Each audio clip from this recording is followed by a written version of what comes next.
T minus 30 seconds.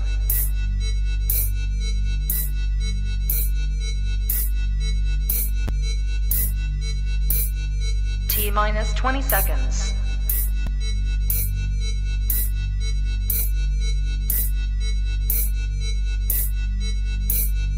Ten, 9, 8, 7, 6, 5, 4, 3, 2, 1, 0.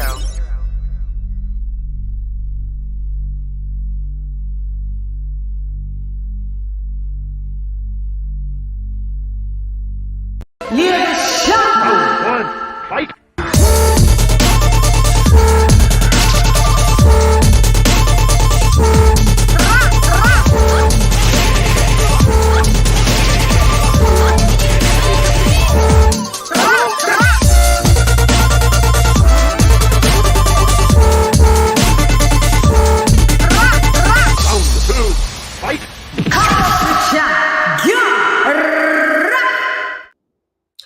Yo, hey girl, it's LadyChann, rep nonetheless, and welcome to Combox with Chan. We are in the blood clot bootism. Kaboom!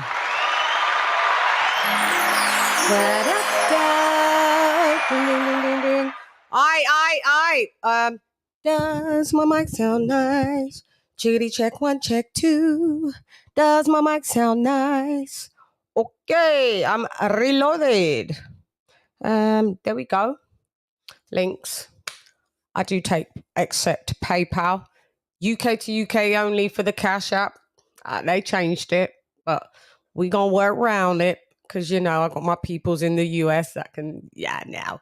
And then also regular super chat.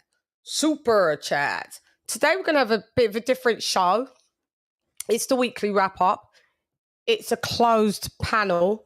Those that were invited know who they is. Let's just make sure. I'll make sure everything remains raw. Hang on. Hope you guys have had a great day today. Let me do the members members only roll call.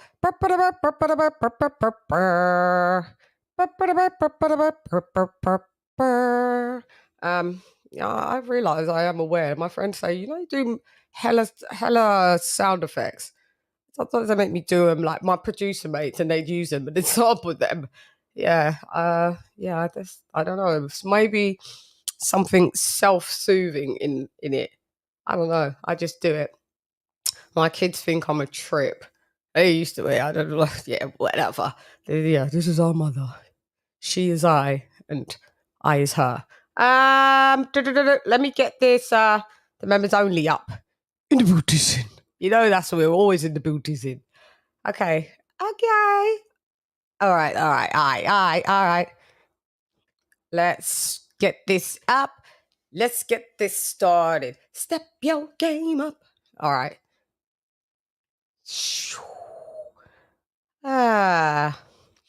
Okay. All right, there we are. Why y'all a bit squashed up there? Okay, so let's go. We have Rome the DJ in the booties. Nestor Bedford in the booties. Zara K in the booties. Donald Banks DB in the booties. GRG in the booties. Big Bad Bull in the booties. James Rudd in the booties. Retro Boxing and Documentaries. What up, bud? In the booties. Team Fatty. What's up, Fatty? In the booties. Golden BEK. In the booties. Karma Serene, the Queen. In the booties. Con Shaunery. In the booties. The Queen, my sister, Lisa Bales. In the booties. Ricardo, mi hermano. In the booties. Stephen T. In the booties.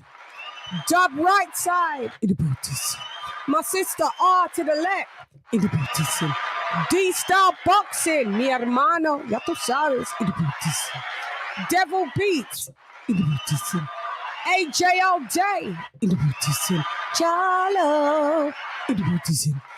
King TJ, RIP in the booties. Upload type el primero, ya tú sabes. En el edificio, ya tú sabes. And last but not least, Dr. P. Okay. There you go. Right, where we at? Where we at? Where we at? Where we at? Everything you own in a. All right, those have got the links. Can you just get on, because I like already, so I don't have to break the flow. I can see certain people they in the chickadee chat, so they need to come biggity back. Boris, Jeno, because I need to flow. A bitch needs to flow out. I know I'm crazy. I don't. Am I lit enough? I'm lit in real life. Litty again, litty again. Yo, we litty again.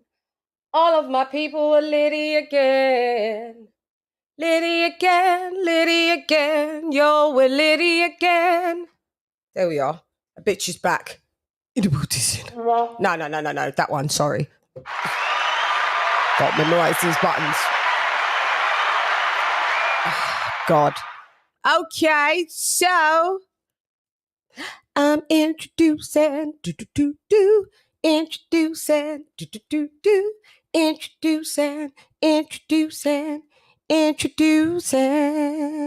Kenny Ken is in the building. Ding, ding, ding, ding, ding.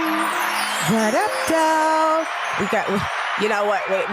We're adding one on one by one. Hey, Kenny Ken. How you doing? I take it you were pleased with the fight.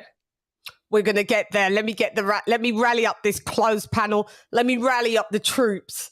Yeah, we're gonna talk about it in all its glory and maybe not in its glory. And no holds bars. Don't care if it's favorite fighter, not favorite fighter. We're here to tell the truth and nothing but the truth, you know. So yeah. Can I just say something before you introduce the guest? Yeah. I was right about his approach. I was right about his approach, wasn't I? I didn't get it wrong about how he went about his business. He was wrong. He didn't go points, Ken. No, before he knocked him out, how he was about his approach. He tried to box. He did say he was going points, but that was on White, though. We're not on Helenius. No, that's exactly how I wanted to fight. Whoever slags off his performance, they shouldn't. We'll see, Kenny Ken. I liked it. Okay, well, we're gonna talk about it. We're gonna talk about it. Couple of people needs to be in the booties. All right, so I'm introducing, introducing,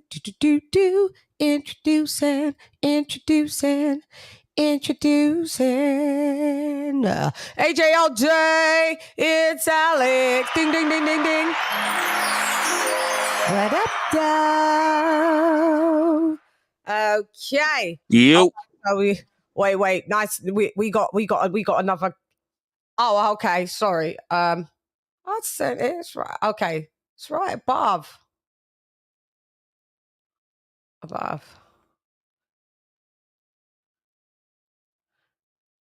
Okay.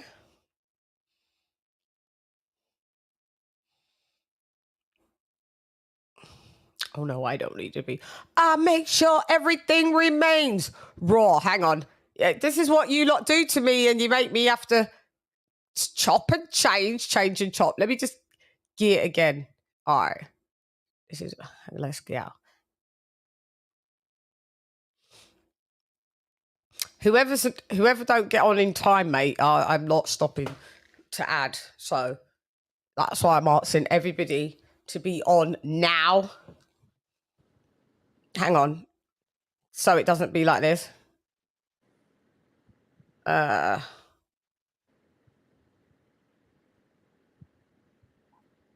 Okay.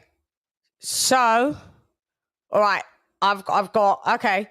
Couple more. Don't worry, I see it. I see y'all. Don't think I don't see y'all. So I'm introducing, introducing.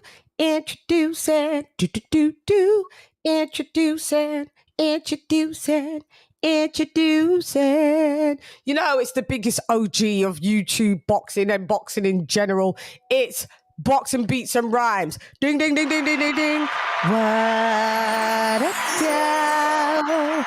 What up, Beach? You're rally back again. Yeah, man. Thank you for joining me. We've got, yeah. Okay. Another person to introduce. So, introducing,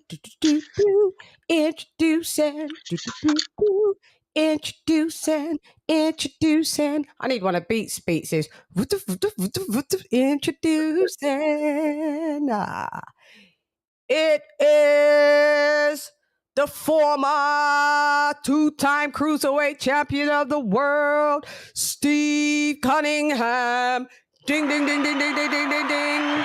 What's up? What up, Dal? What up, Steve? What Chilling. Yeah. Wow, USS in the house, man. What's up, fellas? Hello, Steve. Salute, Steve. Hey, what's good, y'all? You know, people are not making it, so I don't know. Like, there's another person, but you know, let's continue as we proceed to give you what you need. I try to give y'all what you need. I tried. Shouts out to Skills from New Orleans. Salute. AA. Malcolm. APN. Jaden. Sorry, I can't read it, but we're here. Yeah, you are. I'm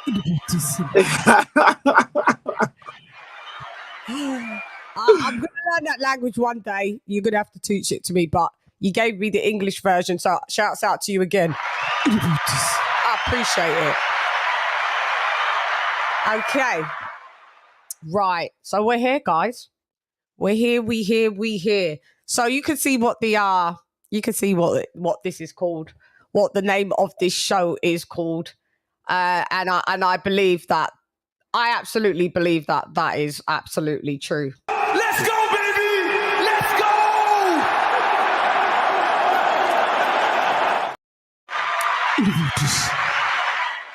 But we're going to talk about it.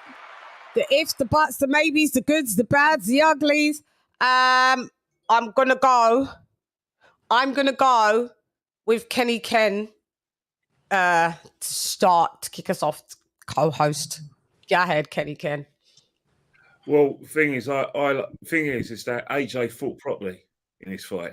He did everything he should have done, which was like pick his moments, fight behind his jab, use, like I said, use his fundamentals. And when the opportunity came along in the 8th round, he took it, one punch knockout. That's exactly how you should have fought. I refrained from like I said, reviewing the analysis of some of the pundits and some fans. I know what it's going to be. They're going to say, "Oh, AJ should have took him out in the first round. He was there for the taking. Should have let his hands go." Blah blah blah. I can just regurgitate everything they say without even having to review what they've got to say. They're always going to make some complaints.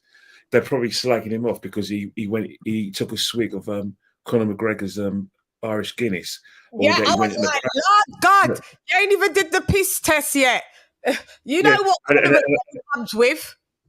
Yeah, and then they're probably going to have a go at him because he went and said hello to a few people. The fact is that AJ, as he says, and I respect him for that, because he said, "Leave me alone. Leave it. It's up to me how I want to fight." He's right. It's his career. It's not the pundit's career. It's not the fans' career. It's his career.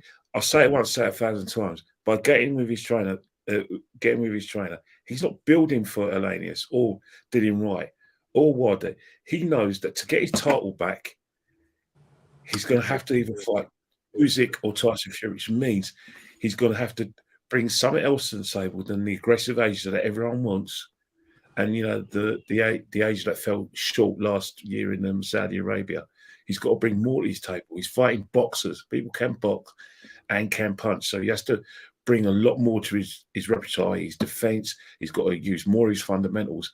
And if people don't like it, that's tough. That's tough luck. AJ's giving boxing fans enough in this country. It's giving them filled out stadiums, great nights. Now it's up to him. He's lost his title. He's got nothing to lose. But I'll tell you one thing, you'll lose a lot more if you listen to some of these idiots who said, oh, throw your hands, try and take him out, try and knock him out. You know, don't forget about your fundamentals and forget everything you're learning with your new trainer. I think that's just, it'd be suicidal if he fought any other way. I know the fans want a knockout and they want him conscious. Well, they got one eventually, but boxing's boxing. If you want a knockout, you want a street fight, I can take you to some clubs in North London, Islington, you want, and you can see some real, barnstormers. They're brilliant. I tell you, you'll guarantee knockouts, you guarantee blood and thunder. But when it comes to boxing, it's boxing. Shouts out for that run breakdown. Okay, let's go to Steve USS Cunningham. Hey. What's the whole question again? Are we just are we just? What do you think about the AJ Helenius fight? Okay, I thought we was doing the whole thing of AJ being disrespected, but the fight itself. That's a part of it, obviously. So all right, we need to get the breakdown of the fight and what you saw. The fight in itself, AJ did great. He did exactly what he's supposed to do. You know what I mean? He's under a lot of pressure, and it's one thing I don't understand about AJ is why does he let the fans and people put this pressure on him? You know what I'm saying? Like, fuck them. You know what I mean? Fuck them. No, go do what you got to do, bro. Keep doing what you've been doing. He lost to Andy Ruiz, and he got it back. You know what I mean? Who wouldn't in their right mind, being AJ, look at his physique, look at his accomplishments, underestimate Andy Ruiz? Keeping it real. But he took him serious the second time, got the belt back. Usyk is an all-time great. Shouldn't be mad at that. Nobody should be clowning him for that. Of course, AJ should be mad. He wants to get back. Outside of that, AJ's been a great champion. I don't get why they clown him, why they slack him like that. Now, his fight with Helenius, he did exactly what I expected him to do and what I expected him to do in order to show that he's looking for his titles back. He's looking for that Wilder fight. Like, he got Helenius out here in great fashion. It didn't matter if it was the first round, second round, or third, fourth, fifth, whatever. He got him out of there. You know what I mean? And everybody's not Wilder with that dynamite in their right hand.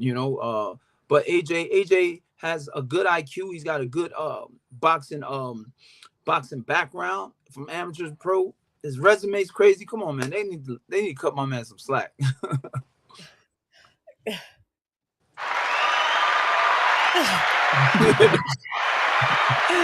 Yo.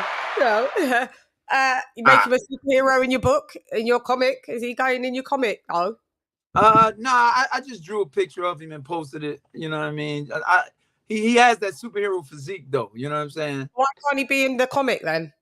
I mean, because right now it's just only dudes that I'm in contact with. I don't want to get sued by nobody or nothing. I haven't really met AJ or talked to him. I was actually supposed to go in a training camp with him a few years ago, but it never panned out. I would have went. I'd have loved it. Don't worry. Don't worry. Maybe you can reach it. Maybe he can be in the comic. Yeah, he could be. No doubt. Just make it maybe not look like him in the face and just keep the physique. I don't know. It would be good to be in a comic book because he does like that hero physique. He does have it. So Geno. Yeah. Geno, hit it. Mr. Wendell. So AJ all day, twice on a Sunday. Yay. Y'all hear me? Yay. We're doing good with this rhyming shit, aren't we? God, we're good. Go ahead, AJ. Thank you, Chan. Hope everybody is well. All right, let me start off by saying pros. AJ was very cautious. He was poised in his performance, I thought. He got the KO. He did his thing, man. He got the knockout, and that's what's most important. He got his knockout streak back. I think that's what he needed. Not bad for a late notice opponent such as Robert Helenius. Kind of like an unknown variable, a guy who kind of like, because I'm familiar with Helenius. I've seen a lot of his fights. I've followed his career, and he could kind of be a hot and cold at times in fights. especially he's got punching power. So AJ did what he had to do. Glad he got his KO streak back. Cons, you could say. I mean, I was picking AJ to stop Helenius in rounds 4 or 5. Took a little longer than that. You could argue he was maybe too tentative at times. You could say he could have ended the fight soon, maybe a little sooner. But it is what it is. He did what he had to do. And just one thing I noticed that he kind of got hit a little more than I would have liked him to, especially with jabs. I think maybe in the mid rounds, 5th to 6th by Helenius, and his nose got bloody, stuff like that, showed facial damage. But I'm not surprised because Helenius can punch. He's known as a big puncher. Guys have always been very heavy handed. So, and Kenny, you made an interesting point. Like he was drinking after with Conor McGregor, and people were making a point. It's like, I'm like, man, what do you care? It's like this guy can't park his car wrong without somebody complaining about it. I mean, he's a grown fucking man. I mean, if he wants to drink, let him drink after the fight. I'm sure he's not doing that shit all the time. Yeah, blood clot. Errol Spence can drink the blood clot world and nobody say nothing. Exactly. He gets a pass for that, right? Yeah. But AJ can't have one fucking beer after a fight. I mean, make it make sense. Yeah. Seriously. But before this fight, I was picking Joshua to knock out Wilder. Guess what? My mind hasn't changed based on his performance. I'm still picking Joshua to knock out Wilder. Do something. Yeah. I picked Bud to stop Spence. That happened, didn't it? Yeah, we said it. Yeah, we said it. Yep. Shouts out to AJ all day for the breakdown. Now we go to the OG. Yes.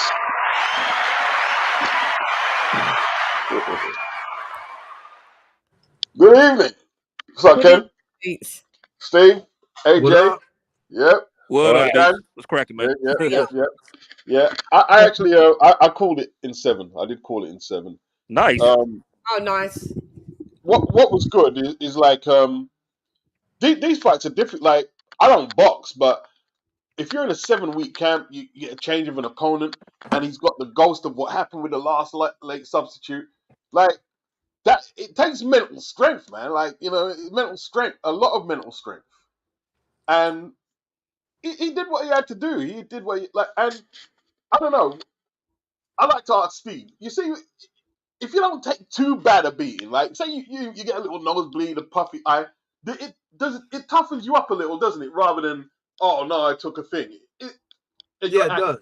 Yeah, it completely does. You know what I mean? AJ was right in being a bit cautious. He's in there with a new trainer, a whole new school of thought.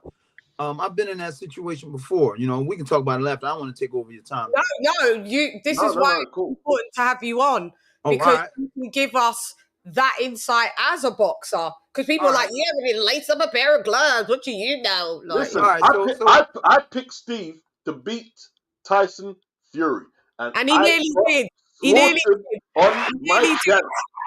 He nearly did. And when he landed that overhand right, because I brought in a few factors. Tyson was very inexperienced. Steve was a vet, right? A Philly vet as well, right? Yes. Fast as anything, and always in shape, right? Always. And Tyson was out like he never fought out of America, out of Britain. He never fought out of Britain. Yeah. Right.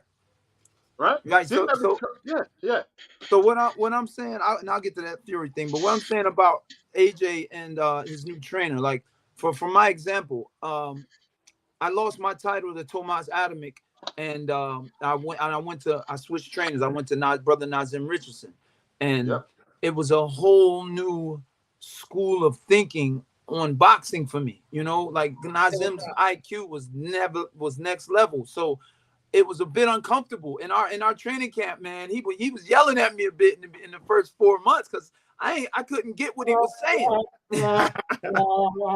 Hey, Steve, a quick question about that. Are you a 2-time cruiserweight champion? Oh, sorry. That fought, and then you can ask him. So my bad, Chan. Go ahead. Sorry. Yeah. So when it took me time to catch on, but even so, my next fight was Wayne Braithwaite, former WBC cruiserweight champ. We were fighting for the IBF #1 spot, and Wayne wasn't a slouch, even though he lost his belt. He was up and down with wins and losses, but still, I was uncomfortable in that fight because I didn't go get Wayne like I would with my other coach because I wanted to do with the stuff that I learned with Nazim. I wanted to show I was listening. So that's kind of what I see in AJ. He's with a new trainer, Derek James is a great trainer. He's got a tough IQ, and he's got a specific way. I see those changes in AJ's. I see his defense. I see his hands. I see certain things, and I see why he was a bit tentative. You know, he's just getting in the work. You know, that he learned. It's a bit uncomfortable, but it happens. Do you want to cover the Fury thing before I say my bit? Yeah.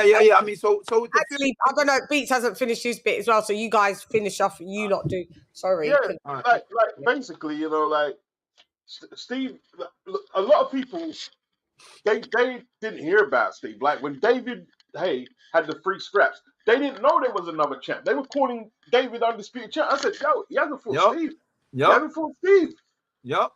And I was watching the fight. I was watching him. Excuse me. I got my camera set up wrong. I was watching the fight at a friend's house, and I had brought my belt because they were like interviewers there and stuff. So I'm literally sitting there with my belt in my lap. They're like this. And he's like, I unified the whole division. I got all the belts. And I'm like, what the fuck, bro?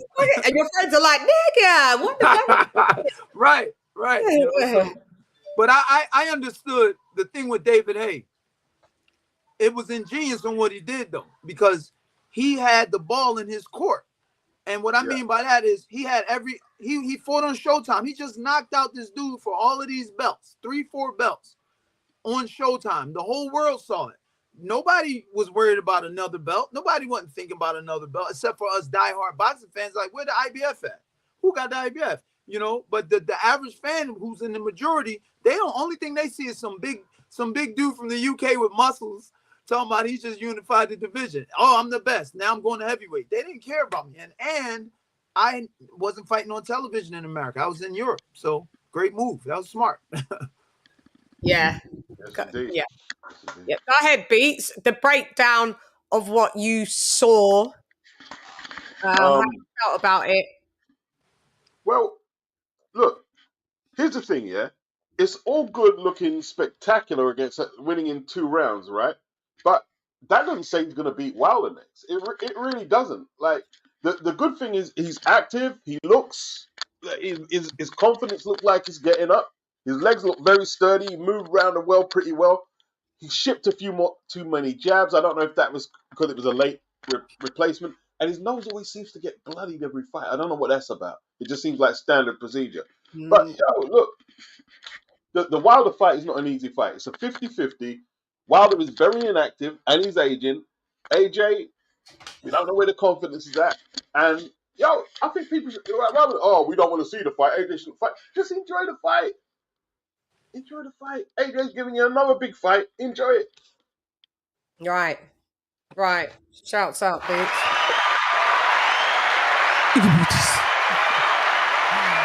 I've got to get them t-shirts made. Trust me, we're all gonna be wearing them.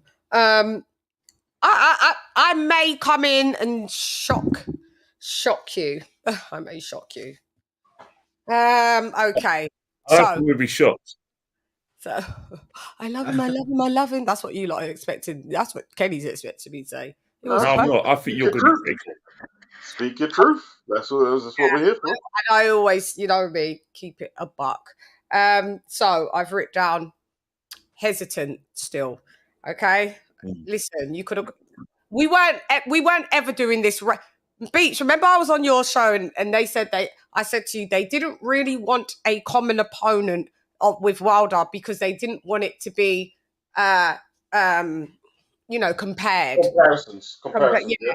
Eddie Hearn came out, I think yesterday or the day before on IFL and reiterated what I'd said. He said Helenius was one of the picks from before the Dillian Whyte thing, but because of Wilder as a common opponent, they weren't really sure so they struck him off the list.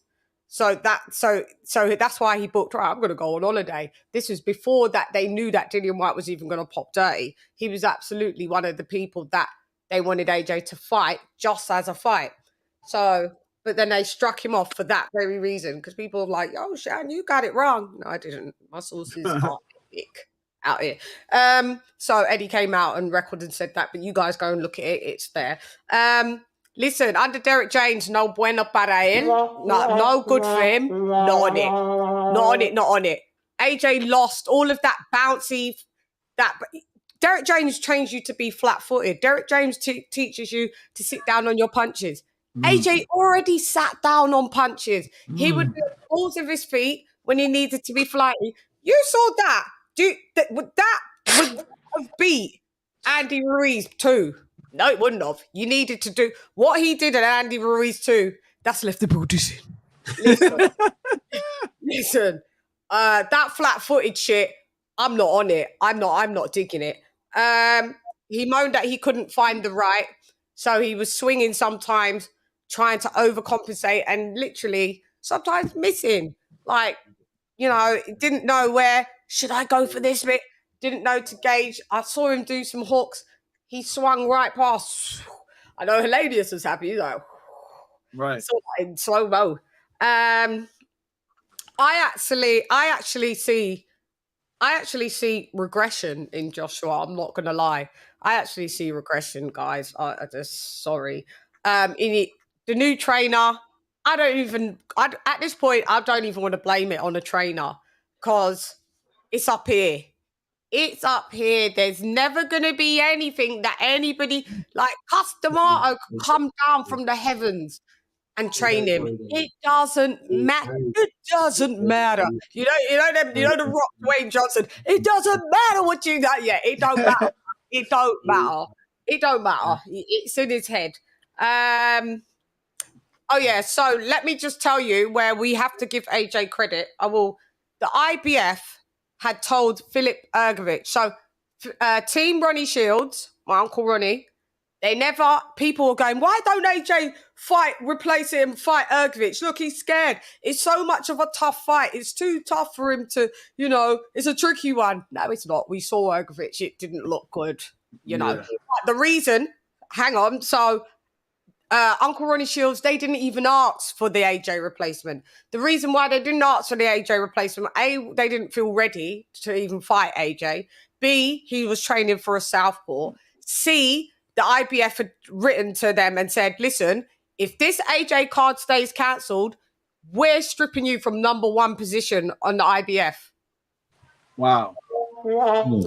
So let me just tell you, AJ saved careers and places and spots. This is why people don't know these types of things unless you speak to people that are directly in the sport, which I did. Shouts out to Ronnie Shields. Like, they was going to strip Ergovich off his number 1 Mando position. Even though it was none of his fault, the trickle effect of what Dillian Whyte's done is a matter. Like, right. He fucked up the whole. We got to talk about that too. Yeah. God damn. Oh yes, we is. Yeah, he fucked up a lot of shit. Shout out to Uncle Ronnie Shields. There's a lot of things that I can't speak of because we spoke about off record. But there's a lot of shit. Listen, you guys need to all give Anthony Joshua a round of rascal applause. Applause is Rah, rah, rah, rah. Yeah, listen. He took a considerable pay cut as well because obviously it wasn't on PPV. Everyone's like, oh, but he's rich. Yeah, he is rich, but he's still a prize fighter like everybody else. He still wants his goddamn money. Right. You know what I mean? But he's like, these lot below me need the money more than me. Right. They need it more than me. I ain't gonna go without a meal. These fighters are literally coming, far and few fights for them, and they're not big passes and they had to take a pay cut as well. Because remember, these fighters, they're no longer on a PPV card. So all of their money went down. But a lot of them, but do you know what? Flip Ergovich absolutely got the same amount of money that he was going to get. So shouts out to Uncle Ronnie Shields. He's like, you was going to strip us, but guess what? We're taking the same blood clot money.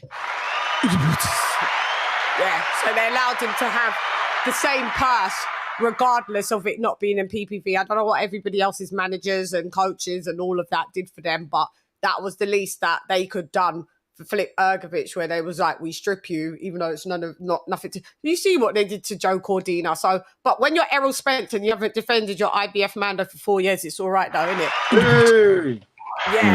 Yeah. Let me... I personally miss the old AJ. I do. But I do realised that the Andy Ruiz thing probably taught him a lesson. Don't have to run in there and rock 'em sock 'em. But I just feel like you've lost 3 times already. And yeah, you don't want to just lose a 4th time just because. But I just think that Helenius was there for the taking and that we should have saw some more daring shit. I give him props for this being 5 days notice all day. And I have to give a round of applause to Helenius as well. I keep saying Ergovich for Helenius because they both begin with H. Him as well. People's like, he was coming off the couch. No, he just fought in Finland, in the 6th round. I watched it. I saw the clips. Stopped the geezer in the 3rd round. So he was warm and ready to go. It's one of the best Heleniuses that we've seen, actually, to be honest. Some fighters have to do a 12-week camp for Helenius. Just bear that in mind. Some people have to do a 12-week camp for Helenius. Where are you? And I shan't mention any names. Still fighting to this day. To this day. To this day. You just sit here, you don't know what I'm... Yeah, we don't know what you're talking about. We don't. So, yeah. So To this day. To this day. It was a total difference. You've got someone that you're fighting that's 6'4", thick set, rock 'em, sock 'em. You hate them for real. But so you're training on doing a punching down trajectory. Now you've got someone that's 6'8", fucking the same weight as you, but upright, but moves a bit different, cheeky with it, skilled more than the geezer that you was gonna fight. On 5 days' notice, I want to see who would have did that because enough people wouldn't have. Yeah. What I didn't like, the continuous jabs to his face. I've seen AJ be getting peppered by jabs since Usyk won. I don't know what's gone wrong, why he's allowing all these jabs. I've never seen AJ so swollen repeatedly after these last few fights. I'm seeing repeated swelling because he's letting these jabs get by. The nose thing beats, for real. He reminds me of my little cousin Lee. You would tap his nose. He was a tough lad. You literally tap his nose, it would bleed. Some people have got them really sensitive nose. You tap it, it bleeds. So I think Joshua falls into that category. Round 7, I predicted a round between 4 and 6, but I was specifying 4 to 5. But looking at AJ's fights, he does tend to KO people in round 7. That is his golden round. So I ain't really mad at it. He needed to get rounds in. The lack of head movement, it's never going to change. That's one thing. His head does stay on the line. And if you're going to fight Wilder, you're lining yourself up well nice with your head staying on the line. Yeah, Right, we need right. your head. Yeah, we need your head off the line because you're just a target. Easy always to find you. Head on line. Mike Tyson always took his head off the line. So you couldn't find him. There's loads of fighters takes their head off the line so you can't find them. You can find Joshua with his head on the line. And I keep saying it time after time after time. So I don't think at 33 years old, maybe that will, I don't know if that will change. I don't know. And yeah, but overall, I would score that fight a solid, I'd give that his performance a solid B. I know he can do better. I wasn't expecting him to KO in round 1 or 2, even though I know he could probably have got Helenius out in the first 3 rounds. But at the end of the day, he wanted to give some fans, some show and get rounds in. Like his adversary, a la Wilder, we ain't see you do rounds for years, and I'm not exaggerating. The last time I saw you go beyond 1 and 2 rounds was years ago with Fury. That's years. So, I mean, I don't want to hear all of this. Oh, he's so dangerous. And he is, but we're going to go into that in a minute. I hope my breakdown served all of you lot well. Hey. Yeah, that's me. Right. We've got Kia King. What up, KOK? Breakdown. Hey, what's going on? What up? What up, Joe? You. What's going Go on, ahead. fellas? What's up, everybody? What's up? What's up? Good, real good. Oh, what was I doing? Sorry about that. No. We want a breakdown of the fight, of how you saw it. Joshua you Helenius. get. I mean, you gave it pretty thorough. Well, I think what the conclusion I come from watching the fight that the Derek James thing is. I think it's working to an extent. I think the combination he ended up finishing Helenius with is what he was asking for, and he delivered it. So everything, like you said, everything is there's certain things like I don't know how to feel about it. Like I said, it's a short notice opponent, so I don't like to put too much weight in something like that because he was preparing for somebody else. They gave him another guy that was fresh, and he did what he needed to do. No breakdown at all. You don't want to break it down and say what you saw. No. I mean, like I said, not really, because like I said, I feel like he did. I just really feel like he did what he needed to do. He delivered a strong right hand. He behind a good jab, and he was setting it up for the whole fight, and he finally was able to get it done.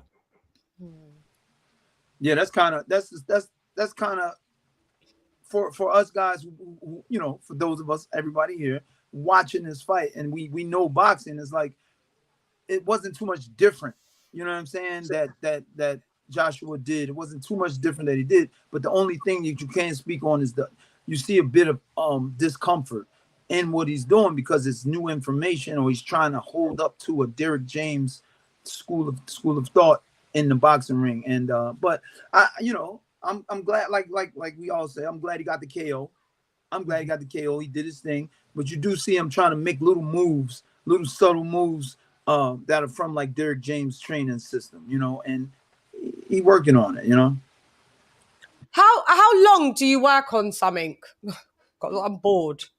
Yeah. I mean, you're supposed to be an elite fighter. Yeah, I mean, but he's with like I can only use me as an example, you know. Yeah. So like when I got with Nazim, I got that first fight with Wayne Braithwaite. I was highly uncomfortable, you know, because I believed in Nazim so much. I knew what he was telling me worked. It was just me making it part of my everyday life, you know. So we weren't together long enough for it to be a Steve, pop the chain. I know what that means. Swipe the nose, you know, make them look up. You know, I didn't know all the sayings at the time. So, because he doesn't give you a book, you know what I mean? So, but I wanted to make him happy. You know, you want to make your trainer happy, but you also want to win the fight. So from there, I was very uncomfortable. But now the next fight, which was Troy Ross, I was more comfortable. I was way more comfortable, you know, and now I could do what he wants me to do, but I can add me to it. You know, instead of what I see in Joshua is he hasn't added himself to the Derek James training yet. You know, he's still like, you know, all right, am I doing it right? And then maybe next fight we're gonna see him in there with that, what you were saying, on them toes a bit more now. You know, you better be going in with Wilder. Oh, hold up, I'm missing something. Was that's officially set? Well, that's what they said. He had to pass, you know, do this fight well for the Wilder fight. That's what it is in January, possibly February, the latest. But yeah. Hey, the way you were just showing the hand movement, that is something I noticed. I don't know if they're intentionally doing that. I don't know why he's doing that. Kind of like it doesn't. It's not natural. It's very very jittery. Right. I think he's not. I think that's too much movement for a heavyweight in a sense. I don't know what the purpose of the hand fidgeting was. I don't. Yeah, I can tell it was on purpose because he was deliberately doing it. And I'm just like, is that something he's telling them to do? Why is he doing that? What is that, Steve? That hand thing? I mean, is it nerves or is it intentional? It could be something you do in training that, you know, because a lot of fighters, we have tics. You know, I'll get in there and push my headgear up. I ain't got no damn headgear on. You know what I mean? Push your weight, you push your cup down, boom, push your cup down. Yeah. You know, it's just normal stuff you do. So I see Carl he always swipes his nose. Yeah. Swipe. Those are tics, man. Those are tics that fighters grow, man. And that might be Joshua's, you know, it might be a new thing. Who knows if we haven't done it before. God. Yeah, it is. That's what I'm saying. I had noticed a lot of that. I'm like, because, you know, we're all looking, we're trying to see some head movement, even just some slight movement, which I've seen him do. Like, you know, in the I think we have there's a tape that CHANN plays where Usyk, he's doing a lot of head movement. He's ducking up and moving around. So it's like it's like possible. So I'm like, is the fidgeting of the hands like is that like, you know how people try to get things to move on their body, like, so he's fidgeting his hands, like, really, no, your head is what needs to be fidgeting and moving. And it's like it just kind of looked awkward. It was like kind of he was still trying to find his step at the beginning. And then, but in the process of that happening, he's getting popped in the face with a jab. So it's like, wait a minute, simple jab, baby. I love. Yeah, if I you're love gonna a move the simple hands jab. like that, if you're gonna move the hands, that at least cross them into your face to prevent the jab coming straight in. You know, Helenius isn't really a type of hook dude, so it's not like he had to hold the phone or anything like that. So it's just like, it just kind of like, I was like, what is that, like a attempt at the defense, or is it like, is he overcompensating using his hands instead of moving his head? Yeah, I just didn't know. I don't see no defense. That's good enough. I mean, Joshua has a longer reach than Helenius. Even though Helenius is taller, Joshua has the reach advantage. So I'm not sure why he keeps getting popped with this jab where it doesn't need to. Just make sure your face is busted up at the end of the fight. Well, it's kind of like you said, LadyChann. No head movement. So he's sitting there like this, and it's just boom. All you gotta do is just reach out. Boom. Yeah, it's always there. And the moving hands actually make them even more open. That's the funny part about it. So I'm like, if you're gonna not move your head, at least keep your hands. You know, I mean, I know he's not Terence Crawford, but it's sort of like a situation where, like, I looked at Crawford when he fought Spence. It looks like he's in a peekaboo guard, but he's not. His hands are forward and they're in a defensive position. So it looks like you look like he's peeking out, but no, he's seeing everything. Really, his head is set back with his hands up. But it was like, for some reason, it's like Joshua, you're moving your hands, but they're not moving to defend it. It's actually moving out of the way for you to get hit. And it didn't make sense to me why he was doing that. I'm like, wait a minute, I know damn well they're not like, why would he?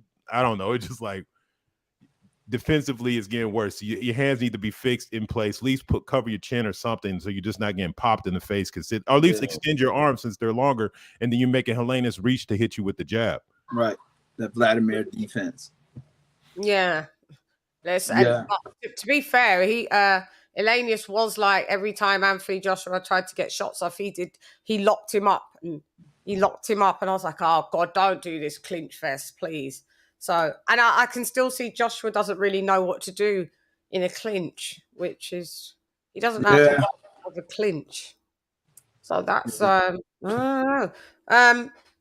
Beats, AJ, Ken. No, I think the thing is, it's his only second fight with Derek James, and you know, one of the reasons why he's gotten a Derek. I think he's gotten Derek James is that he was critical of his last trainer. You know, when he was with Rob McCracken, we had no problems because Rob McCracken, when he was fighting, when he was a fighter himself, he was a come forward fighter. He let his hands go.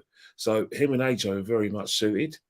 But unfortunately, they broke up because when AJ, like I said, obviously lost to Ruiz Jr. and then he lost to Usyk, it was like, oh, all of a sudden he hasn't taught me any defense. So he's left Ron McCracken. He's now gone to another trainer. He wasn't happy with him because he lost to Usyk at the same time. And he's going with Derek James. And I think, it's one of those things where he feels that if he fights the old AJ style where he lets his hand go, that, better fighters like, Usyk and Tyson Fury would be easily able to deal with that.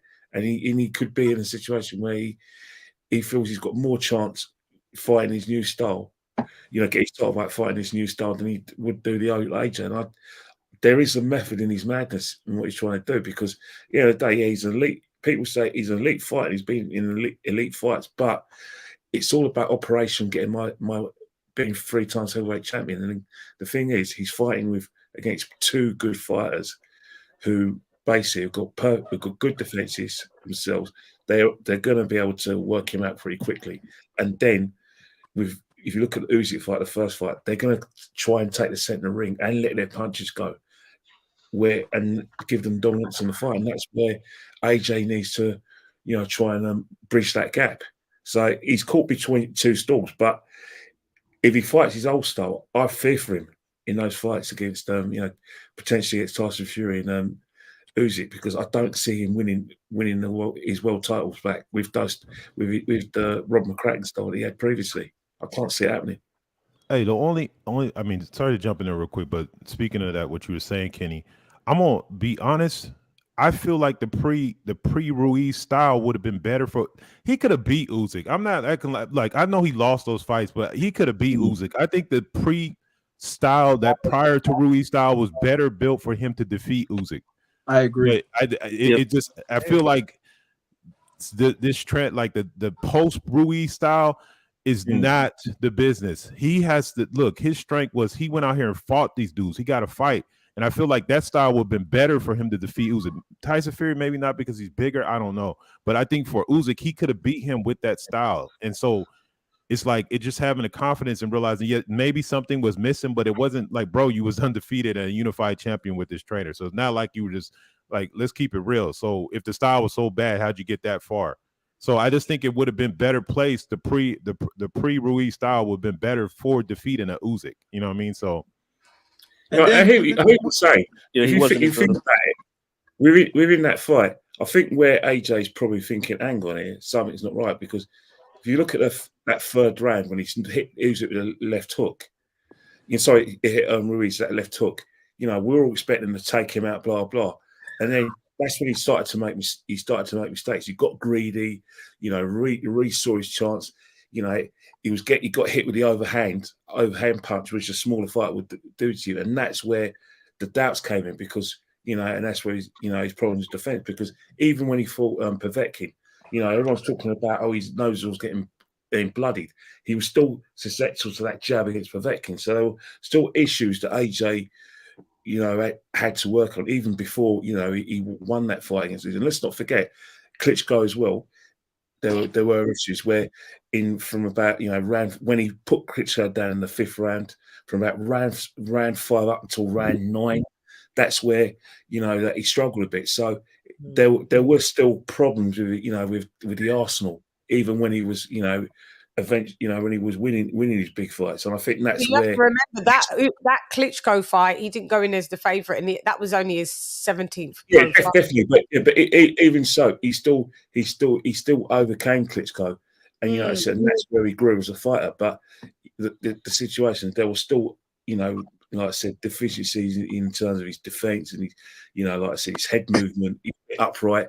So I think that's where again he's caught between two stools. But I see where people were saying. I do understand that if he goes in there, try and take him out. But the thing about it is the gas tank in it. It's a 12-round fight. We've seen many fighters empty the tank, and then when it comes to like the championship rounds, they've got nothing.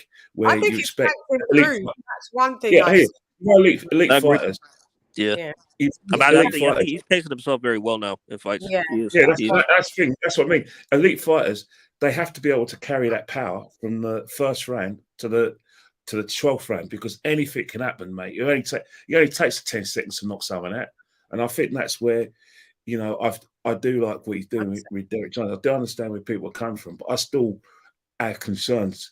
If people are saying the pre Ruiz fight, there were still issues where there were some mistakes, and where there was going to be a situation where perhaps someone was going to sort of overcome, take advantage of those deficiencies, and it just happened to be Ruiz, because there were instances with Povetkin and Klitschko where you thought, there's a few weaknesses there.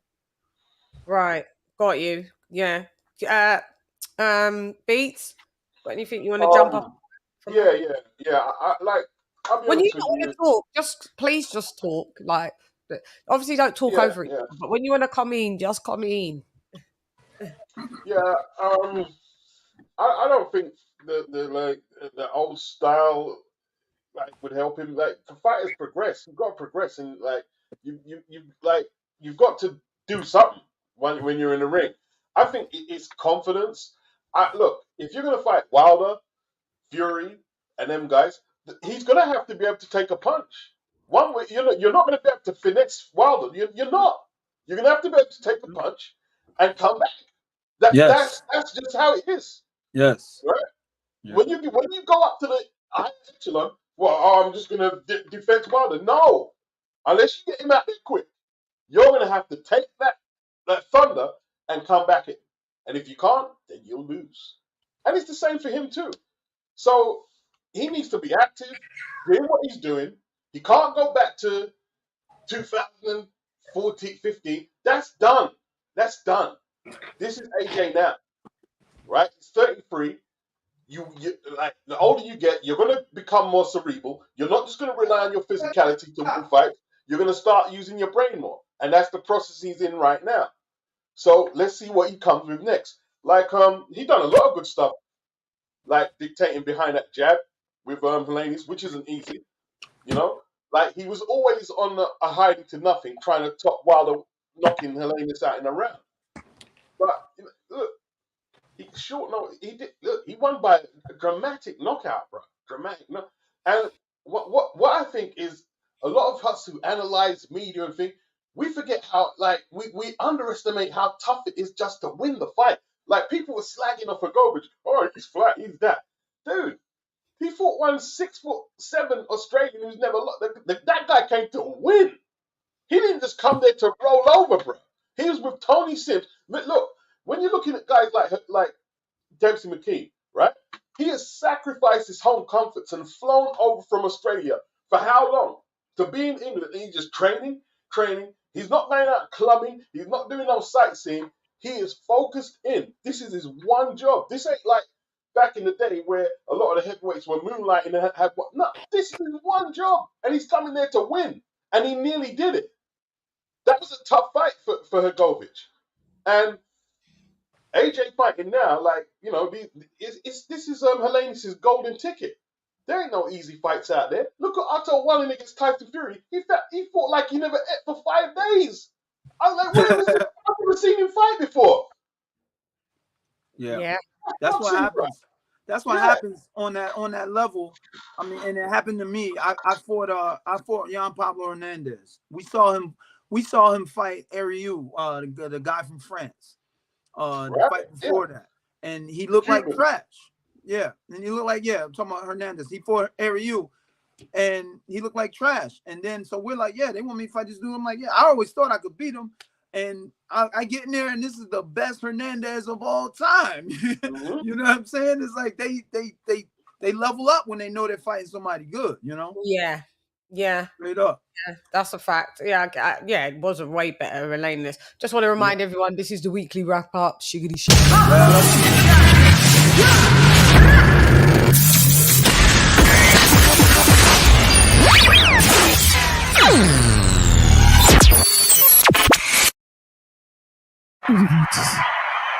Can I just say quickly, Shanny, yeah?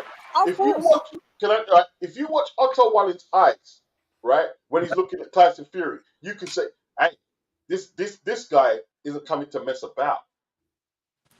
He isn't coming to mess about. That was his chance.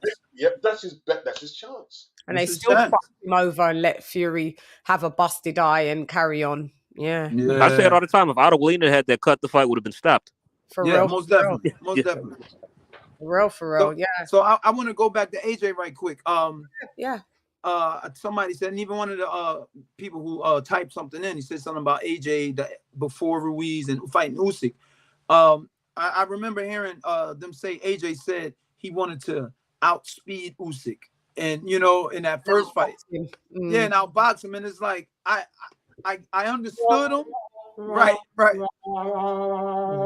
I understood him, but it's like, no, you can't, because one, I understood him because AJ's a champion. That's the challenge. You know what I'm saying? That's the challenge. Oh man, I'm gonna do this. So he obviously thought he was just, I can beat this dude. I'm gonna do it this way. When it's like, nah, bro, you should have stayed you. You know what I mean? Yeah. That's the only way he's gonna really do something with Usyk, man. Straight up. Yeah. So I'm trying to fish. There's a reason that Tyson Fury isn't fighting Usyk. Oh yeah. It's not scared. Yeah, it's difficult work. Yeah, very difficult. Yes. And he's a southpaw, tricky, and he doesn't go for the power. Usyk doesn't go for the knockout. Cumulative. Usyk goes for the overwhelming. Just a cumulative volume puncher. Yep. Like what? Yeah, you don't even know where he is. He's working on that, man.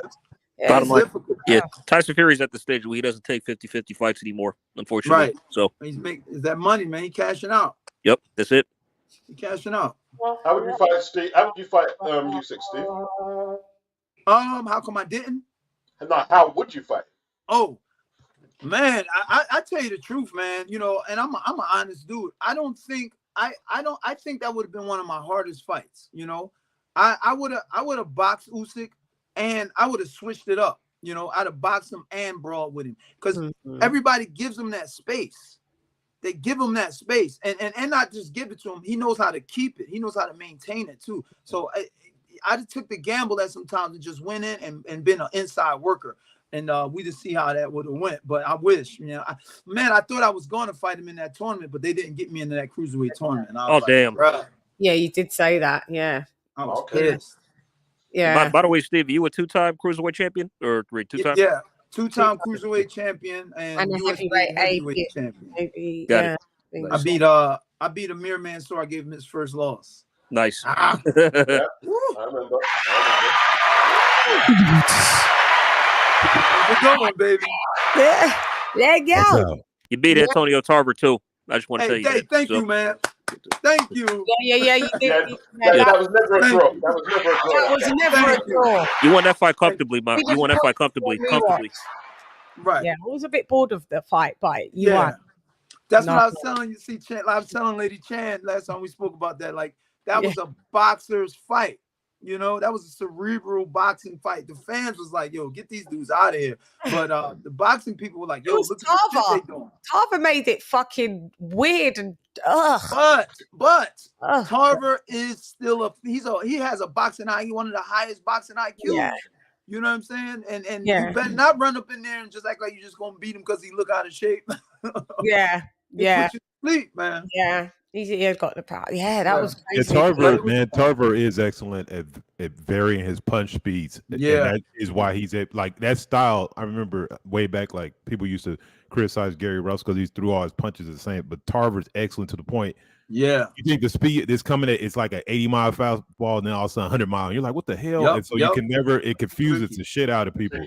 Yeah. He's an excellent fighter. He's very intelligent. That's why I always say Bernard Hopkins, one of his best performances was against Tarver. Oh yeah. Yeah, he's one of the few people who didn't let Tarver fight his own pace and make him it out. Yeah. Fight Tarver. Yeah. I was told kind of a few weeks before I fought, you know, everybody knows everybody in boxing. So I have a friend who sparred with who knew a guy who sparred with Tarver, and they were telling me, like, look, just fight him on the inside. He hates in close fighting. And that's what B-Hop did. B-Hop roughed him up. Mm-hmm. You know what I mean? Yeah. It's good stuff to know, though. So I want to ask everybody a question on the panel, and I'll start with Steve and work my way to Kenny, Beats, AJ, KOK. Does AJ beat Wilder? No. AJ doesn't beat Wilder for a few reasons in my book. One, as you mentioned, the defense. His defense isn't up to par, you know, to deal with a guy like Wilder. Because just like we all say, in a 12-round fight. We're not really going with all of your predictions. Sorry to interject. Because hey, well, we're going to... Hold on, I've got to get the crow for you. Did you eat crow yet? Did you eat crow? Did you? Hate it. Okay, here's your crow burger. Let me just give you your crow burger. I'm good, bro.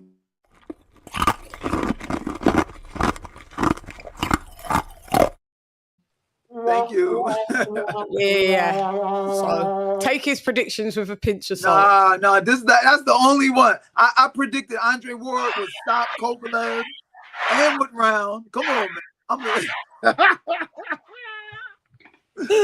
No, I'm kidding. Go ahead. But you did eat the crow, but yeah, no. I'm good with that. I'm good.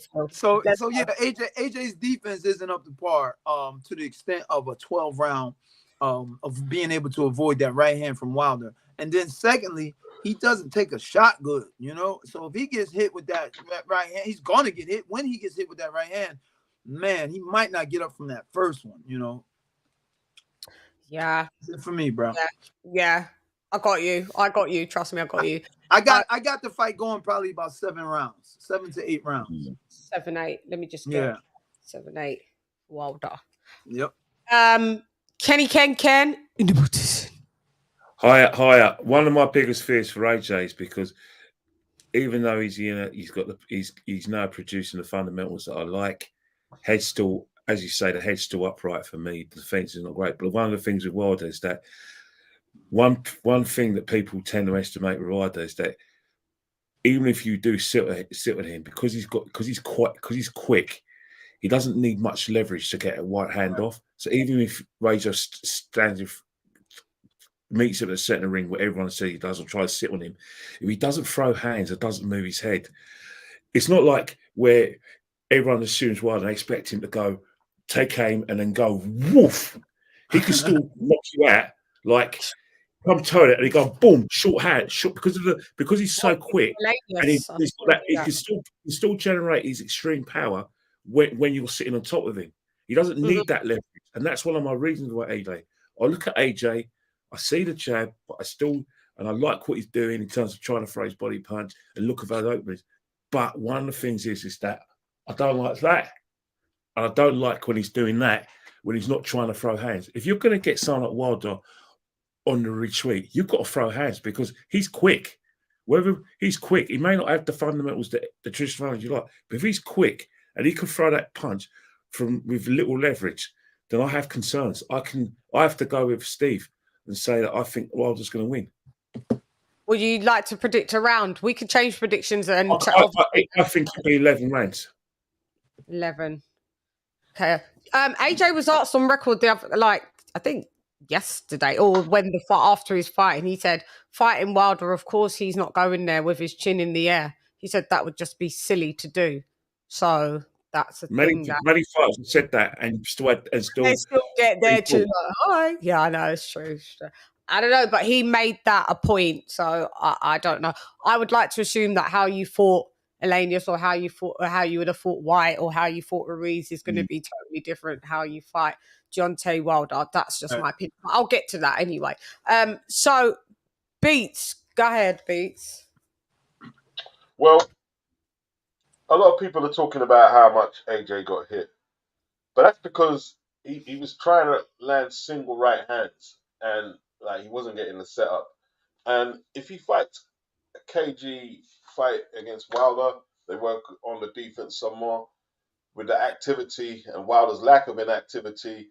And I think Wilder's going to have a lot of psychological scarring from the Fury fights. He's had 3 minutes of action in 18 months.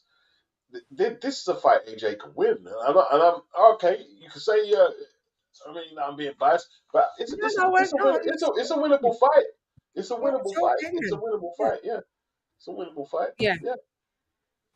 Okay. No, we don't care what other people say. Everybody's entitled to say their opinion, until we told you so, and then you have to come back and eat crow. But for now, it's a crowless burger. Yeah, it's a crowless burger. Yeah. I love when AJ fight Wilder than Fury. Say that again, B. I'm glad he's fighting Wilder first rather than Fury. Yeah. I mean, yeah. I don't know, man. My only thing, like Fury doesn't have and really, I can say outside of my fight, Fury. Let's name the guys he's been just knocking out. You know what I'm saying? Like that's the thing. Fury isn't a knockout dude. You know, but you're not out. Yeah, that's what I'm saying. That's what I'm saying. Outside of me. Steve's gonna kill me after this. Most definitely, it's coming. the reason I picked Steve though at the time to beat Fury, because Fury's inexperienced, and Fury is a totally different fighter. Like now from when he. What's of you? It's your fault why you don't want to fight Usyk. Yeah, thank you very much. I mean, Steve, Fury said you were the toughest opponent he's ever faced because he just couldn't pin you down. Yeah. You were just too slippery for him at first. Yeah. And that's what I'm saying about that fight with Usyk. Usyk has the powerhouse behind him to enforce the rules that Fury's not going to be able to do all that holding and leaning. They're going to there's a high possibility. I'd bet on a DQ for win for Usyk of Fury, because he's going to have to do all that leaning and laying and tying crap. And Igis, Usyk's manager, is a powerhouse over there, and he's a powerhouse. So I don't think he's going to be allowed to do that stuff. So he might get DQ'd if they ever fight. Yeah. I mean, what was I going to say? Okay. All right. Yeah.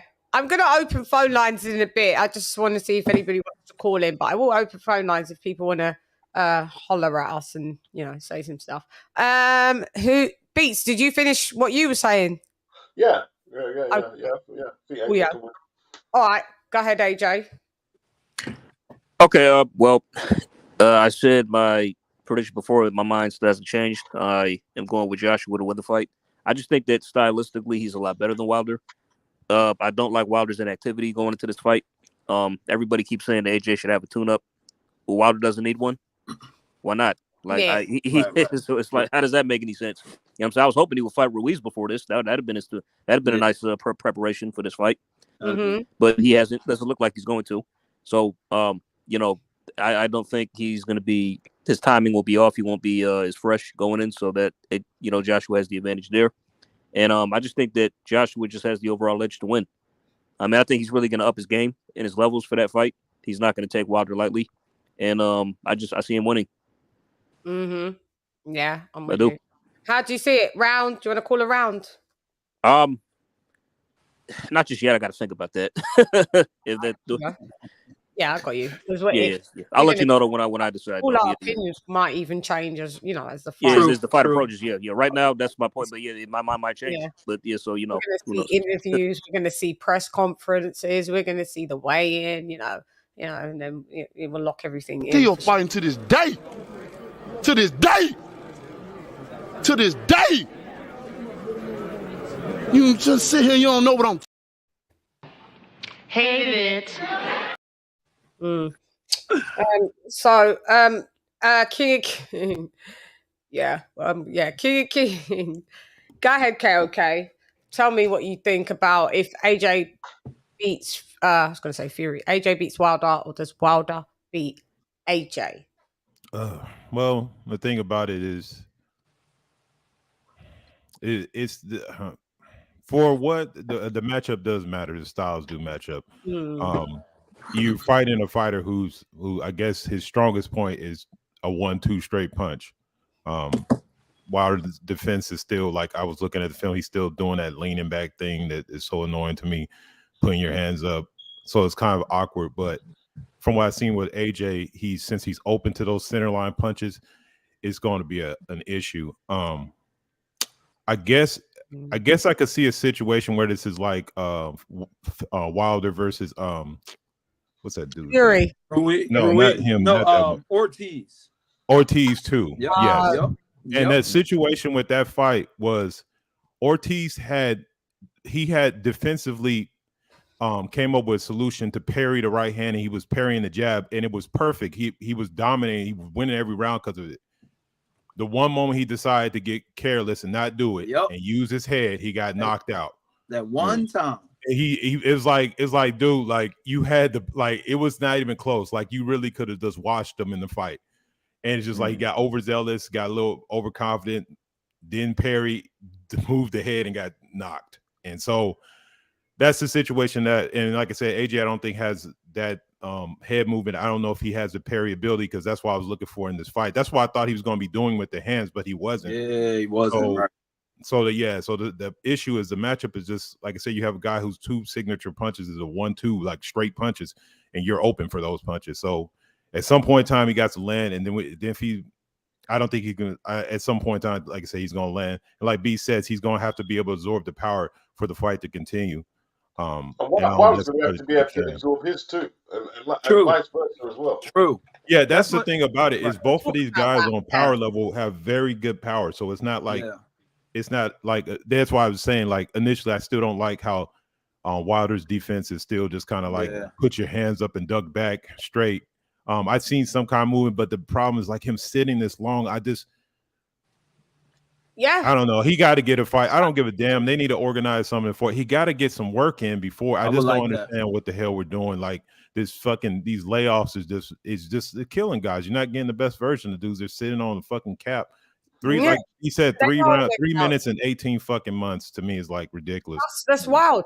They are sitting on the couch. A Versace one, but the couch nonetheless. You're sitting on the couch. It's a lot of things. It's something like that that to me is what wore, and like I said, outside of this matchup. But like I got Deontay Wilder win the fight in 8 rounds, but 8 rounds. Outside of that, that's what's kind of wearing down some of these competition of these fights is these guys are not. Like, man, the whole mentality of someone telling them, oh, you'll make the same amount of money in one fight. Why fight twice? Like, because you got to practice your fucking craft. And now, like, they're coming in and they're looking rusty. They're looking off time. And it's like, what the fuck? Like, can we get the best version of somebody? Yeah. It's like, man, it's sad. It's just sad. It shouldn't even be an option. It should be like, if you make a meal for one fight, they should just automatically break it up. You get $250 for this one, $750 for this one, just because that $250,000 fight is going to get you ready for the other fight. Instead of you going in dry 18 months off, like motherfuckers are sitting around. It's like, goddamn, man. We be sitting around begging for fights. We have whole months where there ain't no fights, man. So it's just ridiculous to me. Yeah, it's crazy, man. Yep. I mean, Spencer's coming off a 15-month layoff before the Bud fight. Look what happened to him.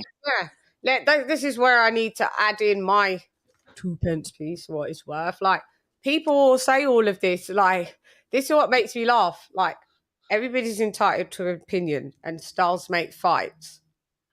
Everybody will talk about, they did this with Spence. You know, he's inactive. He's been inactive for 15, 16 months by the time he fights Crawford. But they picked Spence to win. You know, the car crash, it didn't matter. It didn't matter when it was Spence. Remember, he's a superhero. So it's funny to me that I hear that Wilder seems to be able to evade being inactive. It's fine for Wilder. Anybody else, it's a problem for. But for Wilder, he could be inactive. You know, he don't have to have any good fundamentals, but he wins. This is the wildest thing. This is why people have to come back and eat Ross crow wrap.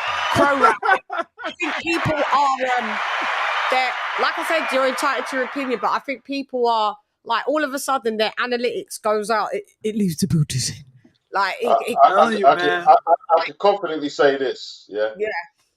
Wilder can get anyone out there with one shot.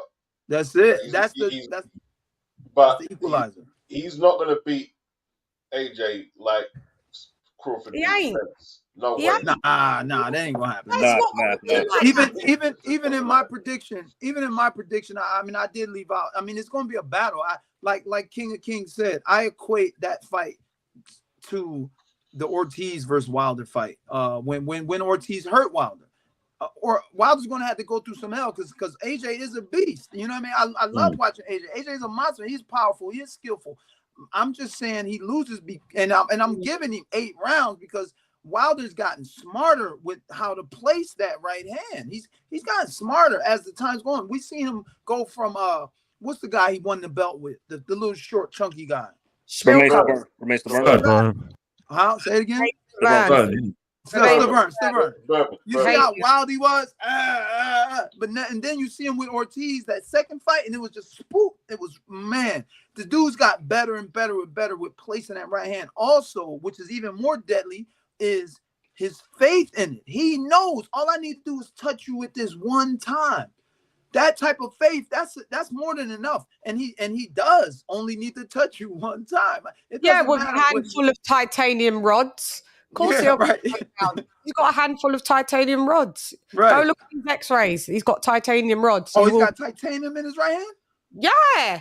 He broke his hand back in 2000. I want to say 2009. His first. I think he's had like 9 surgeries. He's got. If you look at his hands, he's got rods, titanium rods. So you know that helps you to be bionic man out here. Like, I'm not even not lying. Everything I'm saying is a motherfucking fact. So, you know, he comes like he's this guy. Your wife and son, they are lost to me now. The same pain sears both our hearts. Brutality. Flawless victory.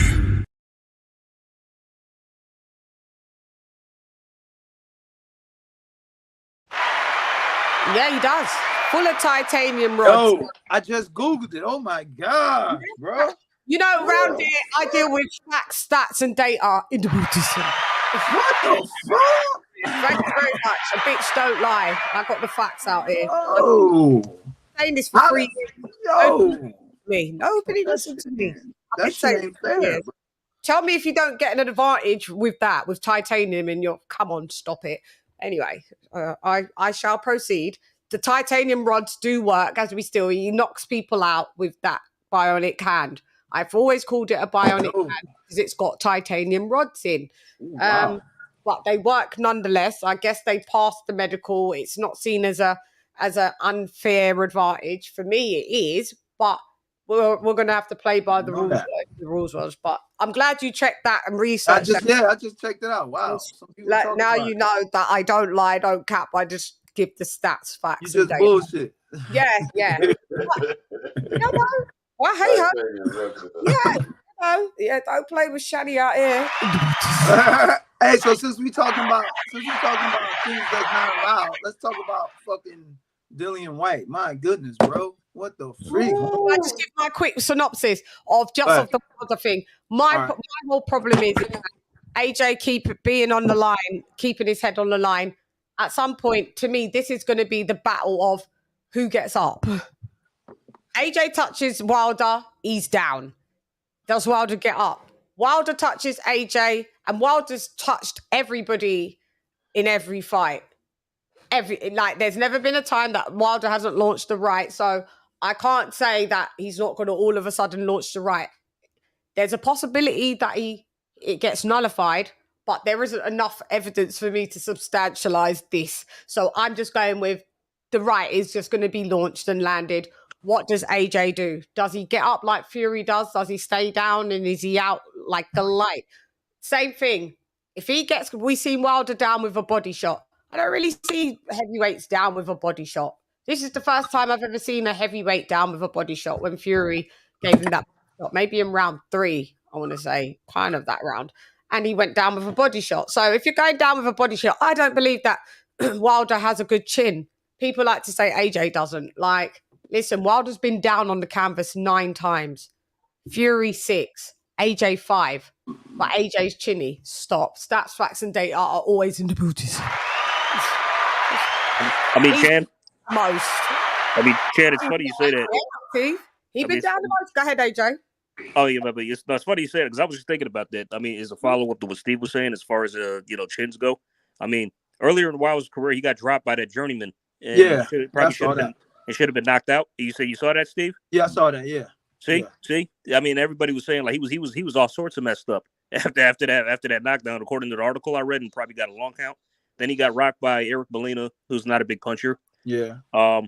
Ortiz hurt him, and AJ's fought far bigger punches than he's got up. I mean, even though he was stunned, he's never been knocked out cold. Wilder has. Never. Wilder has. So yeah. Yeah, I'm waiting to see it myself. Not saying that he can't be slept, but I'm waiting. But the thing where Wilder's going to be at a great advantage fighting someone like AJ, because AJ likes to fight at mid-range. Yeah. He likes to fight at mid. That is perfect for Wilder. Yeah. You want to be fighting him at mid.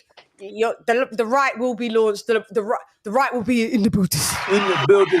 I like to see AJ rough him up a bit. Yeah, you've got to either collapse the pocket and give him. When I say collapse that pocket, almost you lot are nose to nose, and you are pushing him back and hitting him. Put him on the back. Put him on the back foot.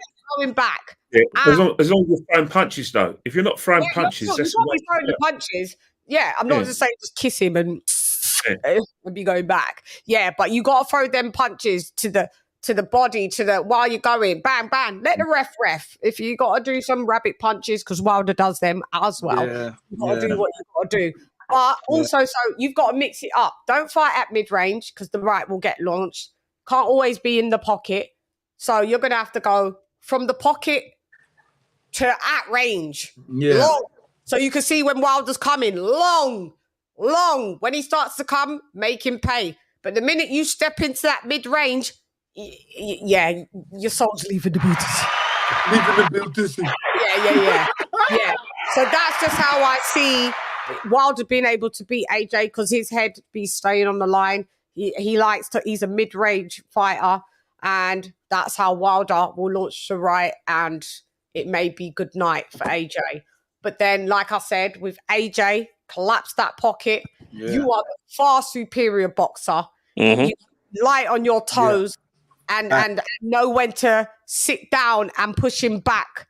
And that's the way how I can see it. Don't try come in here and unless you do you know what? Anthony Joshua could beat Wilder doing a Joshua Ruiz too. True. He could do that. He could 100% outbox do that. Wilder doing that. That's why I'm so devastated to see him that he's trying to do this flat-footed thing. Because if you want to fight Wilder and don't really get hit, you're going to need to be on the balls of your feet, I don't know about that. That's my opinion. That what do you think then, Beats? You think he No, because look, if you back off Wilder and start flicking at range, you're giving him a lot of time to think and see where the setup is. You know what I mean? And that's how Fury got decked twice in the first fight. True. Fury got decked, but you have to mix it up. You have to mix it up. Fury got decked at mid-range. Fury got decked at mid. Yeah, but he boxed a lot of the fight at long range. He boxed a lot of the fight at long range. So yeah, if you look at when he got decked, it was in Wilder's range. It was at mid. That's why then when he collapsed the pocket and pushed Wilder back with him collapsing, that's when he was successful.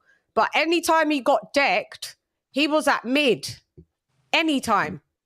All of the times that he got hit, the 4 times he was at mid range. Yeah, what I'm saying though is the tempo of the fight. Fury fought a lot of it at long range, and that still gives Wilder a lot of time to breathe and think and concentrate. Where's the soft spot? So when it does get to mid range and short range, I've got something for you. So the second fight, Fury collapsed the pocket, like you're saying, and he couldn't get no leverage to throw nothing. You know what I mean? Yeah. So it all depends. I think you got to mix it up. There's no one way to fight nobody. Yeah, I just don't think AJ can fight just in the pocket. Like, it's just, unless he's coming as a bulldozer, then shouts out to him. If he's just coming to steamroll Wilder, which we ain't got any evidence that supports that, because we ain't seen a Joshua that's steamrolling. We're seeing Joshua that likes to pick his shots, see what's going on. His combos are near enough diminished, so it looks like he's doing 1 or 2 shots. And the only way that type of methodology is going to work is at distance. Like, you're going to have to be able to pot and move out of range, but you can't do that flat-footed, and you're not going to be able to fight the whole fight like collapse pocket, like I said, unless you. So for me, just hit, do the float like a butterfly, sting like a bee. You're going to have to do that shit. Because you can. Hey, Chan, you know, there's one thing that, you know, the biggest elephant in the room. Yeah. Where box. AJ, where's the uppercut gone? Where's the uppercut gone? It's gone. You don't want to be doing these combos. Look, you think about the uppercut that took out Klitschko, the uppercut that took out Pulev. Where's the uppercut gone? He ain't beating Wilder without an uppercut. That's why I've got concerns. Yeah. Where is it? You throw the uppercut, you throw the combinations, which you can still do from when you change your style. I have concerns. AJ, don't get me wrong. Helenius was like, Helenius had his hands down. He's probably part his bolt, and he was knackered, and his hands down. He's ready for a straight right hand. But normally AJ takes his man down with beautiful combinations. Yeah, where the uppercut is finalizing with an uppercut. Right. That's the thing where I hear the disappointment where people say, "Oh, he's not the same age as before." I don't care about the aggression, but I do care about the uppercut, and that's something that's concerning. Where is it gone? It was totally non-existent. I'm going to have to watch the Helenius fight again. I've only watched it once, and I know there's probably more that I will see watching it again. Can I just give my prediction that I believe that AJ he stops Wilder? I'm going to go for probably round 8, 9. I don't think it's going any further than that, even though I've seen Wilder go, round 11 and get stopped. Fury's got even though AJ's tank has improved, I don't think AJ wants to be in with someone that can detonate with him dwindling. The more you get tired with Wilder, the more that you're probably lapsing concentration, and it will be launched. So I think he wants to do it within his comfort zone, which I'm thinking it's around 8 and 9. Just keep it there. If you're going to get him out, it's going to be in those 2 rounds. But who knows? I'm really excited to see this fight. Who wins, wins. Who loses, loses. Yeah. Best man win. Yeah. May the best man win, man. May the best man win. That's all I'm on. Yeah, that's all I'm on. Like, according to the odious and wretched Johnny Nelson, this fight may not happen. oh yeah, Johnny Nelson's just fucking being a party pooper. What happened? Johnny Nelson's a flop. Like, I don't think the fight is the next fight. Wilder is not the next fight. Johnny Nelson is a guy who said Usyk wasn't a good southpaw, if I'm not mistaken. I know, he's just an average. That's what he said. Let me tell you something. Let me tell you some history, right? We can go back to his first world title shot against Carlos de Leon for that WBC. Oh, do we have to, please? I still have recovered from it, Beats.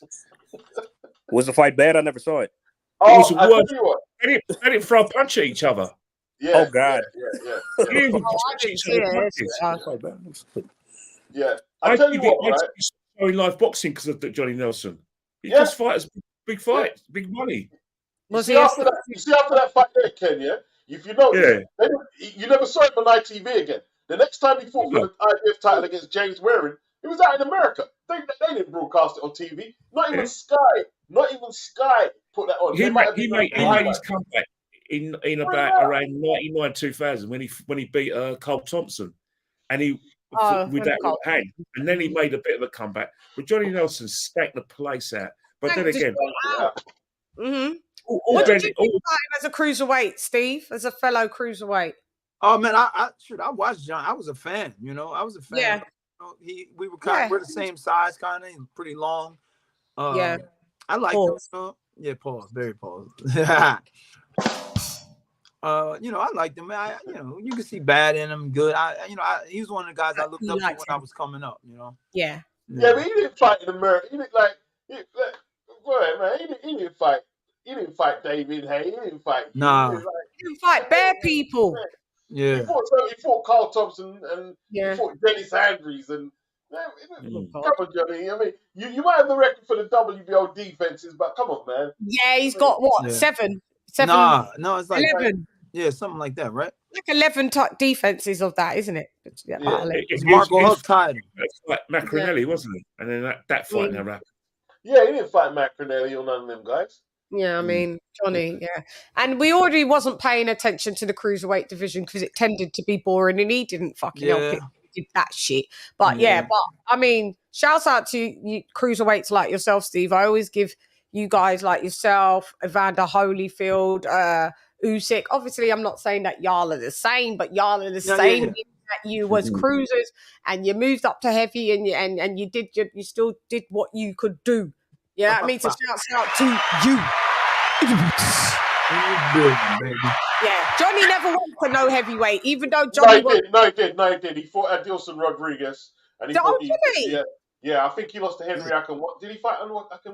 Yeah, he did fight heavy. Yeah, he did. He lost to him. Yeah, that's all I was going to say. He was a boiled down heavyweight, Johnny.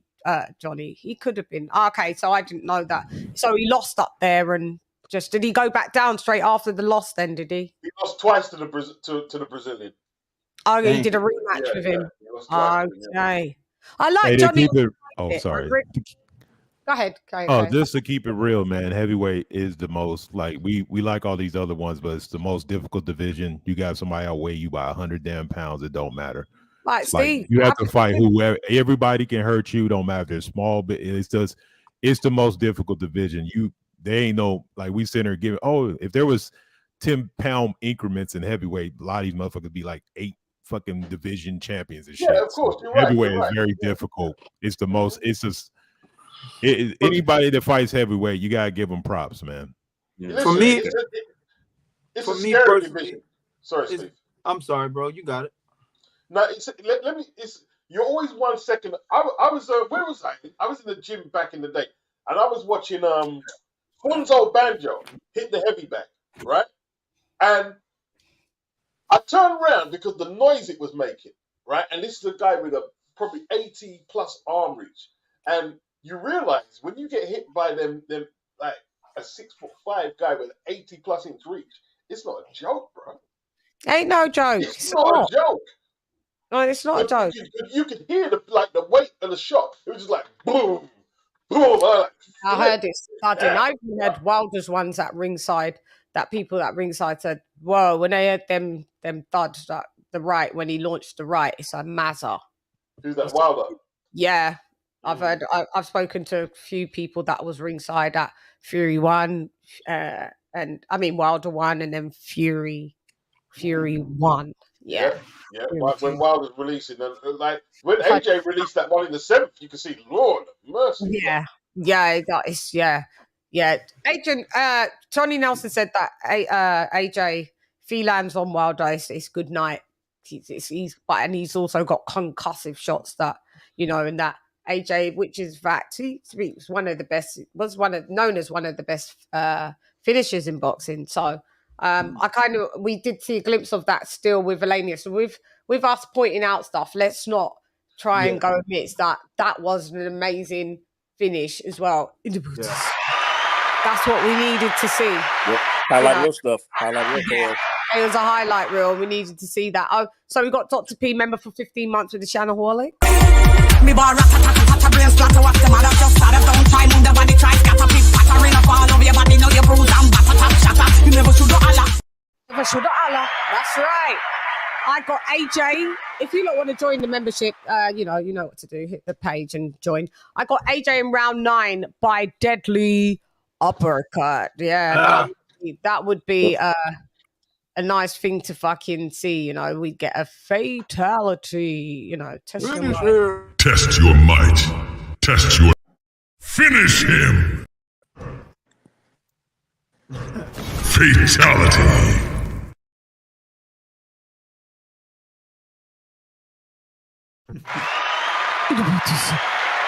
Guys, do you want to call in? Let me know.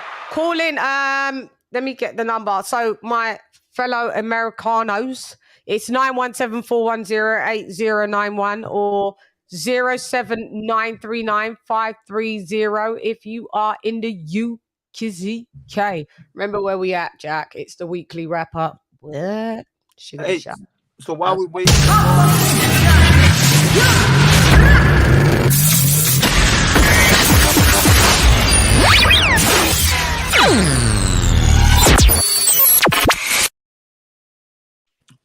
Panel. While we're waiting for calls, I know you want to go, Dillian Whyte. No. I wanted to go back to the heavyweight thing that KOK was saying. Okay, I kind of, for me personally, coming from cruiserweight to heavyweight is much easier. It was much easier to fight than cruiserweight, because cruiserweights pack that heavyweight punch.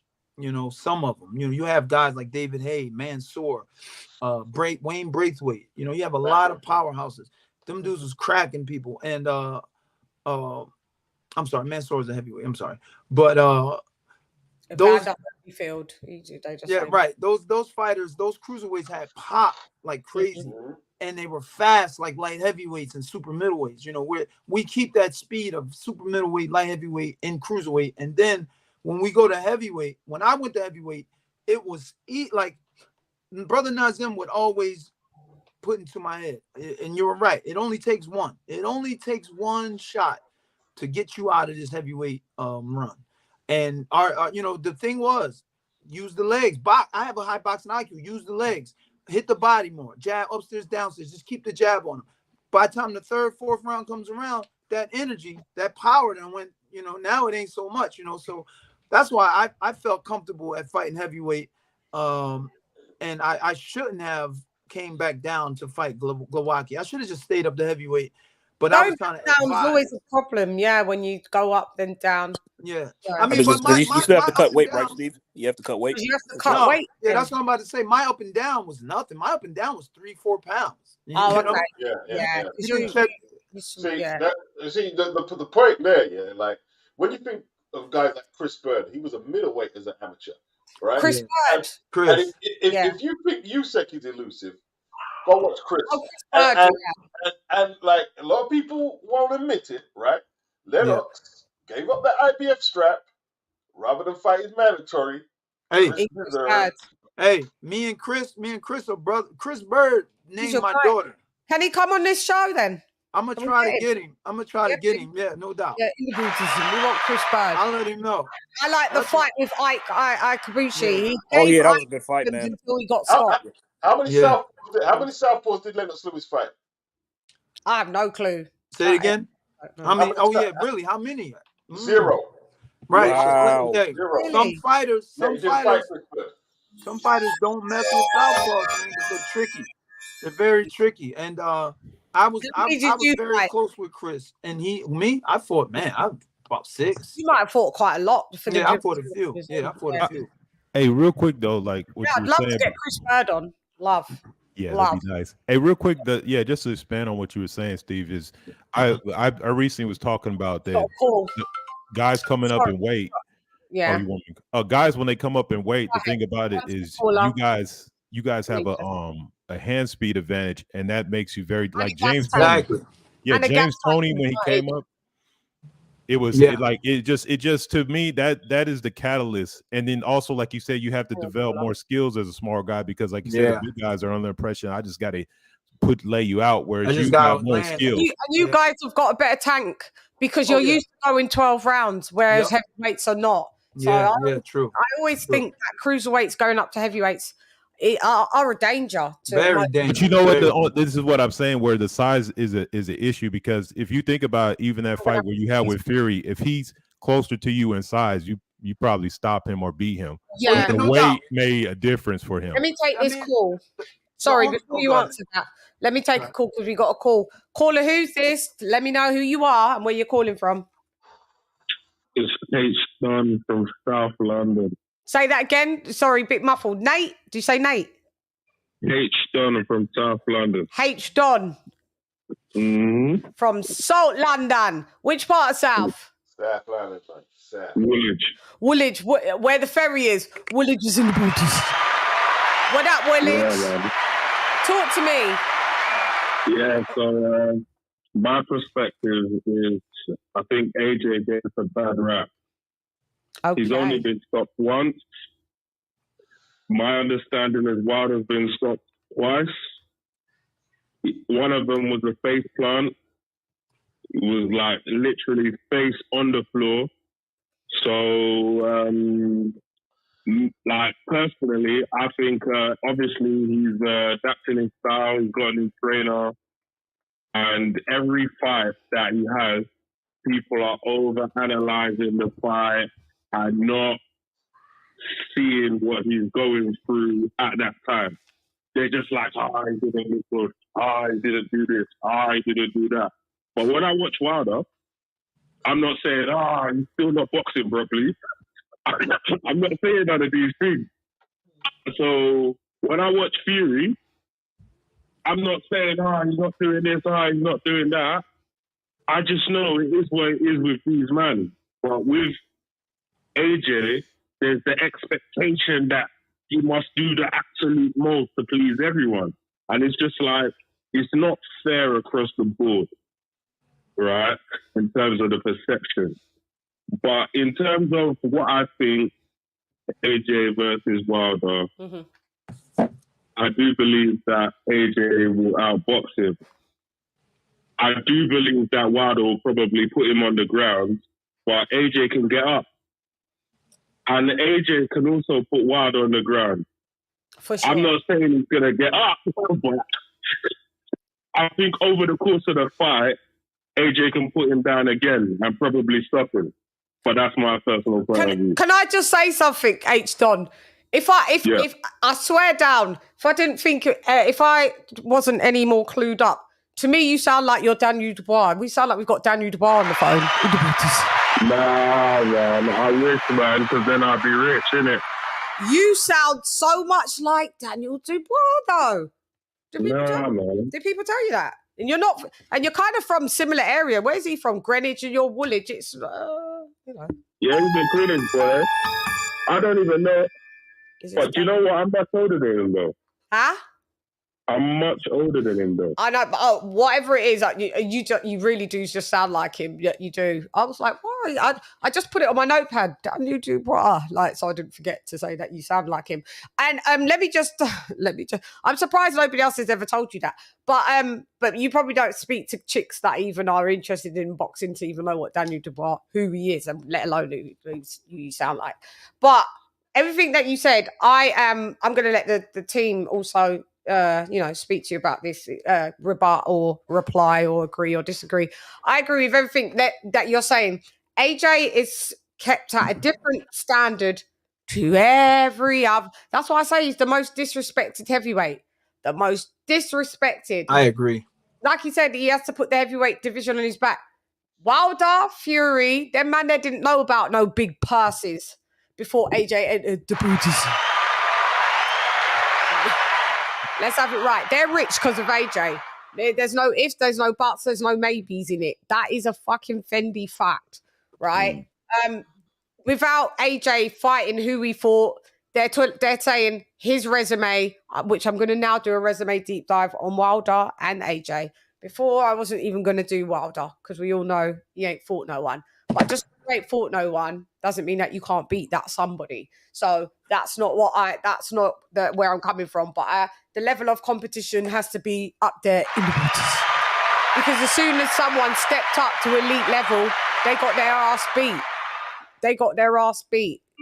So yeah, I'm with you. Why is AJ so critiqued and criticized, and these other lot ain't critiqued and criticized, and they're not held to the same standard at all? I'm not sure why. I don't know if it boils down to just jealousy. I just think that he's a good-looking lad. He's tall, he's talented, and he's rich. So people don't like him. We can give you a good reason that doesn't Great sound Britain, though. like You can remember this country. People can get money. People could be tall, but people don't mean they're talented, and people can still be ugly, That's so that's the thing look, it's not nothing nefarious or anything like that when people hold AJ to the standard. It's because if you say it like you said, like, I mean, you're not familiar with, but whoever the biggest soccer star or Michael Jordan, whoever it is, you expect greater things from them because they are greater than everybody else. So it's not a matter of disrespect. It's not a matter of AJ has to do this and that. It's just like, no, AJ is, like you said, money wise was cream of the crop of the fighting game. So it's not like you would put him in the same category as a Dubois. We're not going to expect something from a guy like that because, like, dude, who are you? So it's just more like if you go buy a Lamborghini, you expect to get a Lamborghini. You ain't going to be thinking about like a Toyota. So you're going to expect more from the Lamborghini. That's what he is, the Lamborghini of boxing. So they're going to expect more from him. It's not a negative thing. It's more of a respectful thing. Like they're Lamborghinis and pop down like they're a Ford Fiesta. I don't know about any of them people, but I'm just saying, like, people when they say that. I don't hear anybody calling it out when people are pretending to be Lamborghinis. Like John, it's simple though. It's simple. It's simple in terms of like AJ getting disrespected. AJ gets disrespected for two reasons. One of the things you touched on was it is jealousy because of the fact that he's with the biggest promoter. He's made the most money.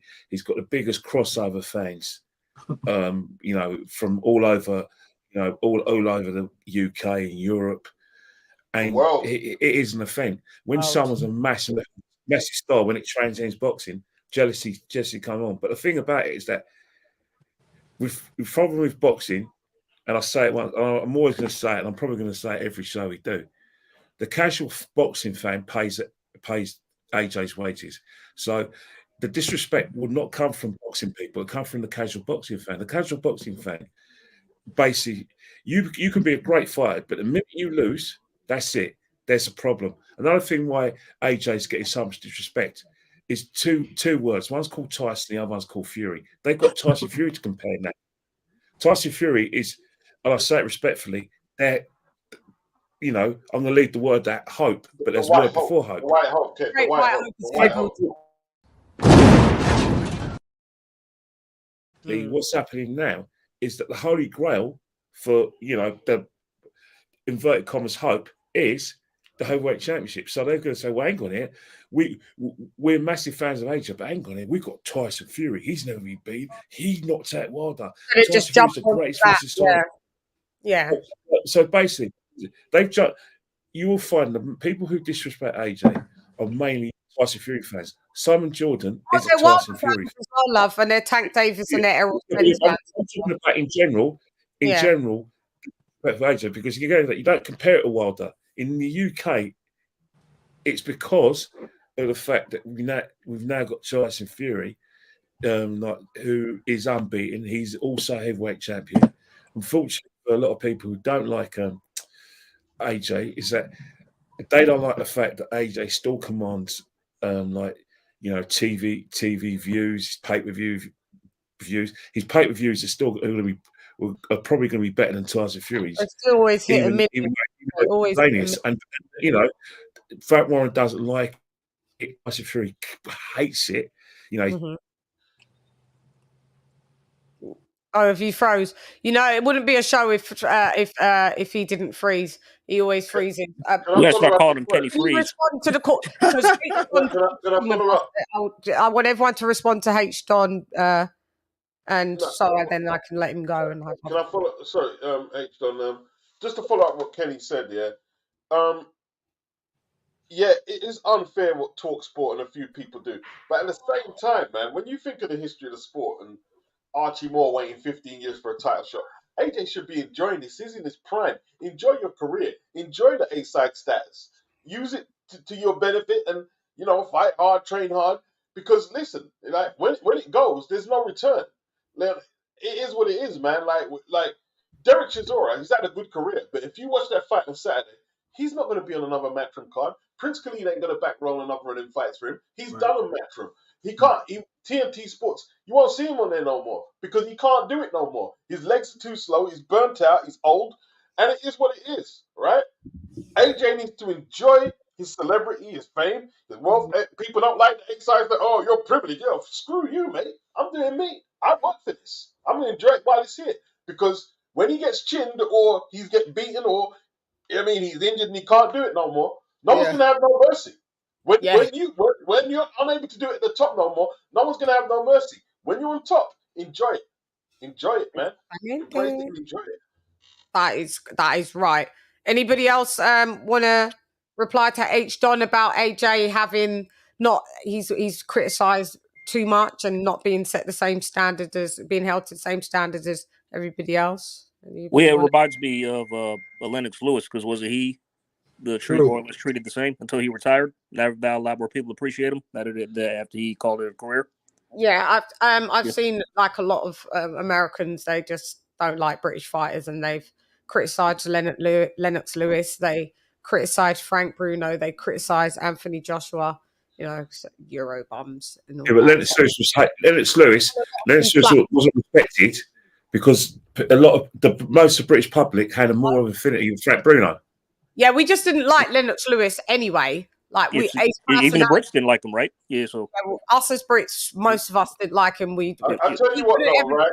I love Lennox Lewis of what he did. Like he's a great. So he's in my top 10. You know this. I've said this. But the likability factor with Lennox Lewis was very little. We would rather my household was Mike Tyson over Lennox Lewis, and Lennox Lewis hated that he didn't get the love like how Mike Tyson got. Lennox Lewis was like, I'm clean fighter. I didn't go to prison. I didn't. People don't like that shit, man. The fans. I did the clean cut Christian family man. That was me, man. And we needed the drugs, Steve. We needed the drugs. We needed the alcohol. We needed the debauchery to rape bullshit. They don't gravitate to that. Sorry. They just want to say, oh, he's a good man. He loves his family. Yeah.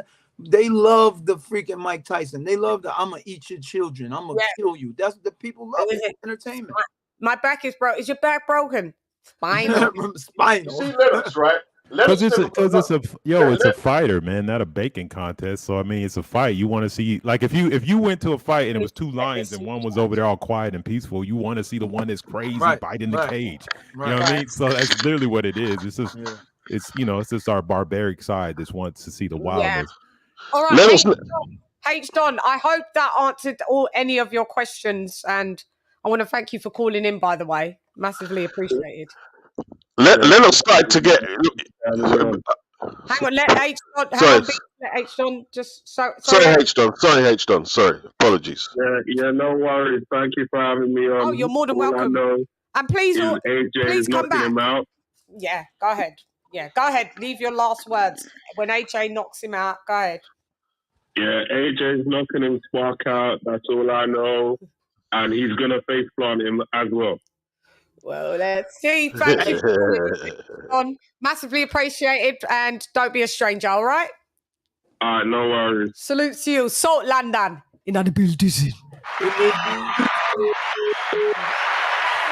Yeah, let me just look at this thingy. Okay, coolio. Just he's on the break. All right, no worries. Let me just do this super chat, and then Beach, you can get. Where are you? Where you at? I put it back to us all like this now. When it's the call, I just put myself on there, so just to let y'all know. Okay, so it's time for a super chat.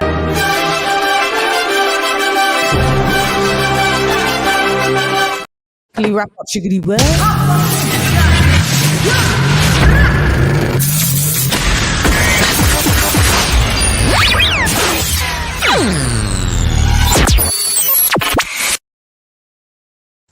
So Pterodactyl, like that name. Thank you for dropping that quarter of a dub on your girl. Lies. The boxing lies. The boxing world also disrespects AJ. Not just the casuals. Stop on that damn noise. Yeah, everybody talk about him. You know what? But guess what Ray Mercer says about, And lastly, Ray, Wilder coming back, our American heavyweight coming back on the 15th.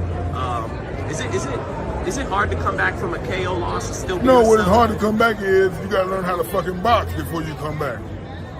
Thank you, Ray. Did you hear Zytel? Thank you, Ray. Ray Mercer, bro. Hey, listen. Listen. Yeah, Ray was like, yeah, you gotta learn how to fucking box. Do you know what? I keep saying this. I had a conversation with Ray Mercer about that clip. So he knows that I did my impression of Ray Mercer to fucking Ray Mercer. Legend. He was cracking up. I was like, he was like, but it's true. He stands on that. He's like, it's fucking true. And Ray Mercer shouts out. He really likes Anthony Joshua. He respects what he's done, and everybody can have opinions, but sometimes I trump your opinions with facts, stats, and data. I have opinions just like anyone else. You got opinions. But unlike what you're doing is I bring facts, data, statistics, things you can go look up yourself. R.I.P. the Godfather. Let's go, baby! Let's go!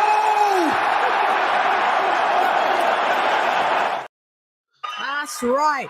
Anyway, I have to come and give you a little entertainment there. Shouts out. Thank you for that super chat. Massively appreciate it. It does help the show when you guys do donate. Keeps the lights on. This is not free. This is not free. It's not. Okay, so I want to talk about. Do you want to talk about the Dillian Whyte? By the way, we are. Let me take away H. Don's thing. We are still taking phone calls, but we're going to keep fluid with the conversation. Go ahead, Steve, because I know it's something that you do want to. Oh no, let me just ask you something. Those that picked Wilder to beat AJ, because I think I was the only person that did a breakdown on how either or could win. I picked how Wilder could beat AJ and how AJ could beat Wilder. I don't know unless I missed it. I want to hear. So, Steve, you picked how Wilder beats AJ. I would like to hear how AJ beats Wilder. What if I was the other man? Yeah. The way AJ beats Wilder is he makes it a uncomfortable fight for Wilder. He doesn't, like you said, he doesn't sit outside in that range area where Wilder can launch that right hand with full power. He has to take the fight to Wilder a bit. Ortiz did it in spurts, but he still was able to get caught with a mid-range right hand. But I think in order for AJ to get a win over Wilder, he has to rough Wilder up. Yeah, shouts out. Kenny Ken, how does AJ beat Wilder? Combinations, and he needs to get that uppercut going. If he hits anyone with an uppercut, they go. It's game over. But there's nothing wrong with being tentative initially, but you can't be tentative throughout the whole fight. One of the things you do if you've got superior boxing skills, you think, and you still got your power. It's no good, waiting for your chance. You have to dominate a fight. You have to throw those combinations. I can't. Nowadays, if you look at the second fight against Usyk, he did try to mix it up a bit, but I didn't see many combinations. Yeah, there was like punches to the body, and he was hurting him. He was making him retreat, but there wasn't the combinations to try and finish off his work. If he's going to try, if he wants to win, I need to see more combos. I need to see left hooks, and I need him to build up to that uppercut. If he does that, then he's got this fight. He can win this fight, at any time he wants to. But it has to be pressure.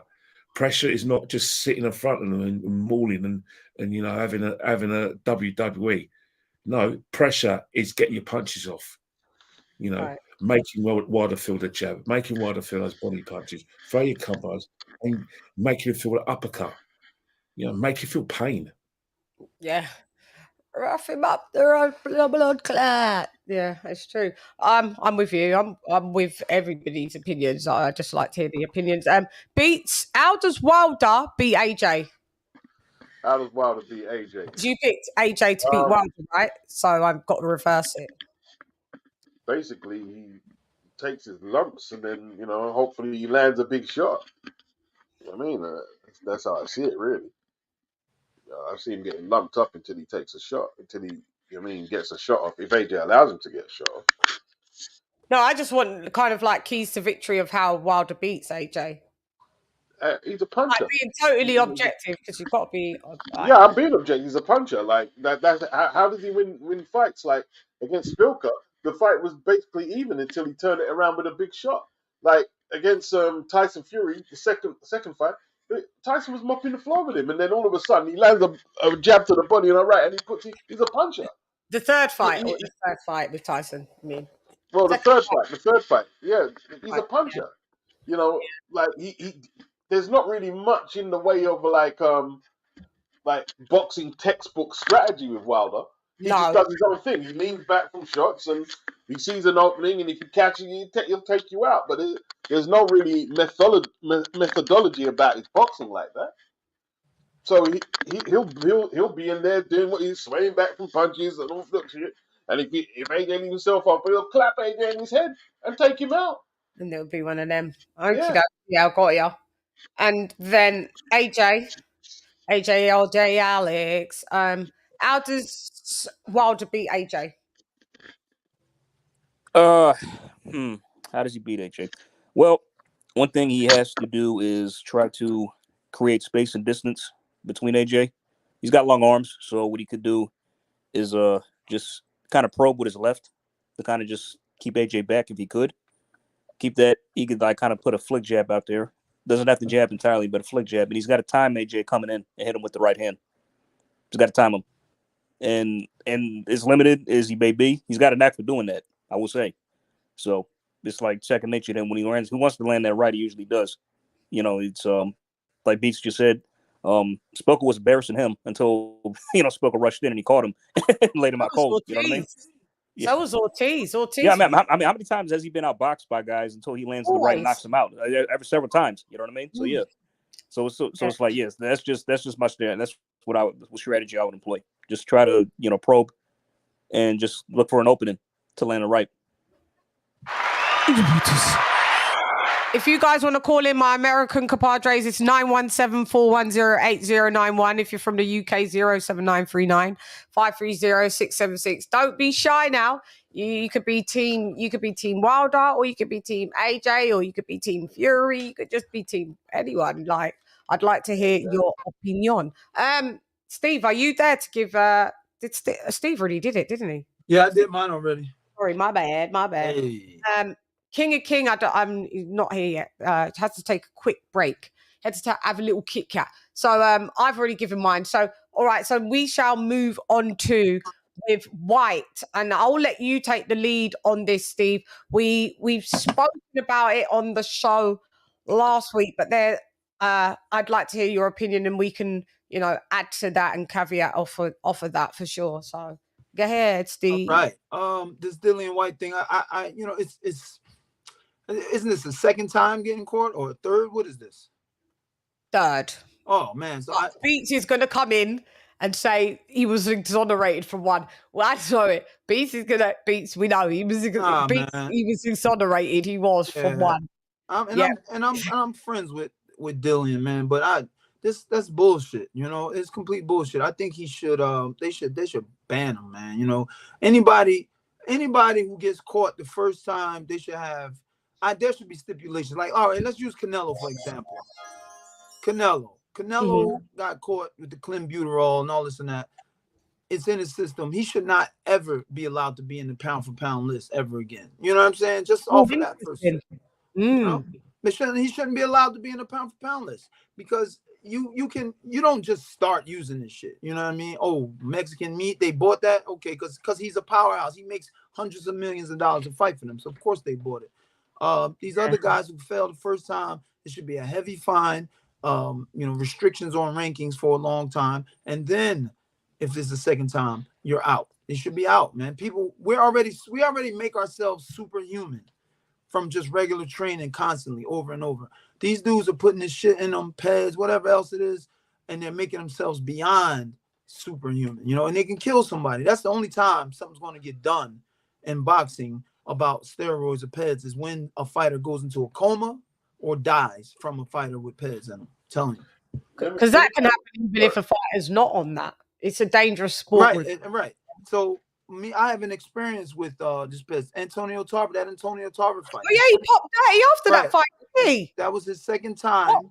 What was the drug do you remember the drug that he popped for? I don't remember, but it was for like endurance and strength. And hell no, I forgot about that. That's very true. So that was his second time failing the test.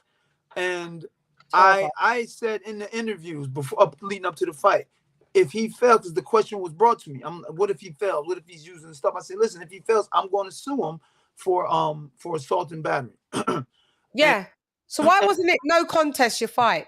Dean, well, they should have changed it. They haven't changed. It should have been it should be a no contest now. Or it was a draw and it should be a no contest. It should be a no contest. Yeah, it should be a no contest. That's what I told it was going to be. But my lawyer, who's John Horner, Floyd Vladimir's and M6 Lomachenko's lawyer. If you want to retain his services.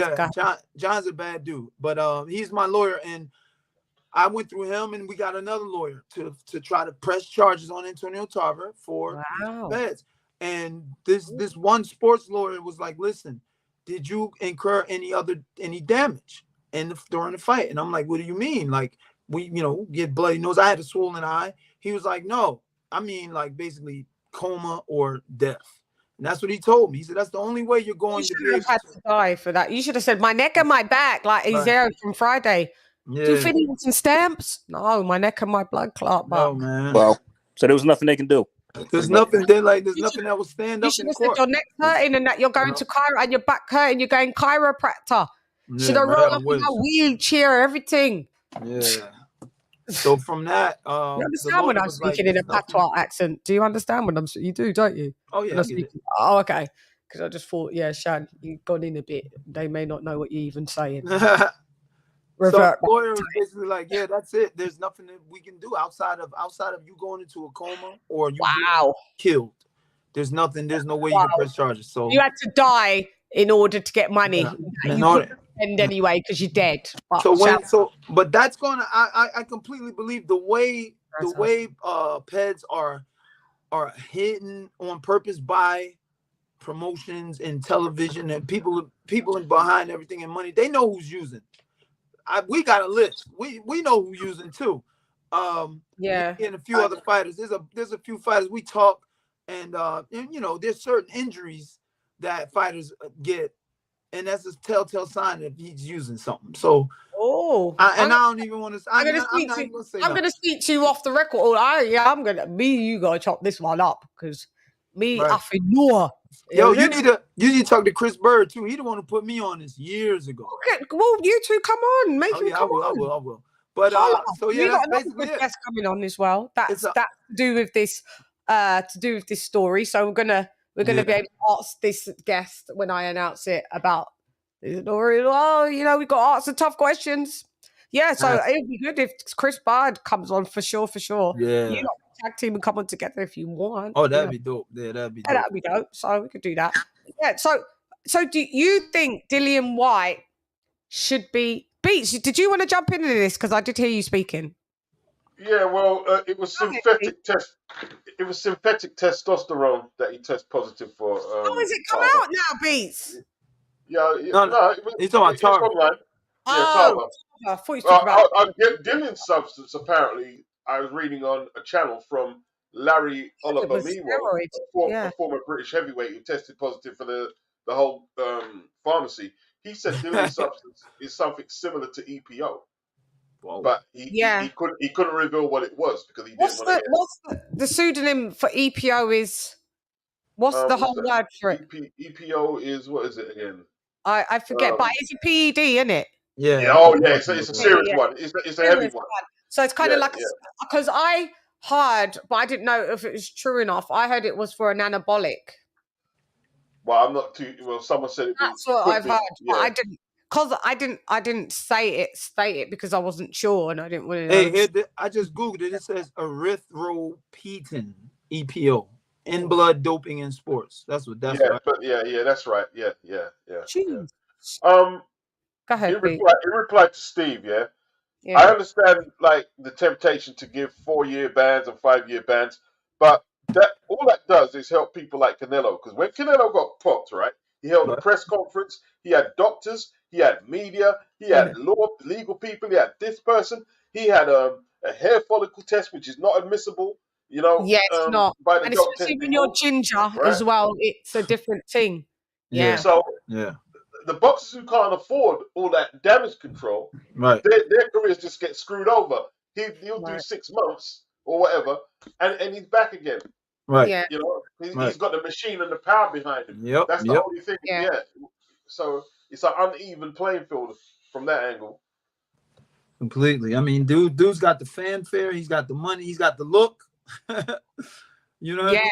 That's a whole big thing too. And they sweep it under the rug. Look, I was in camp with, and I'm not talking about steroids or anything. This is just an example of how much money's floating around in boxing. I was in camp with Shane Mosley because Brother Nazim was training Shane Mosley for the Manny Pacquiao fight. So we went to the fighter meeting for the fight, and they were running the numbers down about how much money was being generated worldwide for the Manny Pacquiao versus Shane Mosley fight, and it was like 400 million. And it hit me. That's when it hit me because that's when Floyd was really throwing out all of this innuendo about Pacquiao being on the stuff. And I'm like, yo, who's going to stop that money train? Who's going to say, oh, Shane Mosley popped on the test. This shit can't go on. You know what I'm saying? Manny Pacquiao failed the test. Stop the $400 million. You know what I mean? Worldwide. That dude's going to get killed. This is a madness. I've been speaking for the last few days with Sugar Shane Mosley. He'll be on the show. He's going to enter the booties. That's my bro, yo. Shane Mosley is my he did pop. He did pop. Oh, I got a question. I want to ask Shane. I got a question for him. He did come all the time and say, he had to recap and be like, yo. I got questions for Shane, man. Yeah. It's wild out here. But he popped, Steve. Yeah, he did. I know. Keeping the same energy. Yes, indeed.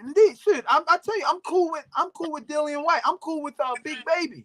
You know, he popped. What did Shane pop for? I don't remember.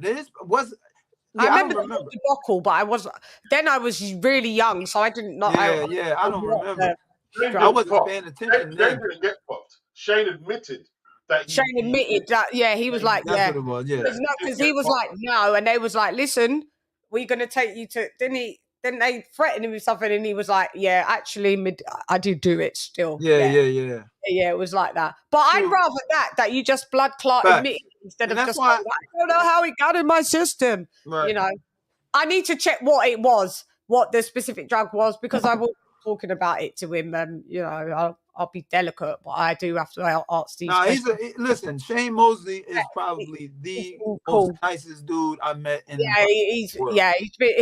He did something for me in my career that helped me, man. Seriously, yo. And it was EPO. It was EPO. It was EPO as well. Yeah. Oh, that blood doping, because he's up Big Bear, the high altitude. So I get it. I get it. Yeah. Is that Colorado? No, California, Big Bear. Is that California, Cali? Yeah. We've got a date that he's coming on, so I'll put it out in like probably after the show. But yeah, I spoke to him even today, so we got the date locked in and locked on as well. Yeah, so that's my dude, bro. Like I love Shane. Yeah, so shouts out to Sugar Shane Mosley, another legend in the booties.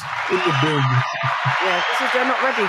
Oh yeah, I've got to say bye to Kenny because Kenny has got work to go to tomorrow. So Kenny always does 2 hours and then he has to dip. Ken, tell them where they can find you. We still got. You can find me. You can find me at Kenny Kane 1972 on Twitter. Although I don't use the app, it's full of vlogs and pork chops. I prefer the Instagram. I won't be around next week and probably the week after. Not next week because you're here the week after. Arsenal playing Crystal Palace. Not a ticket to the match. Yeah, someone said Kenny froze up like Arsenal when you froze when you said who said it? I think I don't know, man. At least Kenny froze like Arsenal. No problem. You didn't freeze up like Arsenal. DR, we might win a Champions League one day, and you might have to eat your words. Oh, I'm all good with your team. I don't really hate them. I'm good with me. I go along. We're still London's biggest club. Yeah, I remember when you lot did you win the double like back to back? You lot won back to back Premiership a lot. No. Yeah, you lot. Chelsea is now. Yeah, I mean, but you lot's cabinet is dusty. There's not much going on over there, Kenny Ken. Let's not hype it too much. First, or Arsenal, because you talk about Tottenham, that's an accurate description. But you talk about Arsenal, we won a few trophies, All right. Yeah, but not really. What did you win just recently? Nada. Well, yeah, we haven't won a trophy. We haven't won a trophy for ages, so I can't even say that. We're the third biggest club in the country if you go by history in trophy halls. Yeah, no, you lot smashed it. It was Arsenal. I met back in the day. I met David Beckham, and he was Man United. Sorry, but I met Patrick Vieira was Arsenal, wasn't he? Yeah. Yeah, I met Patrick Vieira. I met him because we sponsored by Adidas, and when they first opened their Adidas store in Oxford Street.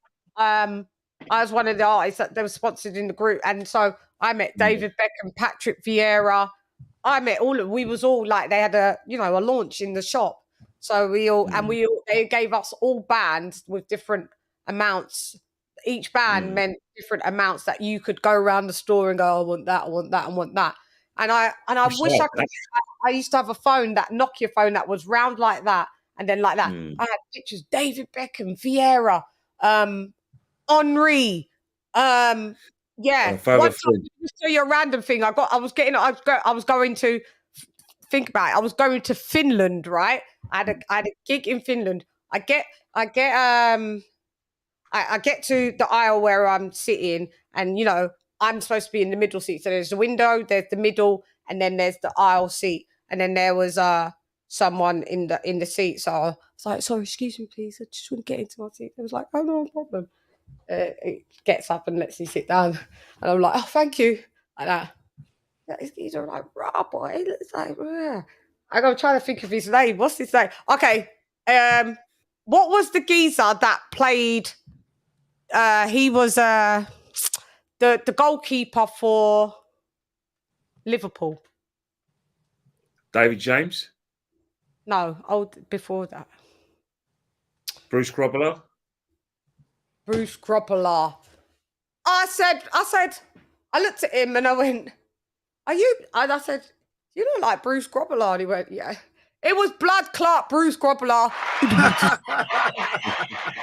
Me and him nattered for our flight to Finland. He had to do a transfer because he had like he was doing some like an academy thing. So he was changing in Finland to go somewhere else. So me and him nattered he told me the whole thing and everything. And I was like, yeah, he was like, so why are you going to Finland? I was like, because I got a gig. And he was like, a gig in Finland? I was like, yeah. Me and Bruce Grobbelaar at the end of that flight, we was like that. When we got off, we was all walking together. He had to go. I was like, yeah. Bruce Grobbelaar was in the booties. He was in the building. Great goalkeeper. Yeah, mad stories. I got Chronicles of CHANN, but yeah, just thought I would say that. But Kenny Ken, thank you so much for coming through. I enjoyed the debate. I do hope we do see the Wilder fight, this Wilder AJ fight. And, there's still some big fights. Let's not forget, in about 2 weeks' time, 12 days' time, Daniel Wild's going to get his chance in Poland. So, hopefully the whole British public can get behind the British fighter. British heavyweight isn't just about Tyson Fury and AJ and Joe Joyce. Yeah, I'm going to talk about that. At least one of our heavyweights is fighting for a world title. Yeah, I'm going to talk about it. Yeah, that's a good point. Kenny Ken, you're amazing all the time. We love you here. Thank you very much. And I'll keep link, and we'll see you the week after, because you always let me know when you're usually. And if I can I'd like to make the training fit, but I might be doing another thing. But I'll let you know in advance anyway. But as I said, Steve, nice to meet you. Hey, take it easy, same here, man. That's my guy, Steve. AJ, Kenny. of course. Yeah, Kenny, take care, man. LadyChann, peace out, man. Great Ken, debate as well. Shouts out to you. Definitely. And Johnny Nelson, go back in retirement, stay in Sheffield, and go and work in a steel firm. Leave boxing alone. We don't need you no more. Send it back to the weaker back, man. See you later, Ken. See you soon. See ya. See you later, Kenny Ken. See ya. Yeah. Hey, LadyChann, I gotta go myself. Okay. Kenny Ken's Steve, I know you've hung out ages. Yeah. This is what my show is. Usually we have to. We was wrapping up with the Bud Parade, but I gotta train my boys. Steve, before you go, could I ask you something? Yeah. You mentioned earlier that you had seen that fight with Deontay Wilder and that Journeyman. Right. How did you? Were you there? Did you see like the video? Or? We're gonna after you go. I want you to talk about the comic. Oh yeah, no doubt. Hit me up for that. We gonna rap. Yeah, I saw the fight. Yeah, I thought it was. Yeah, that should have been a knockout. Yeah. I mean, were you there? Were you actually there? No, I wasn't there. I saw. Sorry, I missed it. It's a fight Deontay Wilder had that he got technically KO'd. And so you saw it was a video you saw. Yeah, it's on YouTube. Something we can't find it. It's been erased. No, they took it off, Steve. It's been erased. I saw it, or somebody must have posted a clip or something. Yeah, they've erased that shit. Oh, so he lost. So he lost then. He technically lost. That was his first loss. Wow. I saw it and I was just like, oh wow. Yeah, they erased it, which is crazy. Damn. Hey, that's probably why they took it off. yeah, most definitely. He must pay somebody to take that down. Yeah, they just erased that shit. We was like, what? Yeah, but that's quite the scrub crew. That's quite the scrub crew that they got. Yeah, it's crazy. The corruption of boxing. We know it. You know it. They know it. I know it. Thanks, Steve. Appreciate it. Steve, you've been amazing. Do you want to show them the comic up? Oh yeah. This is. Please talk about it before you go. So let me put you on solo layout, so it's just you here. Go ahead. All right. For those who don't know, I've started a comic book company called USS Comics. This is my first comic book. Can you turn on the light if you can? You're in there. Nah, my hold up. Just a little piece of light. No man.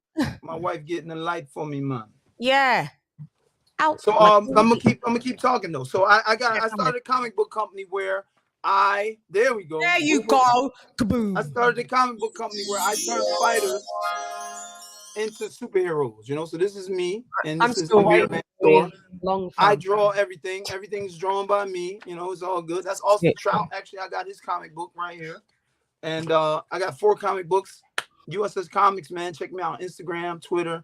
I'm mainly on Instagram and TikTok though, so check me out. Didn't you say that I was going to be in there? Didn't you say that? Yeah, man. I'm trying to find. I made that up because people don't believe me. Did I make that up or did you say that? No, you didn't make that up. I'm working on it. This is Austin Trout's cover to his comic book. You guys remember WBA champion Austin Trout? Oh, of course. Yeah, of course we know. So this is all done by me, baby. Check it out. You got a website? You got a website? No, I don't have a website yet. I do all my action through social media. Okay. Tell them where it is on Instagram. USS Comics at USS Comics. Cool. And also, Steve, can you do me another drop? This is your boy, Steve Cunningham. The one with your son, I use it. It busses me up. The one where you didn't know what to say afterwards. We was all bussing up. Like that one was amazing. I always use it. So can you give me another drop, please? What, right now? Yes, Steve, like you did last time. What I gotta say? Yeah, you know, yo, it's your boy Steve Cunningham. He's rocking and chilling out with LadyChann. Come on, you know the bars now. No bars in the beauty. Come on, man. The bars ain't in the beauty. Hold on. All right. Hey, what's up? It's USS Cunningham, and you're busting it up with LadyChann in the building. In the building. Oh my God, bro. Luke. All right, y'all. I'm out. This ain't the first time I'm See you later, Steve. Yep. Okay, yo, hit me up. Get my info. Yes, please. No, what I'm saying is I've got an interview on my channel with you. You do. Need to do another one, B. Yeah, man. Hook me up. Let's do another one, baby. All right, Do another one. Sounds good. Yes, All right, man. fam. Link up the network. Thank you very much, and shouts out to you, Steve. I'll tap in as usual. You know me. Thank you very much, sir. I massively appreciated for coming on. It's been fun. No problem, y'all. See y'all. See you later. Bye. Salute, Steve. Steve Cunningham is with the Rooters. King, he had to drop off. He's got some errands. So, and then there were three, because I want to talk about Daniel Dubois. So I watched him. I don't know where he is. He's somewhere in he's in the mountains somewhere. That geezer. He pulled out, didn't he? No, he didn't pull out. Okay. He was. No. Hang on. If you guys want to call in, 917-410-8091. If you're in America, it's Estados Unidos. Or if you are in Inglaterra, it's 07939530676 and el edificio. That's just like little. You know, personality is dry like Jacob Cracker. Isn't it? Sorry, Beats. It is. He's God, chilling out with him would be hard work, to say the least. Like, imagine me with Daniel Dubois. Y'all just be sitting there at a table just with drinks and not saying You nothing. would have to laugh. Quiet lads I tend to bring up. Do you know what? I only date quiet lads. That's the mad thing. I don't like loud men. Oh, interesting. Don't like it. Tried it. It didn't work. I don't. Because I'm bubbly. There's a difference between bubbly and loud, by the way. I know you may construe that I'm loud. I'm not really that loud. I'm bubbly. Because at home, I'm bubbly, but I don't really talk much. Like, but when I do, it's a bubbly personality. Where I know people that are loud and you're just like, they're annoying. Yeah. Yeah, loud people. So I don't mind a bubbly, quiet guy, but you've got to be quiet. I don't do this thing because they always say I offer the balance. So there's balance. They're a bit quiet. I'm a bit more bubbly. All right, you could even say in that instance I'm louder than them. Yeah, I prefer it. Yeah, so I mean, not saying I'd prefer Daniel Dubois, but what I'm saying is if I did have to hang out with him, just even like on a work one, I'd probably bring out his personality a little bit because I have to drag it out of you. You'd have to laugh because a lot of people laugh also with me, but a lot of people always laugh at me as well. They do that. So I don't mind if it's going to get the best kind of, interview and stuff like that. I just, come on, Daniel, we need more. We need a little more. Houston, we have a problem. You dry it up, but like desert. But, shouts out to Daniel. Well, he knows he's about to lose, so he's putting on a good face. I like it. I have to rate him for what he's saying. But wait. But let me just say, I'll let you know, right? Sorry, Dan. We don't believe you. You need more people. Well, we don't believe you. You need more people. I don't think he... Guys... Do you really think he's confident he wins? Or just even by seeing this interview, I feel a bit like, because I was a bit bad on him, but seeing that interview, I'm rating his confidence. I don't know if it's real, but what I do see, because he is young and he ain't got nothing to overthink like how Anthony Joshua. So he's going to bring the brawl. He's going to bring that 24-year-old brawling, what Anthony Joshua would have done when he was that age. So I'm kind of seeing that in him. And that is going to pose Usyk a few problems, but he's going to overcome it. And in the end, he's going to beat Daniel Dubois. Yeah, nothing he hasn't dealt with before. So, yeah. Yeah, but listen, Daniel's coming in to rock'em sock'em. he's coming in just to like, yeah, do you know what? I don't care. He ain't got nothing to lose. His belt ain't gonna leave. He's still gonna be the WBA geezer. You know, he just didn't beat the super geezer. And it's kind of like equivalated to like, but that's how I know you're not that great, because this is equivalent of kind of AJ fighting Klitschko. AJ won that fight. Mm-hmm. And Dubois not good. There's no shame in losing to Usyk. And I mean, if he beats Usyk, how shit does that look on Anthony Joshua? Oh God! Anthony Joshua at all. That's Daniel's accomplishment. Oh hell yeah, it does. Oh, that's unthinkable. You know, in your heart, in your mind, it may not beat, but come on, it's going to. It doesn't. It doesn't. Well, it will with me, because I know the people are going to say, "Listen, we all know Styles makes fights, but this is Joshua. If it was Joshua's had 2 attempts, if Daniel Dubois, because I already see people saying that Chisora did a better, even Daniel Dubois, Chisora did a better run than Anthony Joshua did with Usyk. That's up for debate. I'm not saying I'm going with it, but that's a part of the conversation. Listen, if Daniel Dubois beats Alexander Usyk, it takes away. I don't care what anybody in this panel has to say. It's going to take away from Anthony Joshua. They're going to go, see, it does. We know it will. It doesn't really make sense, to be honest. It doesn't got to make sense. A lot of things in boxing don't make sense, but it's going to occur. I mean, well, Chan, like if Warren will use that as his biggest selling point. I don't know how this is. I mean, well, Chan, if that happens, Frank will make the undisputed fight next. That we get the fight. Yeah, well, but I want to know why Beats thinks that doesn't. Why people don't think that's going to take away from AJ. Because it's all about your individual accomplishments. There's no point in beating Usyk, and if he gets chinned in his next fight, what that reflects on Anthony Joshua, this means that the timing was right, and the styles make fights. Like, if you go through history, you see a lot of old champs get beaten by a younger fighter, and that younger fighter was never as good as the old champ. It's just the timing was right. Usyk ain't that old. It's not like he's crusty. It's not like he's crusty old. It's not like he's crusty old. He's still a very live dog in here. Just because Joshua can't get someone, he ain't on the slide. Else can't get someone. Huh? Just because Joshua can't get someone doesn't mean someone else can't get someone who's that's more than true. Because like we said, Usyk isn't unbeatable, but you would think he's going to be beatable than someone that's better than Joshua. Yeah. Whether or not we agree with what's. I just know that's going to be said. If I don't think Daniel Dubois does beat him, I know if Daniel Dubois beat Usyk, it's all going to look shit on Anthony Joshua. Whether Beat says it don't, whether AJ says it don't, whether the audience on here says it don't, I know it will. Well, what it is because like I'm not trying to say that I'm like way more intelligent than people. No, but you are. All right. Yeah, that's true. But here's the thing, right? When it comes to the boxing topic, a lot of people are very reactionary from result to result. When you've got to look at the overall body of work throughout the career to really get a good gauge on what's to be spoken about. You know, like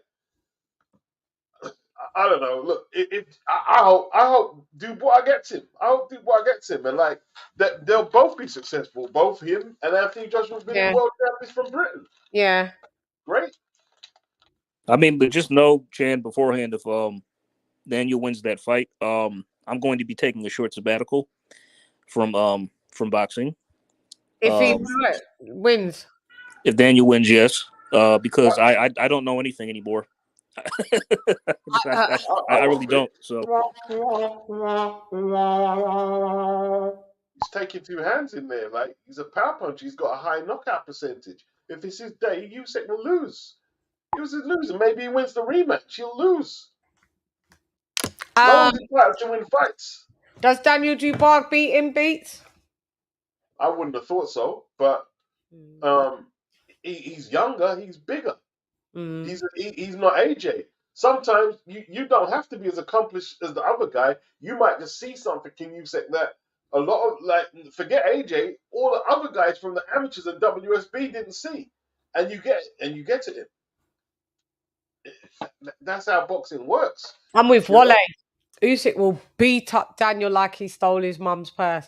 Daniel don't even have a puncher's chance. This is elite people. Daniel is co-level. I have to agree. I'm not. There's going to be little things that you'll see glimpses of success. I already said it. Even when Anthony Joshua, Usyk's seen 20, 30, 40 Anthony Joshua's. He's seen it all. Done it all. He's seen 150 Daniel Dubois in his 400 The truth is, he actually hasn't, you know. He has. No, he hasn't. He has. He even had a Joe Joyce and he beat him. That's as an amateur. Yeah, that's what I'm saying. This is what I'm saying. His amateur career is so extensive. By the time he went in the pros, he's seen all of these lot before. That's why he beats them quite easily. But Usyk his fifth heavyweight fight as a pro. It don't matter. He fought in the heavyweights in amateurs. It don't matter. He's been the amateurs. It's not the amateurs. It's not the amateurs. It don't matter. He's had a rehearsal with all these lads. You think Usyk ain't seen a Daniel Dubois just because he hasn't been in a pro fight? No. Derek Chisora gave him a tough fight, man, and that was at the tail end of his career. Who? Derek Chisora gave Usyk a tough fight. People lie. It wasn't a tough fight. It was that we were surprised that Derek Chisora lasted 4 rounds, so we overgassed it. He never. No. He actually took 4 or 5 rounds. No, there was 4 or 5 rounds. There was no thing where Derek Chisora was having Usyk in trouble. There just wasn't. Usyk got a punch in the first round to the side of him. It welled up. Usyk was like, "Oh, I don't like that." And if people go back and watch that fight, Usyk actually rocks Derek Chisora. Yeah, but he doesn't win all the rounds. Derek took at least 4 or 5 of the rounds. No, Derek never took 5 rounds, Beats. No, he didn't. He took 4 or 5 rounds, man. Took 4 or 5 rounds. He did. About 3 rounds. He looked good. He didn't win the fight. I'm not saying it. He looked good in 4 rounds. Lost, but he took 4 or 5. No, he didn't. It wasn't a close fight like that. It never was. It wasn't 7-5 to Usyk. No, it wasn't. Derek looked good. It was close, man. It was close, Jen. It was close. No, it wasn't. It wasn't a close fight. That would be disingenuous to me. He didn't wash him. It wasn't a washing. That weren't a washing. I've seen washings in the heavyweight division. I didn't say that Derek got washed, but I think people are being a little amorous because it's Derek that did. When a fighter that you're not over exceeds, everyone tends to gas it up and go, well, you know what? He gave Usyk a harder fight than Joshua. No, he didn't. No. Well, I think people are trying to gas it for Usyk because they don't want to believe that someone as like gatekeeper stats could give him such a hard fight. But he took 4. Clearly took 4, if not 5. He clearly took 4. I probably gave Derek Chisora. I think did we do a rewatch on that? No, I don't think so. But I remember the fight. I think I gave him about 3 rounds. Yeah, 3, 4. I'd say, but 4 max, but no more than that. So, or if he was being for a pity round. Yeah, never. Derek got off to a good start. He got off to a good start. Yeah, he got off to a good start and then it flailed and then he got rocked. There was never Derek Chisora and Usyk leveling in that fight. There was never a time when Usyk was in problems in that fight. There was never a time where that could have been deemed maybe as a draw in that fight. There was never in that fight where Derek Chisora won 5 rounds and Usyk won 7. That made it a close fight. It wasn't, B. It weren't. Sorry. That's how I watched it a couple of times. Maybe you saw it like that. I think people. Yeah, he took a couple rounds, Beats, but yeah, not a couple. 4 or 5. You're saying it was a close fight. It was a close fight. You said, listen. What a close fight. I'm not going to overhype you, Sek. Like, okay, he beat AJ. You're overhyping Derek Chisora. He hasn't scored 1 stoppage in none of his overhyping Derek. He barely stopped. Yeah, but that's a bit disingenuous, Beats. That you're over. You say I don't want to overhype Usyk. So you're underhyping, but you're overhyped Derek Chisora. That's not overhyping him. I expect Usyk to wash him, and he didn't wash him. He got comfortably beaten, Beats. Comfortably beaten. I hope Daniel chins him. I love Daniel to chin. Yeah, we want Daniel to win because he's a prick. We want him to win. But But he's like, not right. He's not right. He's not Superman at heavyweight, man. He's not Superman at heavyweight. He's not. Yeah, but it's going to take more than a Daniel. Look, we saw the Lorena fight. We saw it. We've seen Daniel's fights. His head is stuck on the line. He is perfect, made for Usyk to come in with it. Usyk's going to semicircle him and pepper him while he's semicircling with jabs. And Daniel Dubois has no head movement. I guarantee Usyk. I think it's going to be a tough fight. I think it's going to be a tough fight. There's going to be a little bit of what I'm saying is when them man they have these amateurs for 400 fights, them man they adjust without even knowing they're adjusting. Them man they're freestylers. There's nothing that Daniel Dubois brings that Usyk's going to be like in super trouble. I hope so that it happens like that. All depends on the timing, man. All depends on the timing. The timing that Daniel Dubois doesn't have, having a regular belt as a Reggie belt. How many fights has he had, AJ? 21? Yeah, 2021, something like that. So he doesn't deserve a title shot. I would say that he doesn't really deserve it. But at the same time, you know, like, man, anything can. This heavyweight boxing, man. Anything can happen. Anything can happen. One punch changes things. Redak said the same thing. Chisora took like 2 or 3 rounds. It was amazing that he did that. That was the last time. Oh no! Then we saw him get robbed against Joseph Parker. Now that one, then the Parker rematch. That's when the decline started. Yeah, one he won. Yeah. The Usyk fight, there was never levels. It was never a close fight. Never was. Never was. He won. You're giving him gassed up rounds, beats, because you want to take away from Usyk. So you're trying to take away from Usyk. No, I'm not trying to take because I said that you said. I said Usyk won the fight. I'm saying. No, let me finish my point. 7-5 is a close fight. Now let me say my point. Yeah. Right, the 7 rounds he won, he clearly won. So he clearly won the fight. It wasn't a robbery. It wasn't nothing like that. But let's not over. Look, you don't have to win. You don't have to win 12-0 to win a fight. All you have to do is win 7, and then you're in the clear. So he won the fight. You know what I mean? But like, let's not make it super. Oh, he cleared all the rounds. You don't have to win all the rounds. It was 8-4 at best, 9-3 really. But we give him a pity round because if I score a fight 7-5, right? There's me that I can see if it's 7-5 and they call it a draw. I don't go, oh, it's a robbery. I don't really throw my toys out the pram. I could still be like Devin Haney didn't beat Loma. Second time I watched it, all right, you can say it's a draw. Coolio, you can say, but there was never a time when if I 7-5'd Usyk with Derek Chisora, that's it saying if you took 1 round off and gave it to that, it would have been a draw. And that's the way I look at it. There was none time when that fight was leveling where it could have been a draw. But we're not doing ifs. We're doing like what happened. We're not doing it, and what happened to me was Derek Chisora won. You don't need to win. You don't need to win all the rounds to win the fight. You don't need to win all the rounds to win the fight. Yeah, but the Eastern Europeans, like you saw with Lomachenko, he said he gave away the last round against Devin Haney. So they're very calculative, you know what I mean? They're saying, I ain't going to take more chances than what I have to. I bank up these rounds here, bank up these, I play these ones safe, and I've won the fight. Because all they want is to get to that title fight with AJ. So, you know, it's no big deal. It's no big deal. Yeah. He won the fight. He won the fight. He won the fight, but I just don't think it was. Yeah, all right. Yeah, everybody sees things different, and also, what did I want to say on that? I like the way Derek Chisora came out, but I knew what was going to happen. That his gas tank fucks up, and he can't go beyond 4. And now, as we see Derek Chisora, maybe we can segue slightly into him. He needs to hang it up. He can't even go past 1 without being gassed. That fight against Gerald Washington was a fucking stinker. And he had the damn cheek to say he ain't retiring.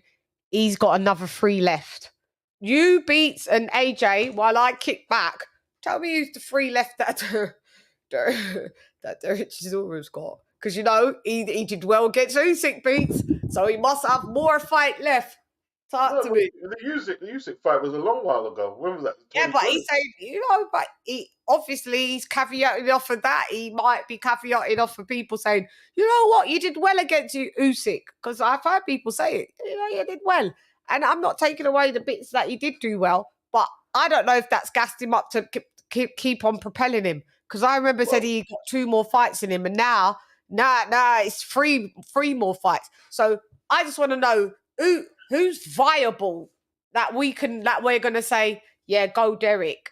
Because he's not pay-per-view worthy anymore, like he was with 13 losses. I just want to know who Derek Chisora. Let's just try and strategize. Let's give him 3 fights. Who do we give him? Well, it depends what he wants to do. He's got 3 fights left. No, they're not going to be title fights, so we know it's not title.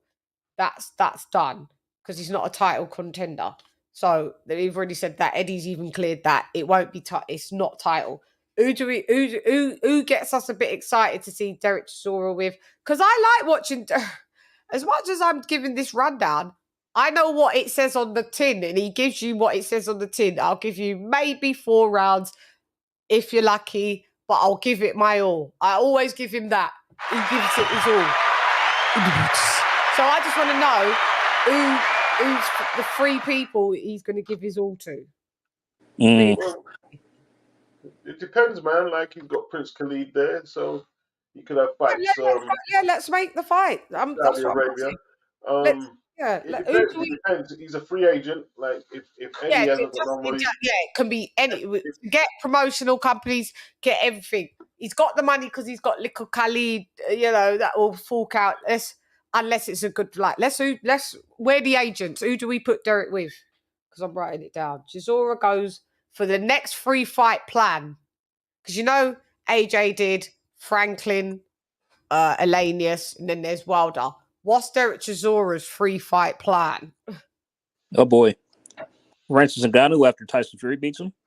No. We're going to keep it strictly boxing. Strictly boxing. Okay. Yeah. Because Beats did make a point. I think you made it last week. Did you make it last week? Or maybe I saw it on your commentary, Beats. You said Derek Chisora should go into them type of fights, isn't it? What fights? Like exhibitions with like the Ngannou's and that. He'd make money on them fights, wouldn't he? Them type Did of I say that? I can't remember saying that. I think you said that he should go and do like exhibitions. No, I think it depends. Like, Derek's still got an appetite for fighting, so if he can, he's a free agent. He's a free agent. So who do we put him with? There's guys. There's Fraser Clark. There's the Fabio Wardleys. He'd have to go to the more prospect than the top 10 contenders. Let's pick some others, please. That can't be his free fight deal. I think. Let's go up a little bit. We could give him Wardley. Let's give him Wardley, shall we? If Joe Joyce was to beat Zhang, I think Frank would make Usyk versus Derek Chisora. It's all about who you match him up with. Hang on. If you're going to try, if you're going to try and match up Derek with Gerald Washington, then none of the networks over here or the promotional companies are going to mess with it. You mean Joyce versus Chisora, not Usyk? You think Frank will give him Joyce? You said Usyk versus Chisora. You mean Joyce? Yeah, they'd make that fight. Okay. Yeah, I'll watch that. I like that. They'd make that. I will give it. What about for real Fabio Wardley's? I will watch that. Wardley versus Chisora. Yeah, Fabio Wardley or something. Yeah. But that all depends if Derek wants to be a stepping stone. So well, he's got no choice. Then we're going to make. He's got no choice. Yeah, well, that's it. His choices are limited now. His choices are limited now. Yeah. Like, then we're going to make Chisora. They were going to make Chisora versus Dave Allen, and they were going to put that on pay-per-view on Fight Zone, and it was also going to be on the BBC iPlayer. Showtime. Listen, these days there's all different. We need one more beat. There's different avenues you can do to get fight. He'll get fights. Yeah. So we've got Joyce, Wardley, Dave Allen, we need icing on the cake. Joyce, Fabio Wardley, Fraser Clark. No, Fraser ain't giving us nothing that we want right now. Fuck that guy at the minute. And boxer's getting on my nerves, but I guess we'll pick anyone. Fraser Clark. I think the lowest tier that we're going is Fabio Wardley as the British title holder. We got Could it to be keep. somebody coming off a loss? Or Yeah. oh, okay. Anything. We can't be beggars. Can't be choosy. Because it's Derek Chisora, you can't be like, yeah, has to be coming off a win. This is Chisora, war-torn Chisora, 13 lost Chisora. But I think the lowest that we go is a Fabio Wardley. We can't go a Fraser Clark. You may as well go a Johnny, whatever that boy, Johnny Fisher, if we're going to go to Fraser Clark. Maybe Johnny Fisher. No, Fisher. we can't go down that low. No. Derek Chisora is still the gatekeeper of fringe world. Level. We can't go too far, is it? Yeah, we can't. Well, it depends how much they're paying. Like, it depends how much they're paying, man. If they're paying the money, then you could perhaps get them fights. Yeah, I want to. Derek's going to go. Go ahead. Derek's going to go where the biggest check is. Yeah, but I'm just wanting the third fight. This ain't real. I'm just saying if we can do this free fight deal, what do you reckon would be the possibility? He's not going to get a free. If he's a free agent, he's not going to get a free. No, I know, but he said, I know, Beats, you got Beats. This is pretend. He said he wants free fights. So I'm saying, us pretend we control Derek Chisora, or even just as fight fans. What's more likely that to see Derek Chisora have those free fights? We pick Joe Joyce. What about Martin Bacoli? Do you think he could do it? No. Too much? Too much? No, it's not too much. Martin can't draw nothing. Oh. He couldn't pay Derek Chisora to get him in. But I think Derek has to lower his money now. Yeah, but what's he going to do? Go in the ring against Martin Bacoli and get battered for nothing. Yeah, we can't do that. Yeah. Well, who's around that's a big name that's got a big profile? And he's fought them nearly all. Yeah, he is. Look, he's near at the end. I was going to say Carlos Takam, but he fought him already. He beat him. He's near at the end. So he ain't got 3 fights left. Nah. We can muster 2 fights. It depends how desperate he is to fight. If he's desperate to fight, he could have 10 fights left. Yeah. I would even think Derek knows he ain't got 10 fights. No. He's in love with he said it on that thing. He loves he's like, look at my kids playing in the back there. Like, they love it. We love it. He loves I said this weeks ago. He loves the event of it. It's all that he's known. Like, you know, when you're just in something and that's what you've done all your life, like music's something that I've done all my life. So I like, well, I'm not retired from it, but if I retired from music, I know you'd feel a loss because you love the whole event. It's a part of your pattern. Go on the plane, right there. Go this hotel. Yeah, but you have your mates around. Drink. I think if he loses again, he'll finally retire. Yeah, but it's a little different doing music, isn't it? Because like, if someone brings you a beat and you got some lyrics in your head, you'll just put them down, and that's that. But with boxing, it's a little different. Yeah, you know, it's a little different. Like you could continue your music career, and you could just you could just transition and do different things with music.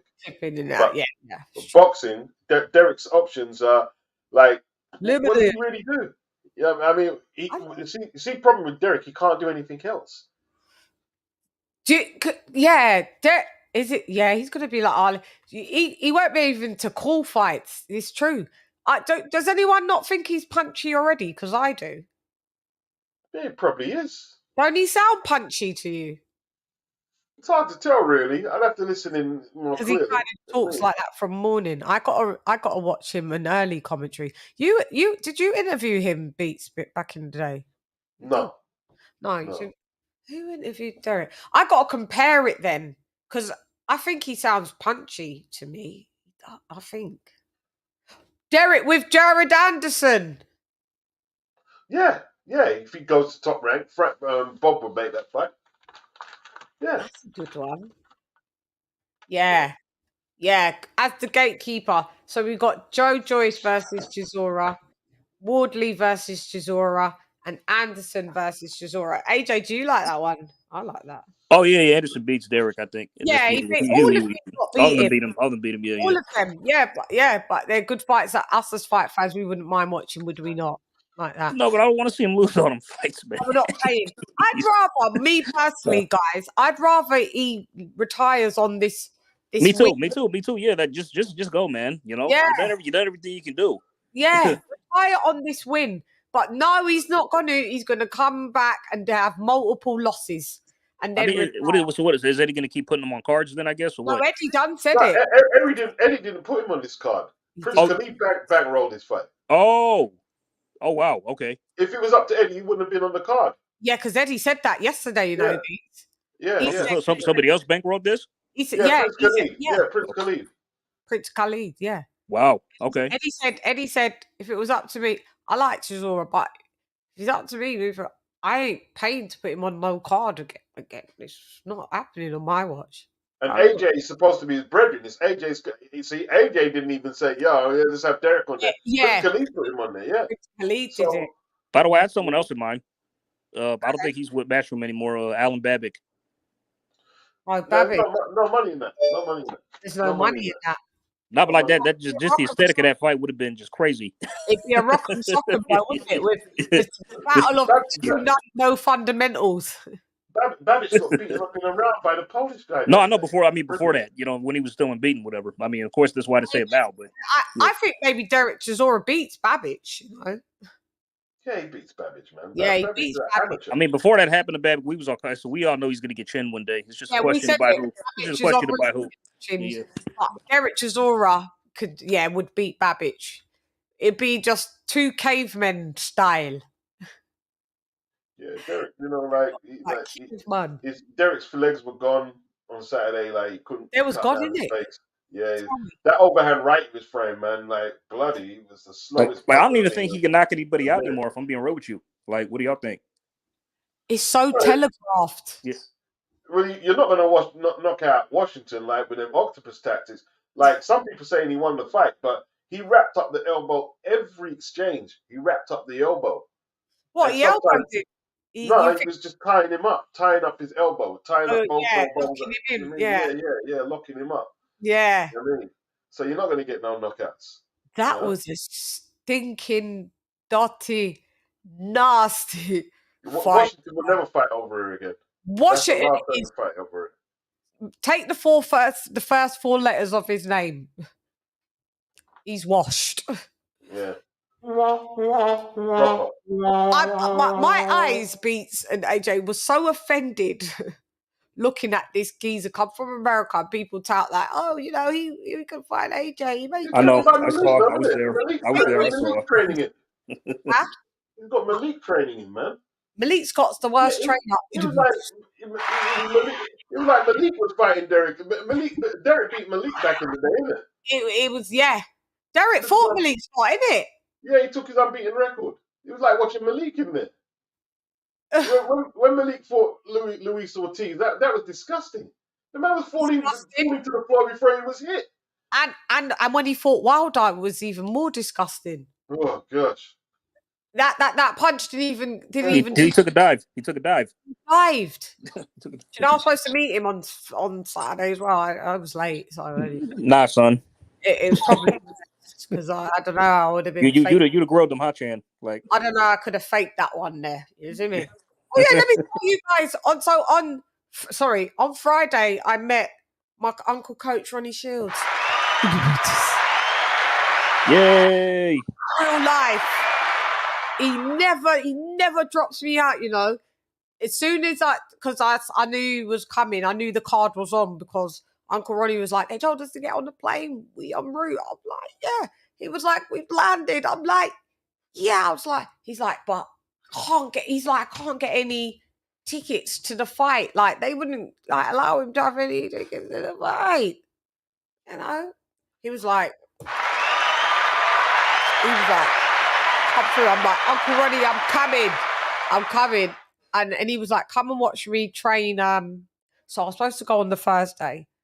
And then the person that was going to be my driver was drunk. You know, AJ knows all about this. It was a Mhm. So I said, Uncle Ray, the driver's drunk. He went, oh, hell no. Don't Was you it dare. Spence?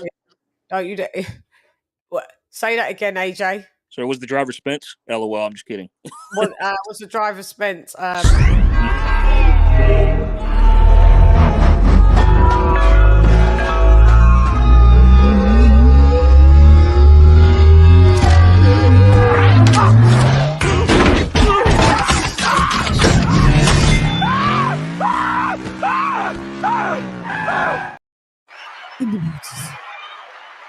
That would have been to me. If Spence had the car, you would have been all right. Listen, so Uncle Ronnie was like, don't you dare get in there. So I was like, yeah, cool. Next time, all different plans. To get from where I am to, I hate that part of town, Greenwich. It's the most, when you're in East, easy, strip, Blackwell, black, what is it? Blackwell, what is it called? Blackwell Tunnel. Blackfriars. No, not Blackfriars. No, Blackwell Tunnel. Blackwall Tunnel and Tunnel. Limehouse Tunnel, you can do either or. Ah, mate. So anyway, sorted that out. And then we went and I met, she was like, you can't call me Mrs. Shields, so it's Auntie Mona. Oh, I had a great time. I missed Ergovic's training. So I missed him training on the Thursday and I missed him training on the Friday. But listen, what I saw him how he fought, that was dire. I said it to Uncle Ronnie. I'll tell the truth. I was like, no bueno. So I would have liked to have seen what he looked like training and then into the fight. If there was some kind of difference, I wish I'd have saw that. But my main priority was just to, meet Uncle Ronnie. So we had a good old time. I met some of Ergovic's. I think they was his brothers or family relatives. There's like 4 big lads, Croatian ones. They came and high-fived Uncle Ronnie, and they asked who I was. And then I shook their hands, and he was like, Uncle Ronnie was like, I do a podcast with her. And I was like, yeah. And I was like, high-five them all. Was nattering. They left, and we was nattering with Uncle Ronnie and Auntie Mona, and we had a good old natter off record. So took our pictures, and it told me about the IBF thing. If Joshua didn't take the card, Ergovic's number 1 place would have left the booties. So yeah, shouts out to Uncle Ronnie, man. And they was like, you got to stay in our house. When I go to Houston, I love them. They are and listen, when you see Uncle Ronnie's wife, yeah, don't pre too long. She is fucking, and I'm not just saying this. She's stunning. I'm like, she's stunning. She's stunning. Keep herself good. Keep herself in good size. Good everything.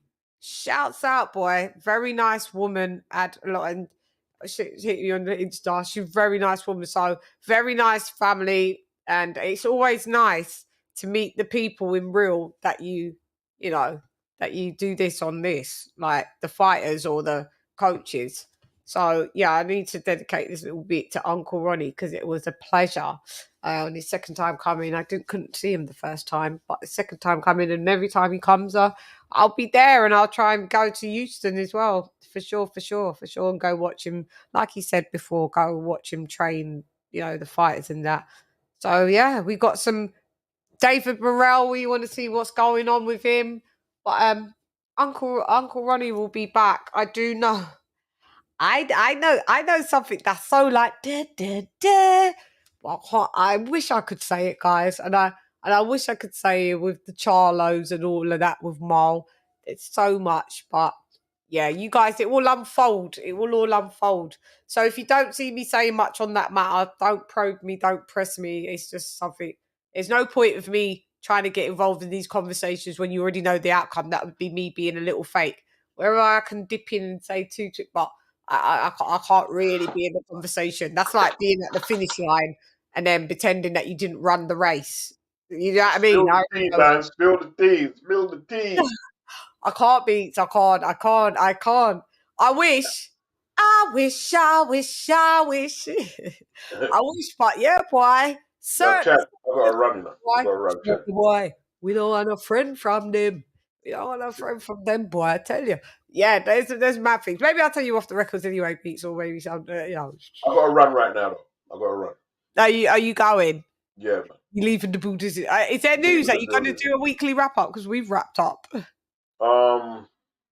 Yeah, I will do. I've done the majority of it. I've just got to just finish off. Yeah.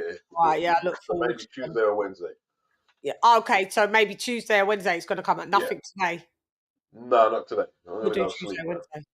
All right, cool. Yeah, I look forward to, as I always love it. Beats, you are amazing. I always have such a great time when you are on. Oh, do you know what? I told October Red, come on. And she's like, I'm going to watch. This was last week. But shouts out to her, Eddie Hearn. Oh, yeah, big up October Red. Yeah, I did say she asked the good question. Them. Yeah, she asked some very good questions.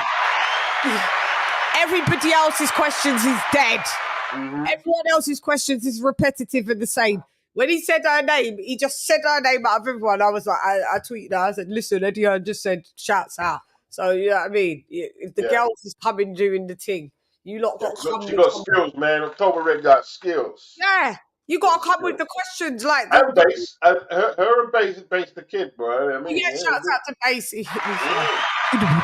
You did say he'll come on at one point as well. I saw Bass up talking to Frank. Yeah, so not Frank Warren, the other one, Frank Smith. Bass told me some ish about like the Sky and Boxer press conference, but I can't spill either. So see, you see it there. You can't tell me no TT. I could, we got, I'll speak to Bass. But yeah, no, it's amazing the things that you do find out in this fucking sport. But Beats, you've been amazing. Thank you so much, sir. It's always a pleasure and a total honor. Don't ever get to have you on my AJ. Thank you so much. Chan, AJ. See you later, Beats. All right, stay blessed, bro. You will. Yes, mess up, Beats. Shouts out to Beats. Boxing beats and rhymes. He's left the boot. And then there was two. Do you want to talk about quickly Bud's parade? We need to. I'm just going to get a super chat fanfare, even though there's no super chat. You lot should be super chatting for what Bud has achieved.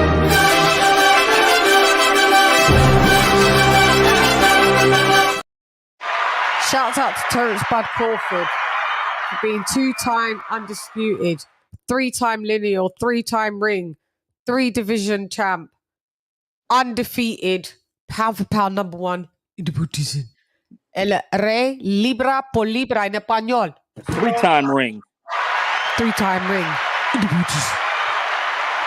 Libra por Libra, pound for pound. Yeah, but I think the whole city of Omaha was at that parade, man. Listen, that parade was amazing, and I am so fucking honoured to be alive at the time. You know, where you just feel proud to see the LA be able just to see greatness, you know what I mean?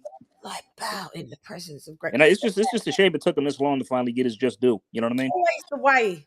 Yeah. Always the way.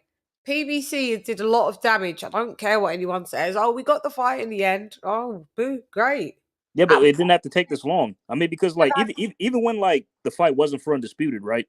They were still like the two top ranked, the two top welterweights in the division for a long time. You know what I mean? Could have 2 belts. Another could have had 2 belts. They just want, Brad could have collected 2, and Spence could have had 2. Then they could have combined. Even though Bud's got 1, Spence got 1, you 2 fight.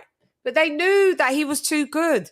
They had to keep Spence's marquee value. Yeah, you keep him away. You get all these belts. For a business move, it's the best move that's been pulled off. Why would you send your champion to get beat when you have all the other champions in your stable? Mm-hmm. You just make him fight them, and you don't make money yourselves. The outsider, we know he's going to beat us. If they knew they could beat Bud would have been fought. They would have allowed Bud to fight Errol off rip. Yeah, I mean, honestly, if it was up to just PBC as a whole, because it was mostly Spence who decided to take this fight. So credit to him for that. He finally got it over with. But if it was up to PBC / Ahmed, whatever, they never would have took this fight ever. Spence did have to move that needle because he knew he did. He was on the bandwagon at first too as well. He was playing the script. He was part of the problem. All that 60-40, the wrong side of the street, all that nonsense. I don't 90-10 your ass or so. Yeah, I remember that. He was all in it. Then he had to come back and go, I was only joking. No, he wasn't kidding. You No, you weren't playing, bro. You weren't playing. He wasn't playing. And, you know, everything that he said, the one-sided beatdown, it did happen. Everything. You was on the receiving end of a one-sided beatdown. But shouts out to him, right? Ooh. He finally manned up, took his ass whooping like a man, got it over with. So go ahead, I think, can I say this? Well, we know this anyway. I think, but listen, don't be shocked that Charlo doesn't come back down to 154. I don't think he will. Huh? I don't think he will. I don't think he's coming back. Don't be shocked. Mm-hmm. Charlo comes back to 154. That's what I'm saying. I mean, see his buddy, he needs to start prepping for contingencies. I mean, if you really want to move up to 154, Tim Tszyu is more likely an opponent that you have to fight, and I have no issue with that fight. Honestly, I don't. So you don't. You missing what? I've got something in my eye. Yeah. Yep. I got you, Chan. I got you. Okay. I know. I know. So let's be shocked. Yeah. Let's not be shocked. That Jermell Charlo doesn't come back to 154 unless something great happens for him. Mm-hmm. But if something great doesn't happen to him, he may, and if the price is right, back at 154. I got you. If not, 168 may be a stay-in option. Second option, maybe 160. Boom. But the other Brody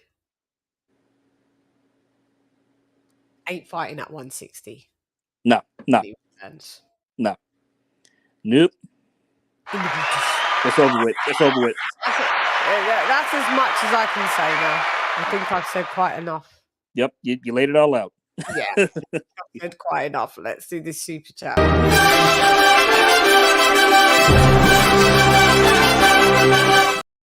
AJ all day.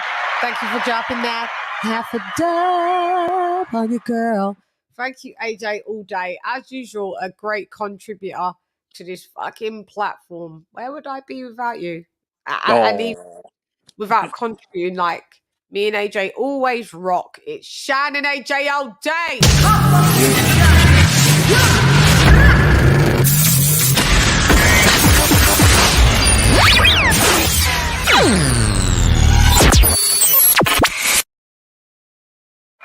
We have so much joy, don't we, AJ? We have so much fun. I love you to pieces. You are one of the best people I love you more, Chan. I love you more. I've had the pleasure of meeting. Like, I don't care what people say about, oh, he simps for her. Oh, she does like. We don't care. We know what we like. We love each other, and that's the end. We don't care what you lot think. Don't care.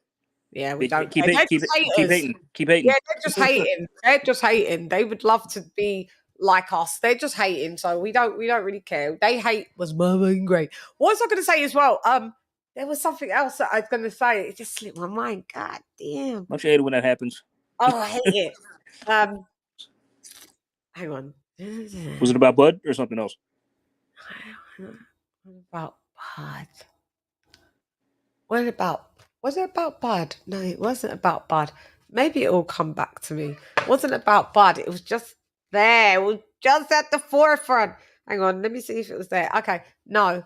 Was there something else that happened in this week? Don't matter. There was something else that I was gonna say. But what? Yeah. But back to Bud. It was just amazing to see him getting his. Okay, we was talking about the low chars. That means Charlos. The low chars. Low chars. Yeah, the low chars. We can recap the you see the Nava this is what I'm going to say. Yeah, we're going to hold that thought. Okay. We have to do because we wasn't going to do a resume deep dive on John A. Wilder. Now we are going because where are you, Blood? What up, Blood? What up? Yes, now that him and AJ might fight. We are doing AJ versus Wilder resume deep dive on. This is what we're going to do it on Chanalytics. Channel.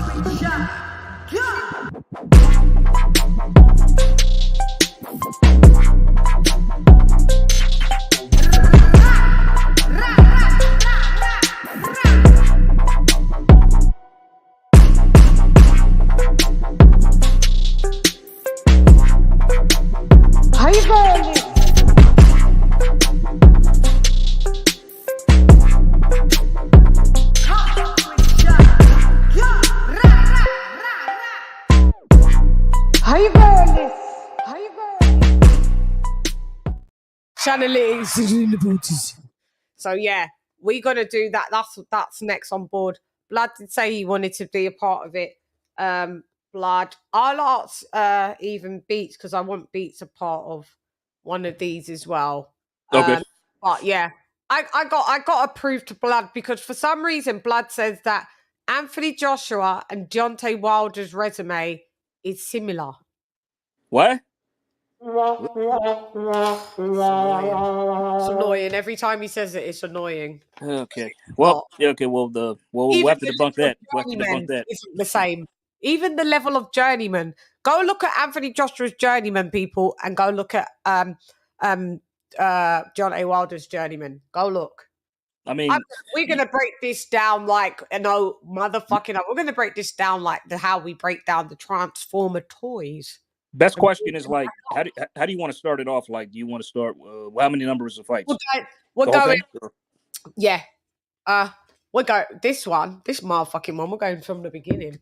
Okay, so we're gonna do like all the fights. Yeah. So we're gonna have to have like a 4-part before we get to the conclusion. Awesome. Okay, 10, good. We'll do 10. We'll do 10. You understand? Yeah. We're going to brigadly break this. Ooh, this is gonna be fun. Debunk. I already told you about Wilder's resume. So for Blood to keep saying, Blood, I know you can hear me, and if you can't play back, gang, for you to keep saying Anthony Joshua has the same level of opponent than Deontay Wilder, that's just not true, sir. It's just not. I respectfully disagree. It's just I can't I can't agree with that. Sorry. Yeah, and you say judging by the fact that Joshua stepped up in his 16th fight to fight for a world title. What was he doing? What was he? Deontay Wilder didn't step up for a world title until his 30th like his 30th fight, 33rd, 32nd, 33rd. 33rd. How can you say they've got the same? How can you say? And on Box Rec, he's like Deontay Wilder's a 4-star fighter and Anthony Joshua's a 5-star. And he's saying I don't know why. I do. He's a 2-time unified heavyweight champ. Yeah. He's fought better opposition.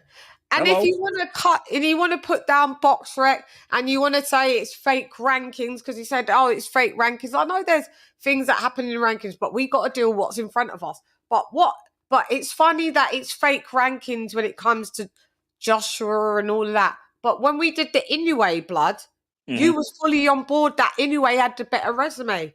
Why doesn't it keep the same energy? We didn't do anything. I knew all about Inoue before that. You know what I mean? I seen several of his fights, knew his resume, knew who he fought. He accepted that Inoue had a better resume than Fulton by the procedure that how we broke it down. But because you like Deontay Wilder, you don't want to give Anthony Joshua credit. So now it's fake rankings. It's not how it's supposed to be. It's not real. I don't know. I don't get it. It'll be fun. If you get him on, it'll be fun. Blood, you coming on by hook or crook. He said on his show today, I want to be a part of that. So come through like the motherfucking woo, because on this one, Blood, you on boxing history, you school me all day and twice on a Sunday. But you see on the resume deep dive, I think class is going to have to be in session with LadyChann. Oh, Chad. Oh, I just thought of a great clip to show you. Class dismissed. You're going to love it. I'm going to send it to you later. I'm going to send it to you later Please on. Do. They have 4 common opponents. Yeah, four common. Yeah. And I'm going to break see, it's funny that unanimous. It's funny that dude just said that because, like, all right, so Eric Molina, Joshua stops him in 3. Wilder took 9 rounds. Hello. That's what I'm saying. You know what I mean? When Joshua fought Eric Molina, wasn't he undefeated? No, he had lost. I think he had a couple losses. He had 2 losses. It was the other guy, the Dominic Brazil. Yeah. He beat Brazil when he was undefeated. Yeah. Took his O. Yep. Yeah. And then they're saying that, Luis Ortiz, Joshua didn't fight Luis Ortiz. Why didn't he? He tried. He was offered. He offered him $7 million. Luis Ortiz's management came back on record. Said they fucked up. They fumbled the bag. Let me get it. Luis Ortiz. See, that just shows you right there that we're keeping him on reserve for Wilder later on that year. You know what I mean? Yeah. Let's go to news.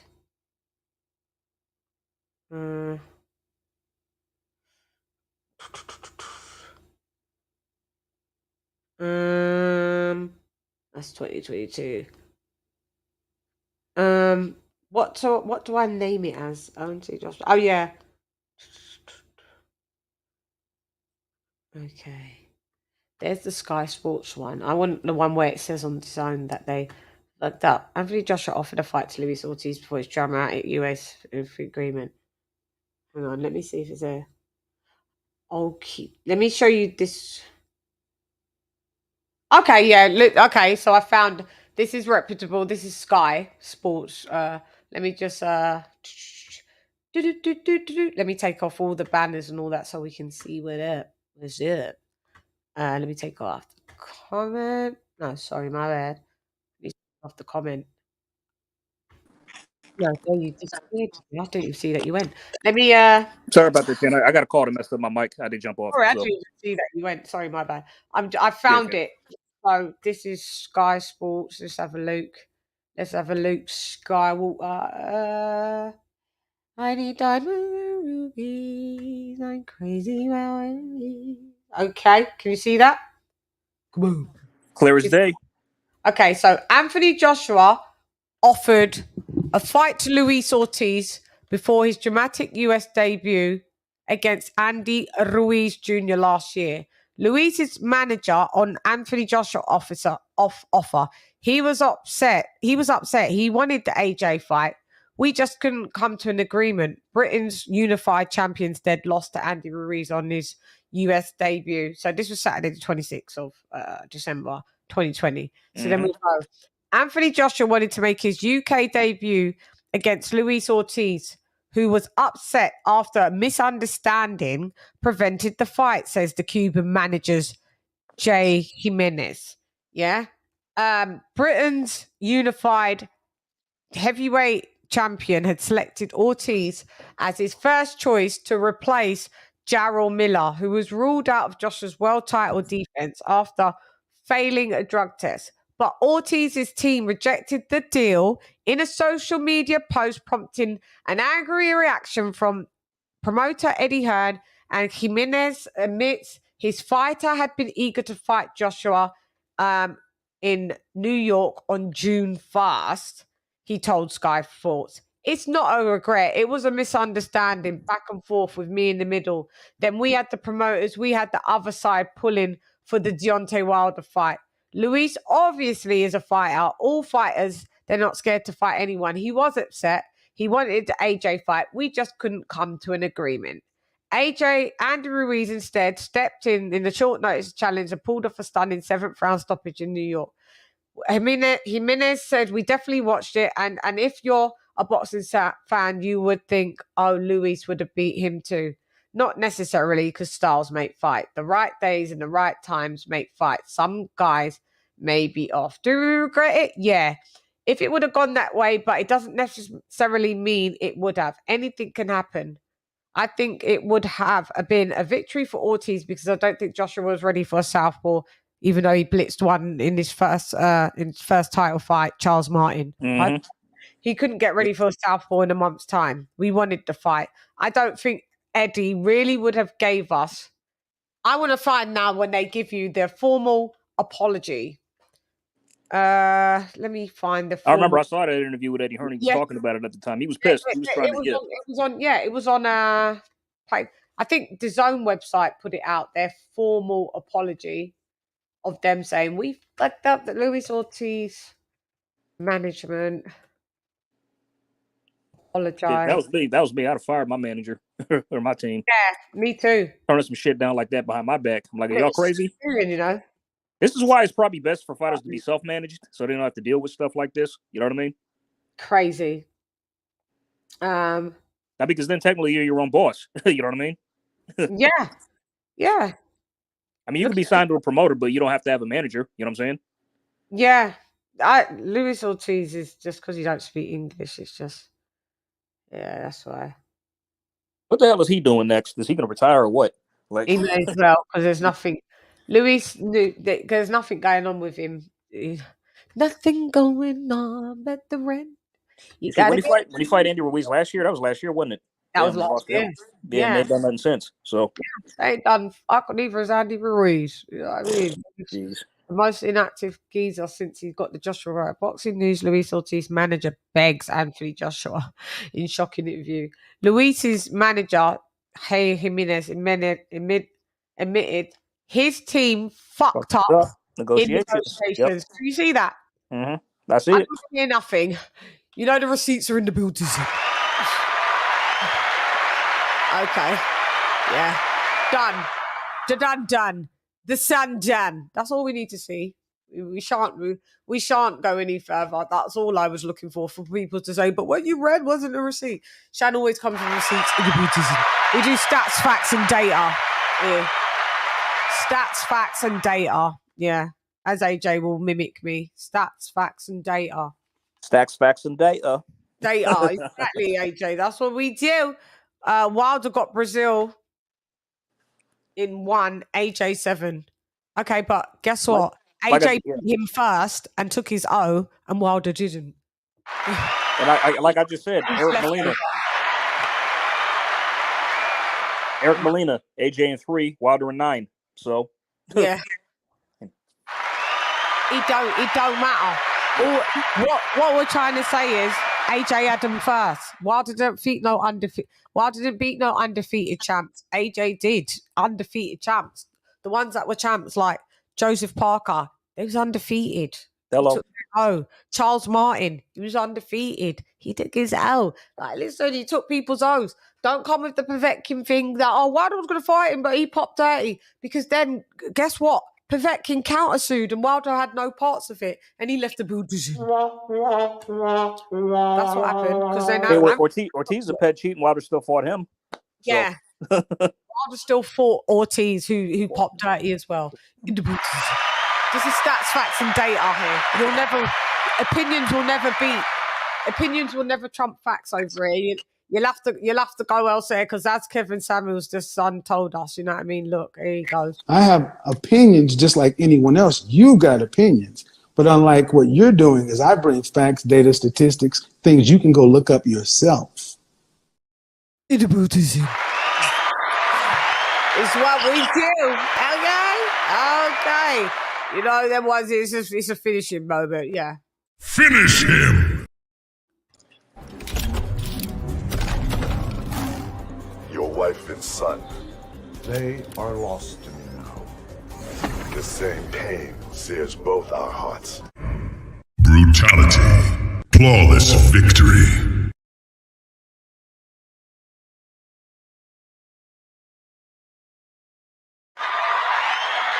So come with another one. Test your might. Test your luck. Ain't gonna work. Yeah. So not gonna work.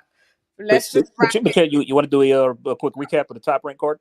Oh yeah, please do with fucking Valdez and Navarrete. He got murked by Emmanuel Navarrete.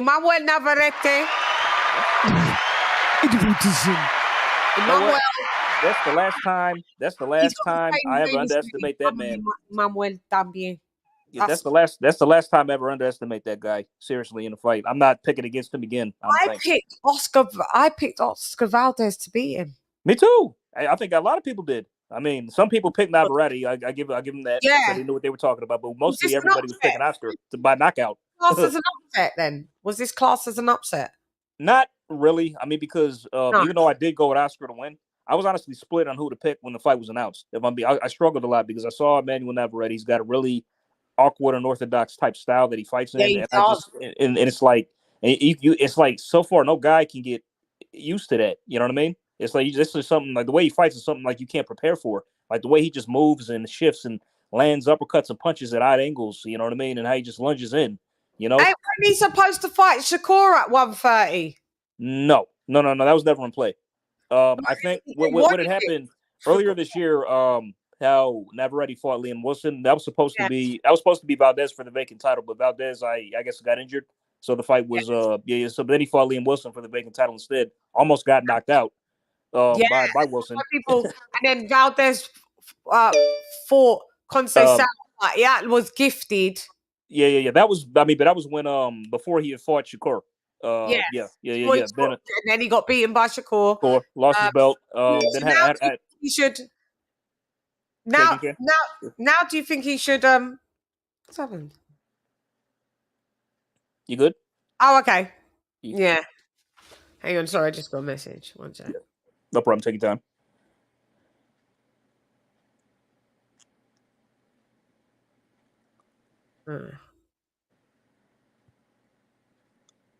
Yeah. But yeah, now that you think of it, I think while Shakur was champ, like Navarrete was, his name did come up as a potential opponent. Yeah, it did. He did. Yeah. But it was never like it never came in play though. I mean, I don't think an offer was ever sent, but it was just Navarrete was mentioned as a possible opponent. I don't think Navarrete ducked. Yeah, before no. I don't think any offer was ever sent out. If I'm not mistaken, he was just mentioned as a possible opponent. Yeah, and then So he didn't really want the smoke. Then I think he fought Conceição instead. Yeah, and then Shakur in the end moved up. Yeah. Anyway, yeah. So is Valdez a smaller guy, but I think Valdez can push it and get to 135. Latter end of his career may as well. 130 is done for you at 130. Well, I mean, I wouldn't say that just yet. I kind of want to see him again just to see what he's got left. I mean, I don't think he should call it just yet. There's still other guys he could fight in the division, maybe, and maybe he could be. You think he should go up? He should move up.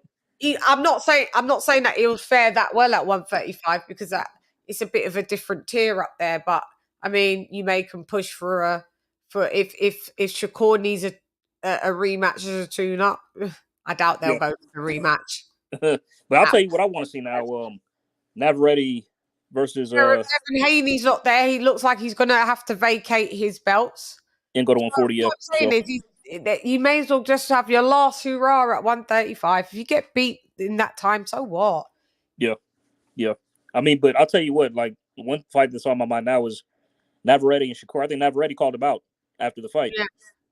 So I wouldn't have an issue seeing that fight at all. It was some. Yeah, I remember. I heard it was Navarrete. Manuel said he don't want it, but I mean, I still give. I remember I gave Valdez when he gave that Marcus Berchelt. But yeah. But he parked him. In 2020 in the Beauties. That dude crumbled like he was fucking Lego. He ain't been the same since. Yeah, he was like that weight too long though. Berchelt. He was. Yeah. He was. Yeah. That's why he's just been battered here and there and there and there. You know what I mean?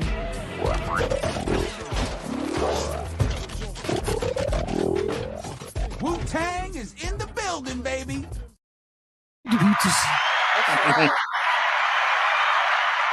Yeah, boy. But go on, talk about the fight, AJ, because that was shocking.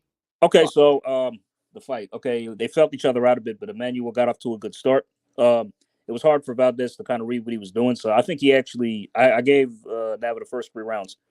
Then Oscar picked it up around 4 to 6. I think I gave him those, so it was pretty much tied at the halfway stage. But then, like, Nava just got into his rhythm, man. He got into his groove, was just doing whatever he wanted, honestly, and Oscar just could not adjust.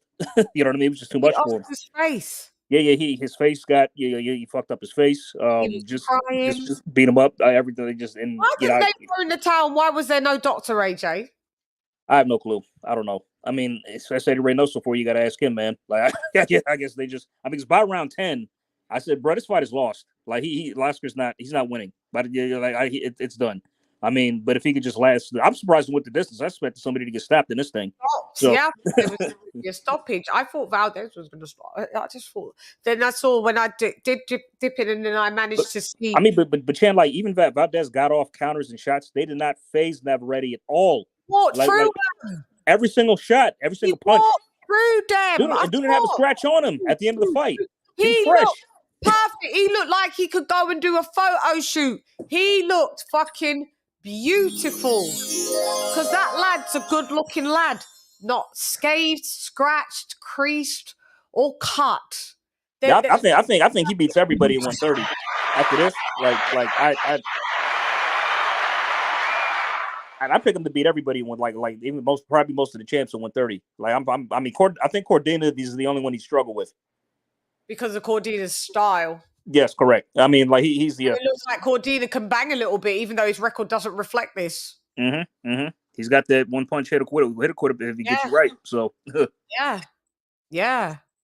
You're glad we're doing the resume breakdown of Joshua and Wilder, and I agree that AJ's resume is better than Wilder as well. We know it, you know it, they know it, but they just pretend that it's not. I enjoyed Navarrete and Valdez. Navarrete surprised me. He walked through Valdez's punches, and when I knew I bombed that Valdez prediction, so I definitely took a loss on that night. We all did. We all did, Daniel. We all did, bro. Universal loss. We all did.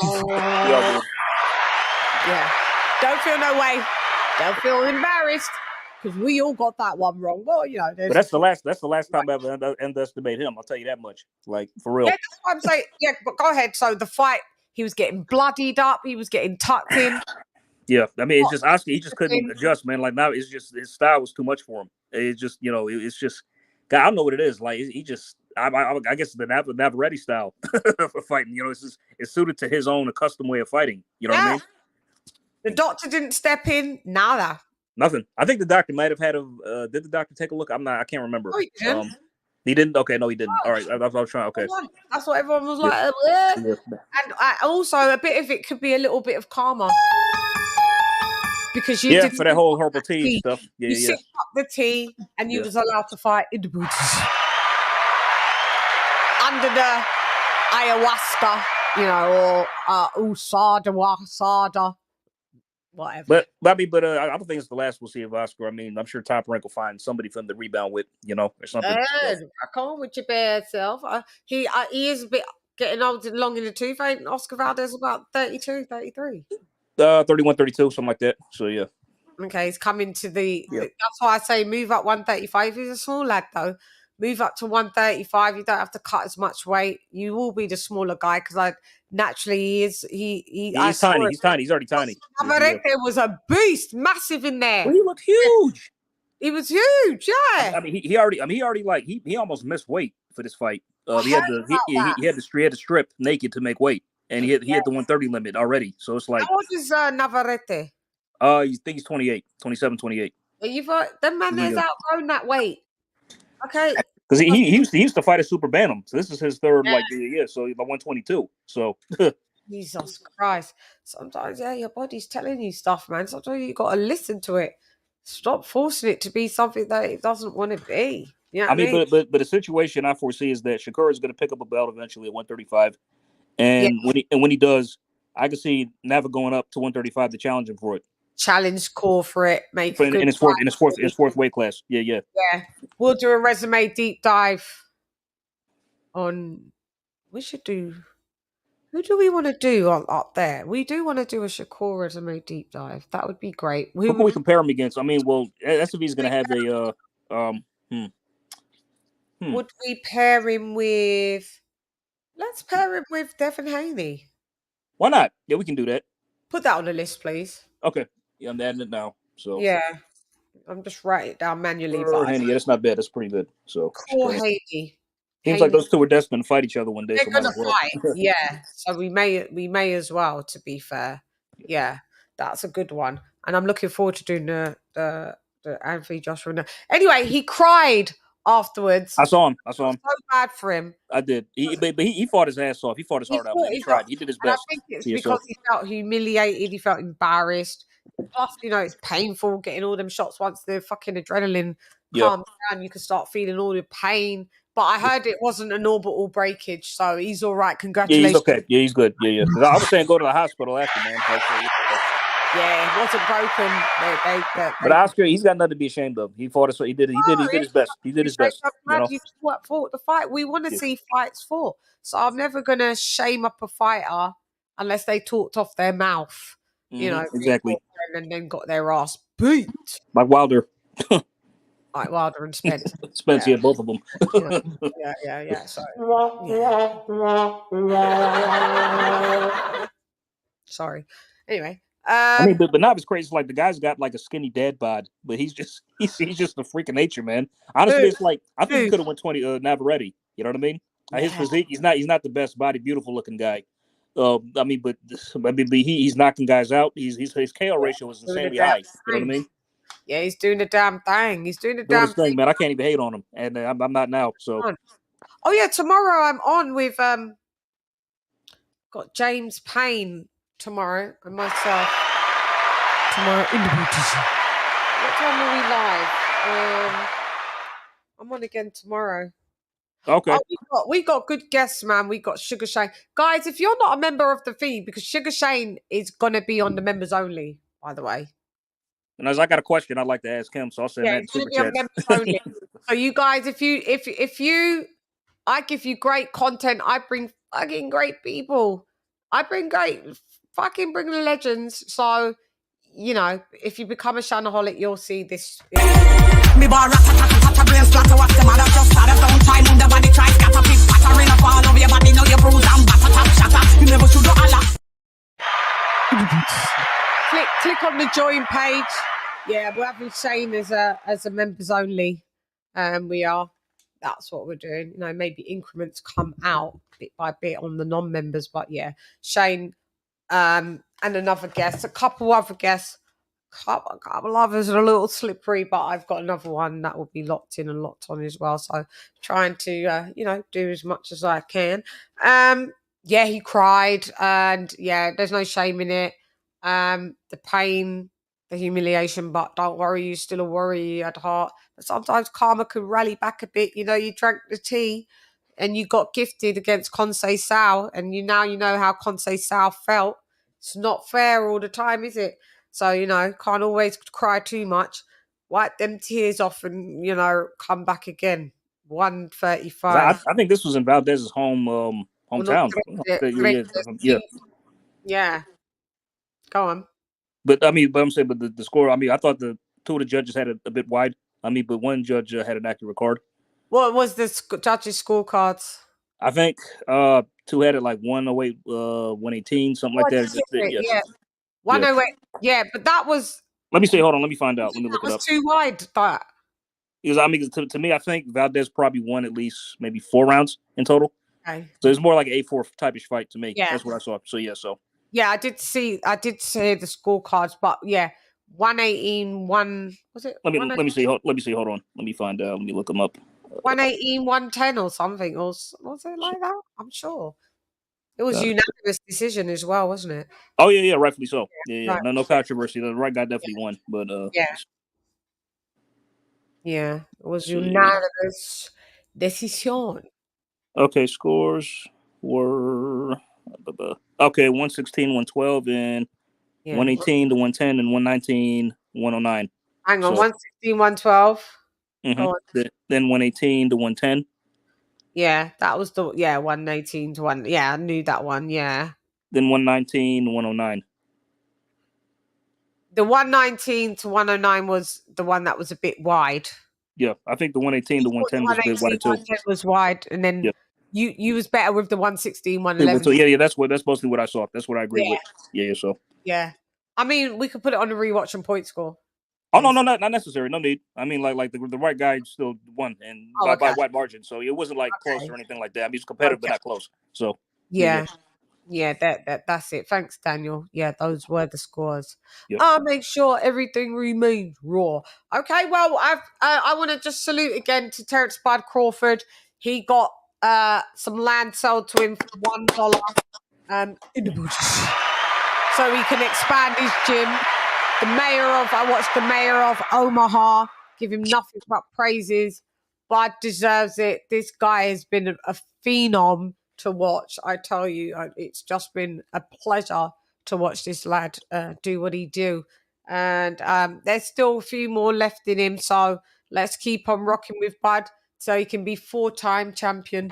4 division. Yep. Maybe he could be 3-time undisputed, but he seems like he's cool to be 4-time champ because he does realize he'd have to hang out a bit too long to maybe try and do, because the one belt's been stripped off for Mel as soon as he gets in the ring with Canelo. Yeah. Canelo.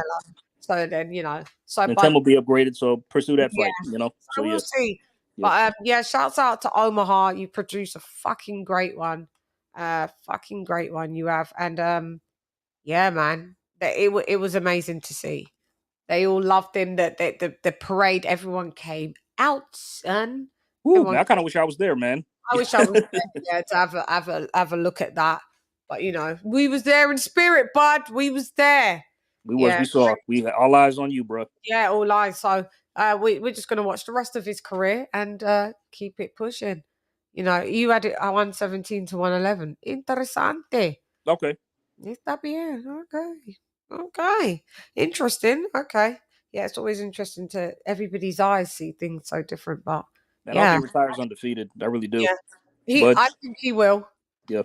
Everyone at 154 he beats. Yeah, it's looking a little dry right now. Everyone that's at 154 he beats, and that's. I'd say his toughest test would be Tim Tszyu. Yeah.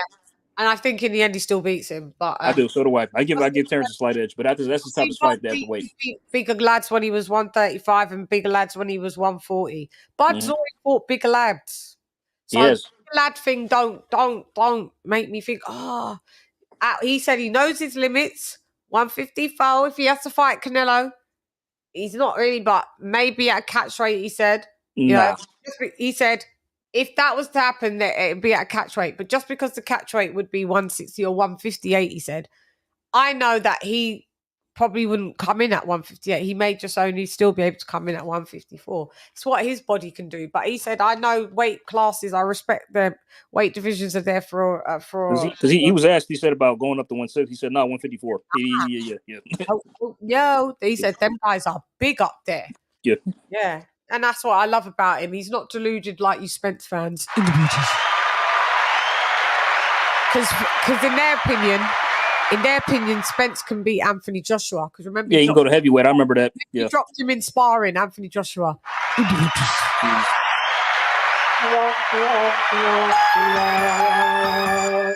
By the way, where's the guy who said that Spence could go up to heavyweight? Anybody heard from him? No, of course we haven't. These losers, they disappear like weeds and shrivel and go from whence they came. Oh, shit. Oh, yeah. Also, champ, before I forget, Showtime had a card. I didn't watch it, but Emmanuel Lopez became a 2-time IBF champion, won the vacant belt. So he's now got the IBF title at 118. It's the guy I knew he knocked out in 2 rounds a few years ago. Yes. What's up? Them little guys. Who did he fight? Melvin Lopez. Manuel Rodriguez. Yeah, fought Melvin Lopez. We couldn't get the fight. What network was that on? It was on Showtime card. Yes. Showtime. He's a little fair with us, man. You don't give us good fights. Only sometimes on Fight TV we have to pay like £10 unless it's Tank. And for the most part, we don't get those fights. But shouts out to Mark. Now she does help me see some of these fights with his way. Thank you, Mark. Apreciada. Yeah, well, shouts out to all of that, champs. I think we've had a fucking epic show, have you? I want to thank you, AJ, all day. And thank you, Chan. Appreciate it. Always a pleasure. Amazing. I've had so much fun today. I want to thank our guest panelists, Steve Cunningham. Yes, USS. Yes. Former 2-time cruiserweight champion and former the title at heavyweight. Come on. Shout out to Steve, man. He's such a good guy. Such a good dude. Then I want to thank my OG from London, LDN, North London. Big up Beats. Beats and rhymes, mate. Always a pleasure when he comes through in the boot. What's my mic? buzzing like that. In the booties. Check. That's right. Your mic sounds nice. Does my mic sound nice? Jiggity check. 1, check 2. That's Your what mic sounds nice. Yeah, we know it too. That was the song. We was in unison. I know, right? Awesome. Who else? I want to thank also my co-host as well. Other co-hosts, our co-host Kenny Ken. Shout out to Ken. Ken. That's why I'm gonna start calling him Kenny Freeze. Ken Freeze, Kenny Freeze, Ken Freeze. Something important, isn't it? It does. Every time he's making a point, it just happens. Yeah, and sometimes I just think that it's not freezing; he's just thinking of something, and then I'm like,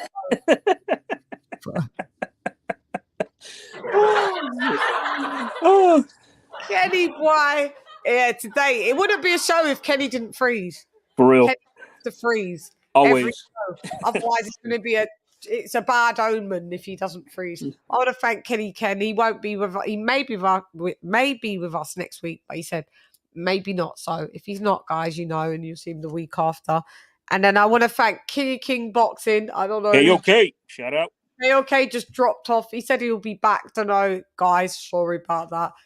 He left the booties in, but we want to thank him for coming through.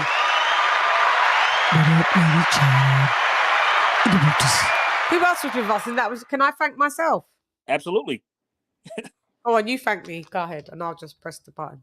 Y'all know what it is. LadyChann, let's thank her for giving us another awesome weekly wrap-up show with phenomenal guests. And we about to do the damn thing this week, next week, every other week. Hey, yay. That was wicked. I know, that was just on the fly too, man. Listen, I've got to cut that. At what time was that? Yeah, AJ. Time. It was at like the 350 mark. I said 350 mark. Oh, you're so sweet, you are. Oh, you're sweet too. You're more sweet. Thank you. Yeah. But nothing coming up for this week in terms of fights, though. By the way, nothing really. Yeah, I don't see anything on the docket. I'm kind of super kidless for the whole week, so I mean, we can come on as much as we want this week and just fill up slots. We could. Yeah. Can do also members only. Can do some bits. So whatever breaking news today, we can. We can just. There's a DAZN card in Birmingham. Galia Fai is fighting Tommy Frank. Oh yeah, Galia Fai is fighting. When's Dan Aziz and Boatsy fighting? That's a good question. Let me see. I don't think a date has been announced for that yet. I think it's they had a press conference yesterday. They did. Okay. Yeah. Let me see. I want to shout out Rico. He chose Nava. He picked Nava. He got it right. Huh? He picked Nava. He picked Navarrete. Oh, did he pick Navarrete? Go on, Rico. Yes, he did. No damn thing. Yeah. I want to thank him because he does some nice things behind the scenes. It's really nice. For certain bits pieces. Even though you got ADHD and all of that. But fuck you. We have to accept you. He means no harm. No, Rico's a good dude. He's a good dude. Yeah. He's good peeps. I spoke to him today. I spoke to him on the call today, actually. I had to, of course, the shouts out to him. Yeah. Oh, nice. For sure. Yeah, I spoke to him earlier today. I spoke to a lot of people today. I spoke to Rico. I spoke to, obviously, Yar. I spoke to Sugar Shane Mosley. I spoke to Steve Cunningham. I spoke to Uncle Ronnie. Look at my day. I was just speaking to legends. Man, I know, right? You're fucking crazy. I speak to more legends in boxing than I speak to legends in fucking music. And I did that all my life since a kid. Okay, October 21st. That's when the fight is. What do you say? October 21st, Boatsy Aziz. That's when the fight is. Oh, God, it's far. I don't know why they do these presses now. Like, no one cares. Yeah, for real. Do them like a month out. Workout is tomorrow. I got asked, but I mean, I'm gonna skip that. It's at 10 a.m. I got asked to attend. It's at 10 a.m. and it's on the other side, and I was like, nah. I always appreciate to be asked or anything. Do you want to do this? Do you want to do that? But I had to decline that one. 10 a.m. Maybe I would have went if it was a bit later, but yeah. I ain't getting out of my bed unless I was that content creator. like the Rogan Reporter. That's what my channel was really about. Right. You don't do too much of that though, right? Great. October Red is great like that, and I'm sure she's going to be there. So shouts out to October Red. Please bring us all the TTT. I'll meet you at one event, girl. I will, and we'll team up like Voltron. Yeah, but yeah. But no, that's cool. I mean, because you're not used to like really going to these things, right? I mean, you don't do it too often. No, I go like. I will go like to meet the boxers that have been on my show or something. So I went and met Rock Jr.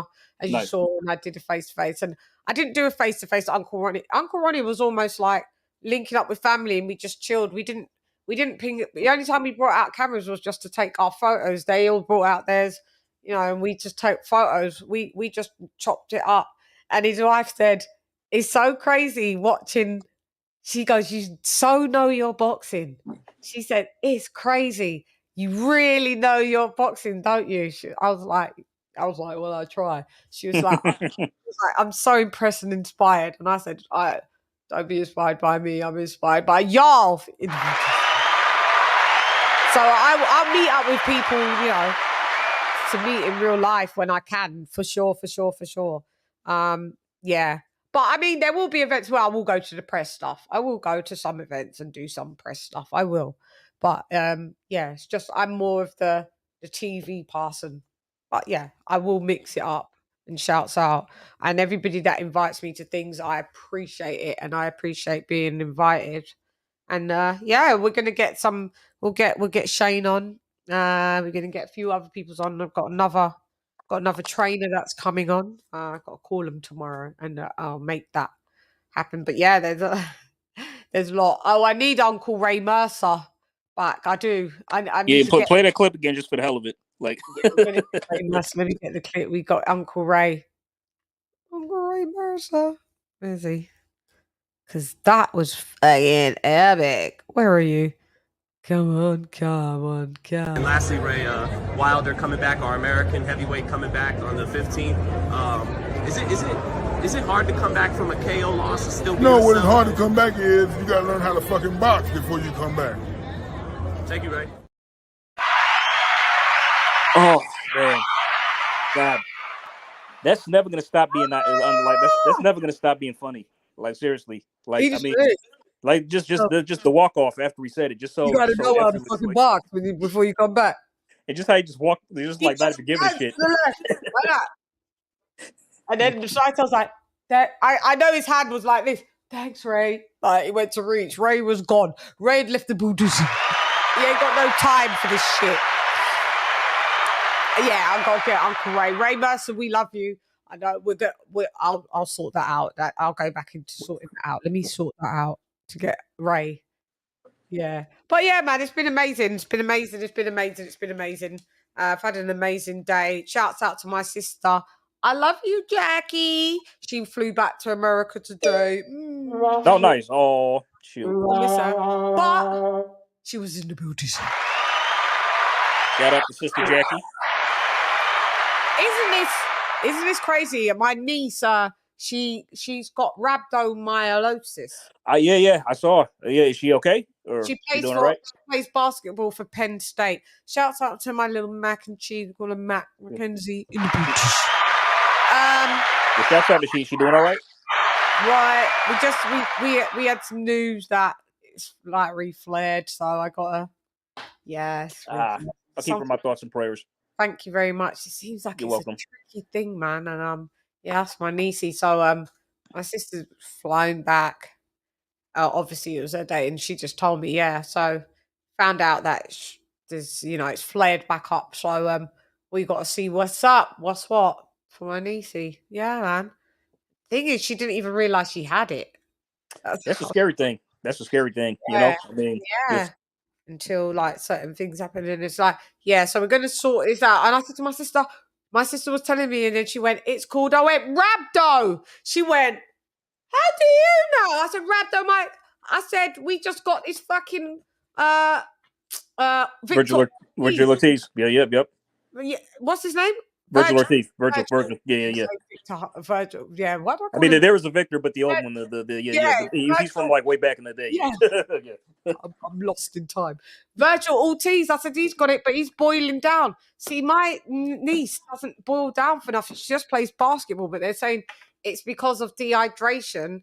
She hasn't had fluids, and then it's had this advert. It's mad. So Wow. yeah. So she's seeing a rhabdo. She does have the top rhabdo specialist. Okay, good. In the US that my sister happens to work in. My sister works in the medical field, and she didn't know that the top doctor had a once a week clinic where she was. They said, when she looked outside, they're like, you've got to put your name on a list. He's not going to be free till about September. My sister was like, so she went into work. Imagine this. And she was like, I need to see, just say his name's Dr. John. I need to see Dr. John, but I can't see him until September. And it was like, Dr. John has a once a week clinic here. She was like, what? She saw him. The doctor was in the building. So, yeah, he knows. He's been treating my knee tonight, so I feel more comforted that it's flared, but he's the top doctor to deal with rhabdo. He's a rhabdo specialist. So, yeah, shouts out to my sister and my niece. I love you guys dearly. That's up. Thoughts and prayers. Thank you very much, AJ. So it's just, it was just weird that something so rare that it actually hit my family, So, yeah. So, But I want to thank you, AJ. I'm going to sign off as usual. And you're amazing. Thank you for joining me, AJ. Is there anything that you would like to say on your last thoughts?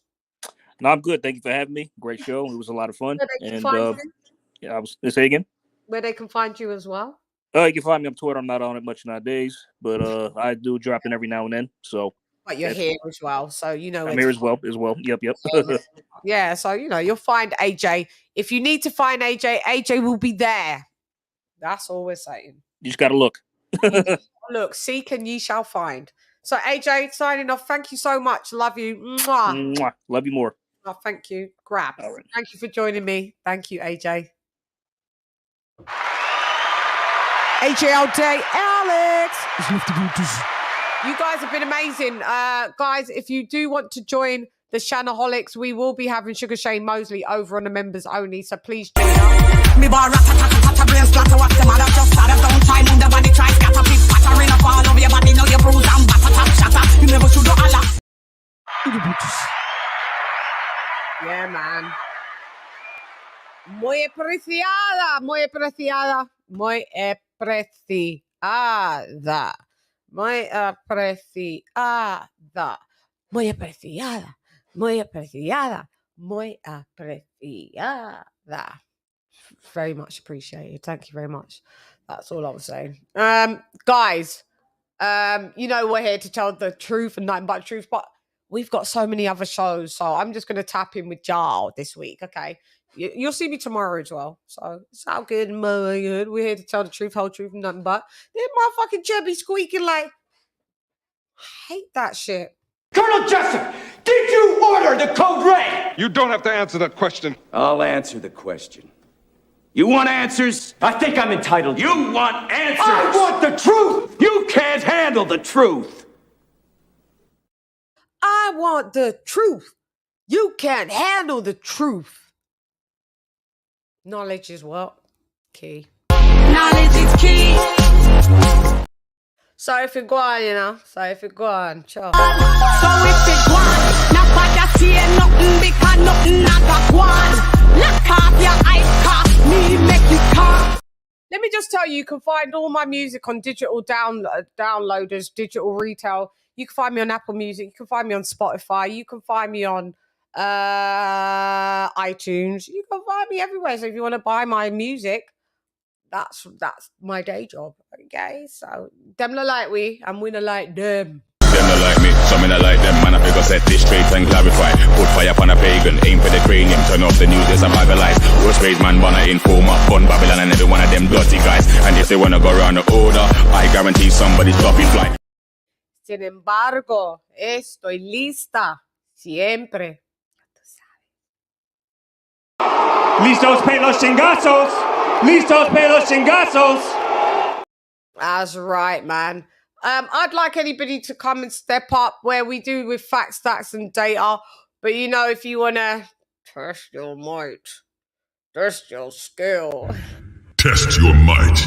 Test your luck. because Shani will fuck you up. Hey, get the fuck out of here because I'm gonna fuck you out right now, motherfucker. Stats, facts, and data. Computer, establish a security code for access to all functions previously transferred to bridge. Enter code.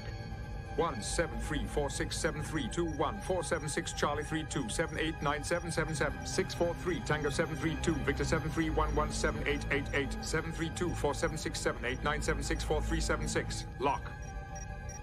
Security code intact for all specified inquiries and orders. That's right. We deal with stats, facts, and data.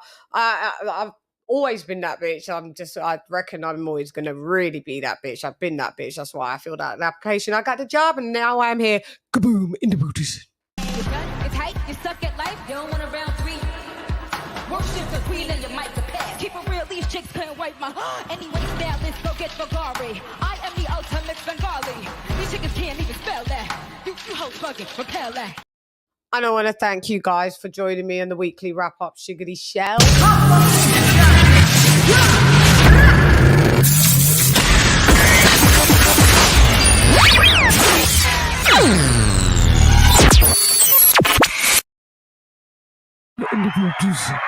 So guys, I will be back tomorrow. Thank you for joining me. Anyway, I'm gone. Hey girl, it's LadyChann rep nonetheless. We'll be back tomorrow with James Payne. I check the community tab. I forget the time. I'm gone. Hey girl, it's LadyChann rep nonetheless. Come watch with Shan. We've had fun. Oh, sorry. No, I've got to jack it back. I've got to do members only roll call. I can't do y'all like that. No, I can't do y'all like that. Sorry, that is fucking my bad. My bad. Yeah. Sorry, I got to call out my members. It's a must. So, Rome DJ in the booties, and Ned's the best friend in the booties, and Zara K in the booties, and Donald Banks DB in the booties, and GRG in the booties, and Big Bad Bull in the booties, and James Rudd in the booties, and Retro Boxing and Documentaries. What up, blood? What up, gangster? In the booties, and Team Fatty. What up, my guy, Fatty? Fatty, I love you. Mwah. In the booties. I'll be on soon. Golden BEK. What up, my guy, Golden in the booties. Karma Serene, the Queen. In the bootism. What up, Karma? Conshawnery in the bootism. There from the inception of your name. My sister, the Queen, Lisa Bales in the bootism. Ricardo, mi hermano, ya tú sabes, bars in the bootism. Dub right side, Stephen T. My sister, Art to the left in the bootism. D-Star Boxing, mi hermano, ya tú sabes in the bootism. Devil Beats in the bootism. We've got AJ All Day in the bootism. Charlo in the bootism. King TJ in the bootism. RIP in the bootism. Upload type El Primero, ya tú sabes, in the bootism. And el edificio. And last but not least, Dr. P in the bootism. Thank you so much. You lot are fucking amazing. Anyway, I'm gone. How you going? It's LadyChann, nonetheless. Come watch with Shan. Gone. You lot have been amazing. I'll be back tomorrow. See you later. I miss you already. Gone. LadyChann has left the bootism. Yeah, for real. Gone. Bye-bye. LadyChann. Fight.